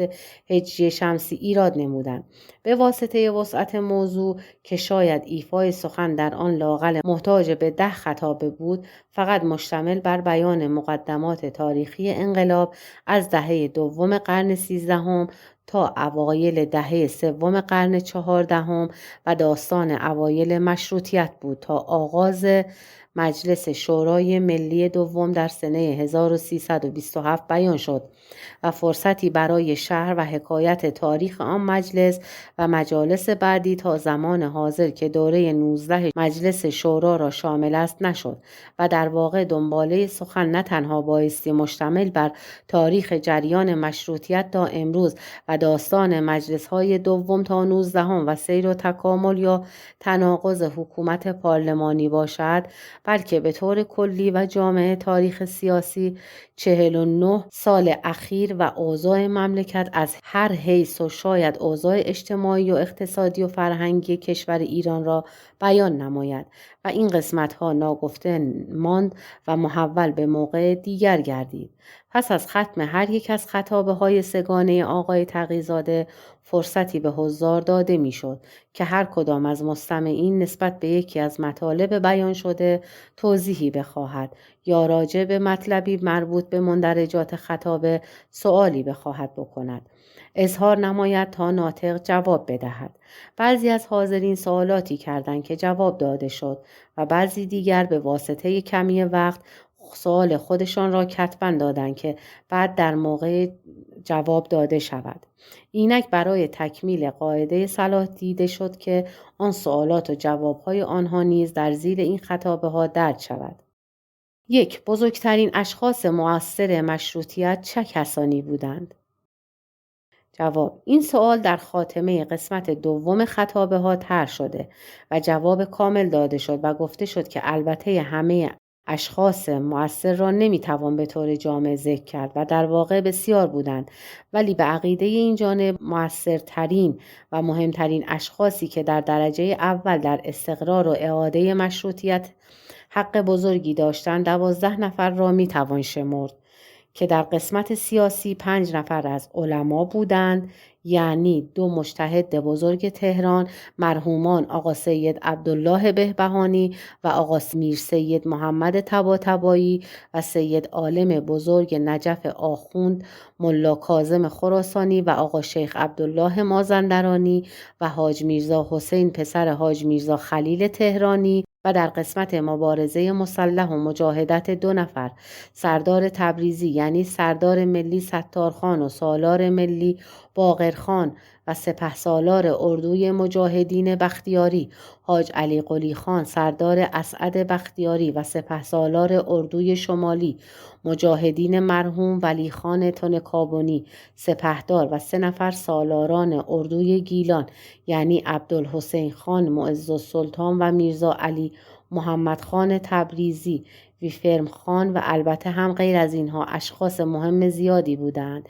که ذکر اسامی آنها موجب تفصیل می شود و هم مقام و درجه تأثیر و اخلاق و کفایت و لیاقت این 12 نفر نیز متفاوت بود و ممکن است عقاید مختلف باشد و ورود در بیان جزئیات اختصاصی هر یک خارج از موضوع سوال تواند باشد و نیز باید گفت که استقراء نسبت به اشخاص مشکل است و اثبات شیئی نفی معدا نمی کند.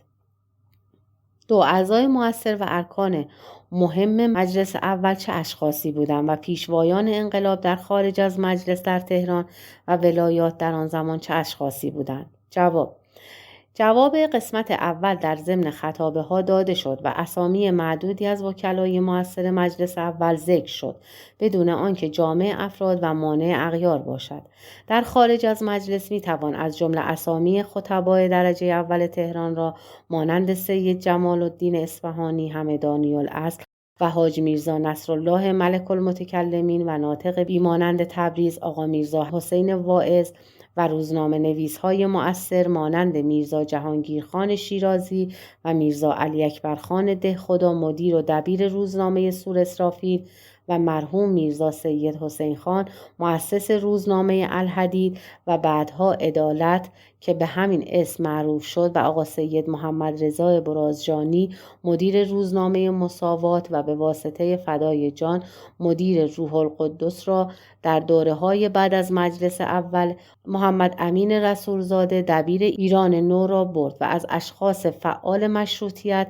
حکیم الملک و آقا میرزا سید محمد صادق طباطبایی و معاضد السلطنه و عده‌ای دیگر که از آنها که من شخصا خوب می شناختم و با خود من همکاری می کردند، حسین آقا پسر حاج میرزا حسن کاشی و مرحوم آقا سید عبدالرحیم خلخالی و میرزا داوود خان علی آبادی و آقا سید جلیل اردبیلی و میرزا محمد خراسانی بعدها معروف به نجات و چند نفری دیگر که فعلا به خاطرم نرسید و خدا همه آنها را بیامرزد و شکی نیست که بسیار دیگری نیز بودند و قطعا قریب 30-40 نفر دیگر نیز از تهران و تبریز و گیلان و ولایات میتوان شمرد و ذکر بعضی موجب اهمال حقوق دیگران نباید بشود و فهرست فوق نه جامع افراد است و نه مانع اغیار.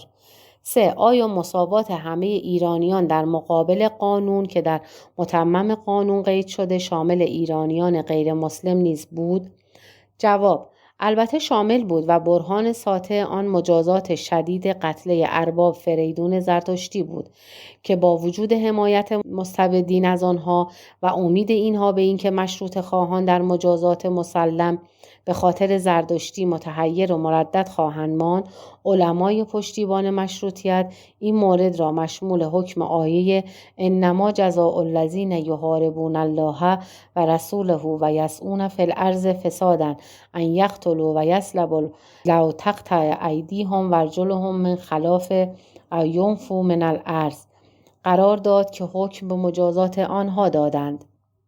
4. وکلای ایرانیان غیر مسلم در مجلس اول چه کسانی بودند؟ جواب: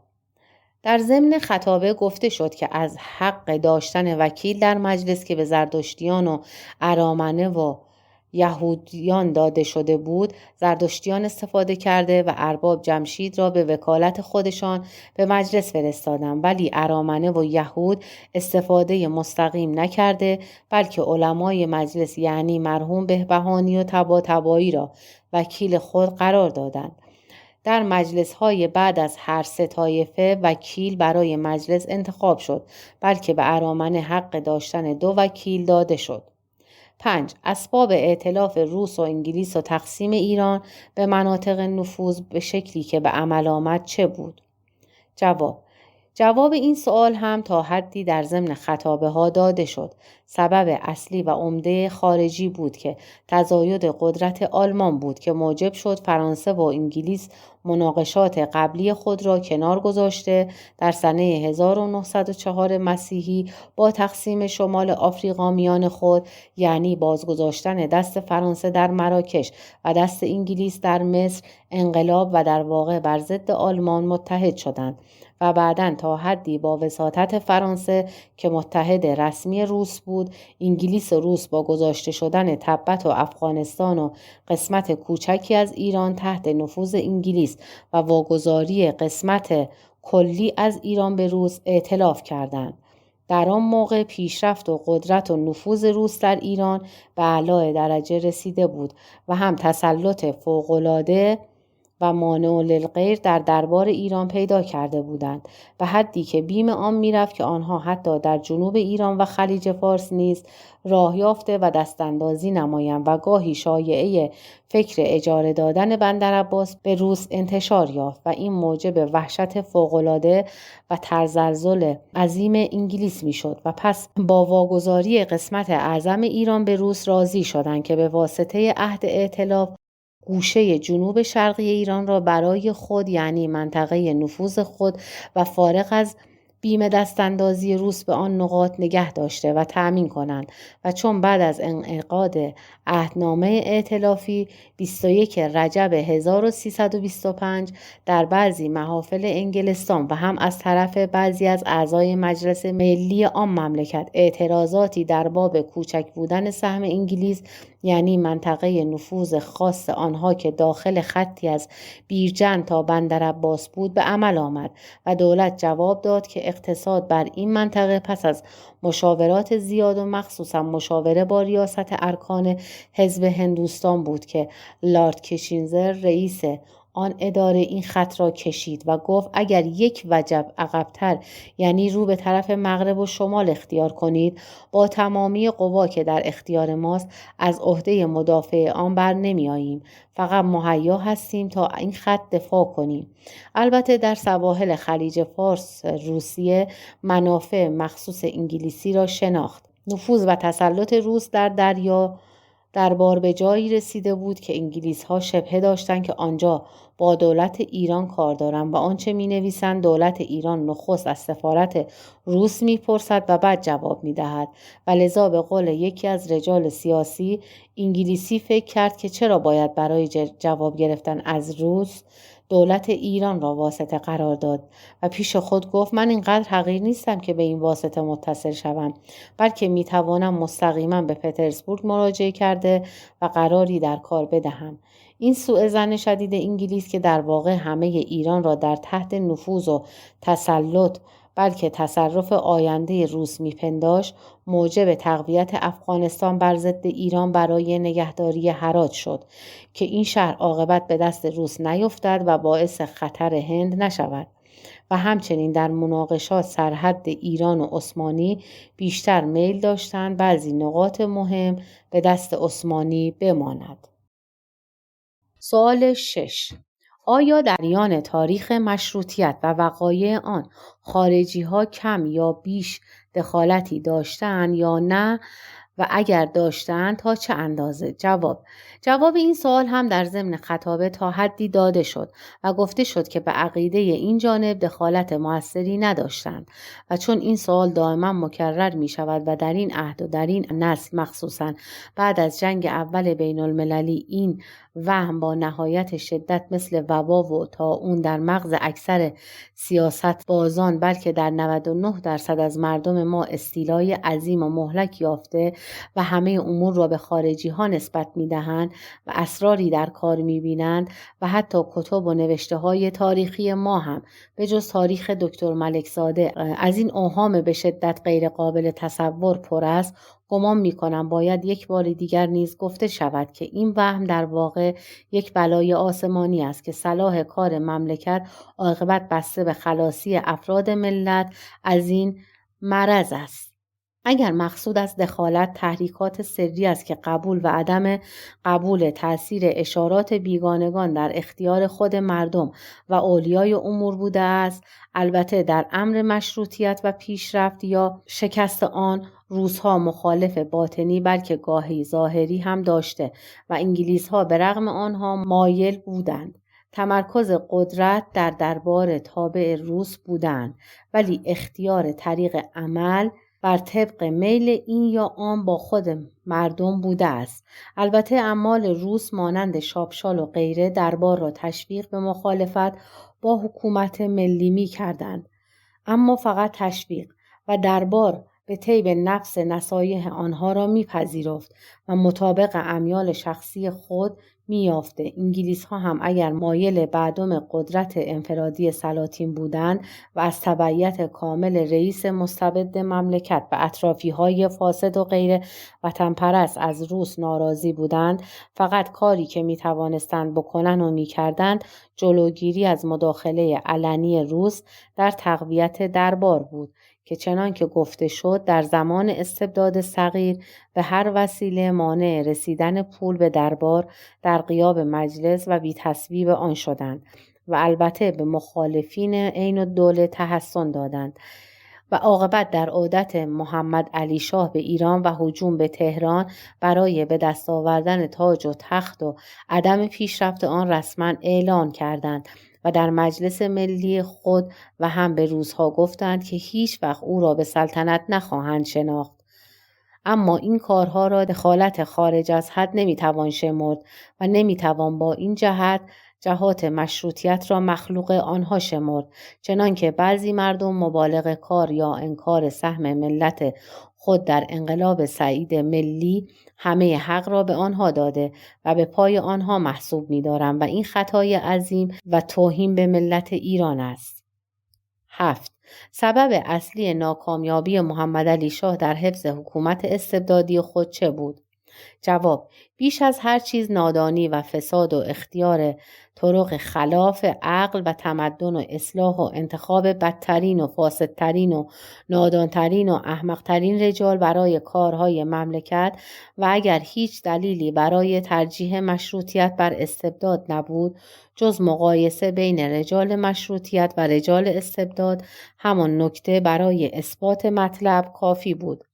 مثلا رجالی که مجلس برای اداره امور مملکت خواست و تقویت کرد عبارت بود از امثال ناصرالملک و صنیع الدوله و مخبر السلطنه و مشیر الدوله و مؤتمن الملک و غیرها و غیر هم و رجال منتخب شاه امثال مشیر السلطنه و امیر بهادر جنگ و مفاخر الملک و کامران میرزا و غیر هم. شخص اول یعنی مشیر السلطنه که محمد علی شاه بعد از قتل امین السلطان او را به اصرار به ریاست وزرا برگزید، مردی بود جاهل و به قول عامه شاه طهماسبی که وقتی به مجلس معرفی میشد و از او پرسیدند پروگرام به اصطلاح فعلی پروگرام این کابینه چیست، در جواب گفت همان قانون که اخیراً از مجلس گذشته است و دستور ما خواهد بود و مقصودش قانون بلدیه بود. مشارون الیه روزی به این جانب که گاهی انتقاد می کردم گفت اینقدر سر به سر ما نگذارید، من هم در جوانی خلاصة الحساب خواندم و حتی چند درس از کتاب مارگو نیز خواندم. مارگو در آن زمان کتابی بود مشتمل بر دروس ابتدایی فرانسه و روسی که بعضی درس می‌خواندند. یکی از وزرای شاه که لازم نیست اسمش را ببرم و خود را دیپلمات می‌دانسته و چندی در فرنگستان هم به مأموریتی بود و وزیر عدلیه معرفی شده به مجلس بود، در موقعی که از لزوم تسویه کار یک شخص متهم و انجام سریع استنطاق و غیره اظهاراتی در مجلس به او شد، گفت عجب این چه عجله‌ای است در فرنگستان. گاهی شده که متهمی را قبل از محاکمه 70 سال توقیف کردند و یکی از بزلگویان مجلس به او گفت آیا این شخص در رحم مادر مرتکب تقصیری شده بود و بسیاری از مردان غیر عادی در حماقت و شقاوت از ملازمان دربار معدلت المدار آن سلطان بودند. شاید عوام‌ترین اعضای مجلس که بعضی از وکلای اصناف مانند کله‌پزها و حمامی‌ها بودند در فهم و درایت از بعضی وزرای نادان آن دوره کامل‌تر بودند. اگرچه در مجلس هم بعضی اشخاص کم ادعا و تا حدی عامی و ساده‌لوح پیدا می‌شد، مانند یکی از تربیت شدگان ظاهری عضو مجلس که روزی در موقع بحث در قانون نواقل و مالیات‌های آنها وقتی که ماده نواقل معاف از عوارض مطرح بود و خوانده شد که نواقل معاف عبارت است از نواقل بلدیه و نواقل صحیحه و نواقل عسکریه، بسیار متغیر شد و به تندی اعتراض کرد و گفت آقا مگر عسکر گاریچی کم ظلم به این مردم کرده که نواقل او از عوارض معاف باشد؟ ذهن مشارون الیه اسکر گاریچی معروف که در خط راه تهران و قم عرابه ها و گاری های او کار می کرد و در آغاز مشروطیت یکی از موارد شکایت عمومی بود در رفته بود و در مجلس حرف او باعث خنده شد و می توان چند فقره خوشمزه از ساده‌لوحی بعضی دیگر از وکلا در مقام تفریح ذکر کرد. لکن صفای نیت و حسن عقیدت و ایمان و خیرخواهی این قبیل وکلای کم علم استثنایی قابل قیاس با فاسدین در باری و گرگ‌های درنده نیست. 8. آیا در مجلس اول احزاب سیاسی وجود داشت و چند حزب بود و مرام آنها چگونه بود و آیا تشکیلات آنها به شکل ممالک غربی و بر مبنای اصول آنها بود؟ جواب: در مجلس اول حزب سیاسی به این اسم وجود نداشت و فقط البته تند روان و محافظین بودند که عقاید بعضی از اولی‌ها شباهت به سوسیالیسم داشت. در مجلس دوم برای مرتبه اول احزاب سیاسی پیدا شد که دو حزب مهم در تمام حوزه آن مجلس مباحثه و معارضه داشتند که یکی اعتدالیون بود که به خود اعتدالیون اجتماعیون عنوان دادند و دیگری حزب دموکرات بود که نسبتاً تندرو بود و تشکیلات بسیار منظم به طرز اروپایی داشت و انبساط زیاد در مملکت پیدا کرد و افراد آن خیلی پرشور و فعال بودند و همچنین اعتدالیون تشکیلات منظمی داشتند و دارای افراد صالح و آزادیخواهان وطن دوست بودند. این دو حزب در سیاست خارجی اختلافی نداشتند و کشمکش آنها اغلب ولی نه در همه چیز در امور سیاست داخلی بود. حزب سومی هم در مجلس به اسم اتفاقی و ترقی پیدا شد که اهمیت و نفوذ نظیر دو حزب اول را نداشتند. حزب دموکرات را مخالفین آنها اسم انقلابیون داده بودند و هرچند خود آنها از این اسم مبرا کردند و قبول نداشتند، به واسطه تکرار و تبلیغات این اسم اغلب برای آنها در افوا ماند و حتی در بعضی از کتب تاریخ مشروطیت مثل امر مسلم تکرار شده است. مرام دموکرات ها نسبت به آن زمان گاهی افراطی به نظر می آمد و البته افراط در آزادی خواهی داشتند و از آن جمله دادن املاک زراعتی به رعایا به تدریج و تفکیک قوه روحانی از قوه سیاسی جزو مرام اعلان شده آنها بود. در حزب دموکرات و اعتدالی که پایه‌ای در میان ملت داشتند در تاریخ ایران گذشته از حزب اشتراکی که حالا غیرقانونی اعلام شده، تنها حزب سیاسی ملی منحصر به معنی غربی حزب و شبه به ممالک دموکراتیک کامل بود. 9. آیا رقابت دول خارجی در ایران و طمع متقابل آنها برای ایران مفید بود یا مضر؟ جواب: به طور کلی این رقابت در جهت منفی و غیر مستقیم مفید بود، از آنکه گاهی یکی مانع تجاوزات دیگری میشد، لکن گاهی هم باعث مسابقه در سلب حقوق ایران و تحصیل امتیازات مضر میشد. مثلا در اوایل سلطنت ناصرالدین شاه وقتی که به آشوراده حمله برده و جمعی از ساخلوی روسی را کشتند، دولت روس تخت برآشفته و حاکم مازندران را که برادر شاه بود متهم به دخالت در این کار نموده و به شدت تقاضای عزل او را کرد. میرزا تقی‌خان امیر نظام ابتدا مقاومت کرد، ولی عاقبت برای اینکه این مقاومت منتهی به نزاع با روسیه و قطع روابط با آن دولت نشود، تقاضای روس را قبول کرد و فوراً در مقابل این مساعدت با روس، انگلیس‌ها برای جبران عقب ماندگی خودشان از روس تقاضای حق تفتیش کشتی‌ها را در خلیج فارس جهت جلوگیری از تجارت برده فروشی نمودند و گرفتند.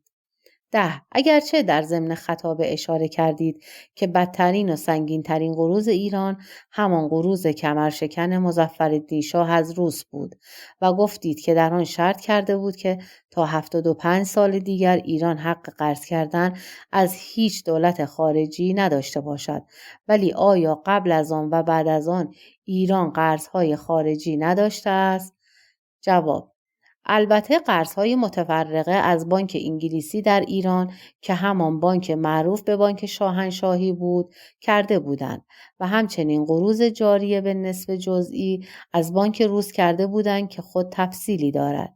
ولی اولین قرض معتاد به همان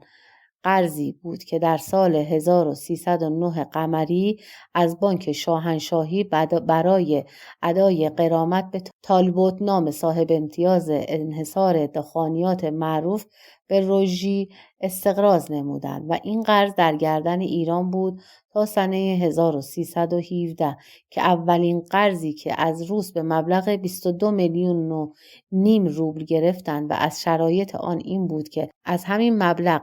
500,000 لیره قرض بانک شاهنشاهی را بپردازند. ولی داستان خوشمزه این است که بعد از 2-3 سال که دوباره مظفرالدین شاه قصد سفر مجدد به اروپا داشت، در سنه 1320 11 میلیون روبل از روسیه قرض گرفت و آن مبلغ را در طی مسافرت خود خرج کرد و چون آن وجه تمام شد و شاه متصل پول می‌خواست، از صراف‌های داخلی مانند جهانیان و ارباب جمشید و اتحادیه و غیر هم هرچه ممکن بود گرفت و قبل از آن هم باز و وقتی در فرنگستان بود و باز بی پول شده بود در صدد برآمد به یک تدبیری.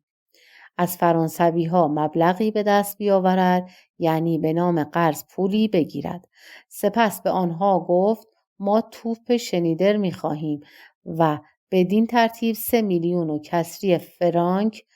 توپ از آنها خرید و 5 میلیون قبض داد و مابقی را نقداً تا میزان 5 میلیون از فرانسوی ها گرفت و همه را خرج کرد. و در بازگشت به ایران هم وقتی به ایروان رسید از تجارتخانه تومانیاتس صراف ارمنی مبلغی گرفت. بعد بنابر آنچه شنیدم از لیانوژوف ها که امتیازات شیلات را داشتند حق امتیاز 3 ساله را پیشکی با صرف نظر از نزول آن گرفت. سپس باز از قراری که شنیده شد از بختیاری ها به اصرار درخواست که مالیات سال بعد را هم 1 سال پیش بدهند و گویا آنها نیز 1 سال دادند. البته مظفرالدین شاه در این بین انگلیسی ها را هم بی نصیب نگذاشت. در سال 1321 1 فقره 190,000 لیره انگلیسی و سال بعد هم 100,000 لیره دیگر از آنها به اسم قرض هندی قرض کرد و عایدات شیلات بحر خزر را نزد آنها گرو گذاشت که مجموع این 2 قرض اخیر مبلغ 290,000 لیره شده بود و جمعاً معروف به قرض شیل شد و در آن شرط شده بود اگر عایدات شیلات هم برای استهلاک آن کافی نباشد، عایدات تلگرافخانه و اگر آن هم کافی نشود، عایدات گمرکات جنوب نیز در گروه آنها باشد و به این ترتیب گمرکات بنادر جنوب هم گروه انگلیسی ها رفت و انگلیسی ها البته به این ترتیب خیلی مایل بودند از این جهت که در قرض اول روس ها هم تمام عواید گمرکات ایران الا گمرکات جنوب در گروه روس رفته بود و البته وقتی گمرک گرو می شد معنیش این بود که وقتی به قدر کفایت وصول نمی شد خود آنها برای وصول در گمرک مأمور می گذاشتند. بعد باز علل اتصال از بانک روس و بانک شاهنشاهی به عنوان حساب جاری و بعد به عنوان مساعده از بابت استقراضی که قرار بود از دولتین روس و انگلیس بگیرد مبالغی پی در پی گرفت. این مساعده ها با تنزیل سدی 7 بود. مجموع قروض حساب جاری به بانک شاهنشاهی که در سنه 1328 قمری 1 کاسه شد قریب 3,400,000 تومان شده بود. مجموع قروض 1 کاسه شده در سنه 1329 قمری 6 میلیون تومان بود. مساعده های مشترک روس و انگلیس و بعضی از انگلیس ها تنها 815,000 لیره انگلیسی شده بود. علاوه بر همه اینها و انواع قروض عندالمطالبه به بانک ها رسم عجیبی احداث شد که دولت قروض بعضی از اشخاص به تجارتخانه ها را به بانک ها قبول می کرد و به حساب دولت می ماند. مانند قروض شخصی ارباب جمشید و قروض قریب 9 نفر اشخاص متفرقه که ارباب جمشید در مقابل بانک ضمانت کرده بود که جمعاً قریب 1465 هزار تومان بود. درباره قروض ایران مقاله‌ای مفصل هم محتوی صورت تمام قروض سابق در روزنامه کاوه دوره قدیم شماره 31-32 سال سوم هست که برای کسب اطلاع دقیق تر میتوان بدانجا رجوع کرد. در اواخر سلطنت مظفرالدین شاه وضع مالی دولت ایران بدتر از خرابی آخر عهد حاج میرزا آقاسی شده بود. 11. جناب عالی در ضمن تعداد کتب تاریخی راجع به مشروطیت ایران اسم از انقلاب ایران تألیف ادوارد بران برده و آن را یکی از کتاب به نسبت صحیح‌تر و بی‌غرض‌تر شمردید. اگرچه در متن کتاب ثنای زیادی از قالب پیشروان مشروطیت مندرج است، لکن در یادداشت‌های زیر آن کتاب صفحات 441-442 اصل انگلیسی شرحی از ستارخان آمده که مشتمل بر عین مکتوبی است که بران گوید از شخصی به او رسیده که به قضاوت و تمیز او کمال اعتماد دارد و در موقعی واقع بود که می توانست عقیده درستی حاصل نماید. در آن مکتوب با وجود مدح شجاعت و فداکاری و حسن اداره مرحوم ستارخان شرحی از فساد اخلاق وی که رفته رفته به او عارض شده و شدت گرفت ذکر شده و از تطاول او به مال دیگران و انحماک او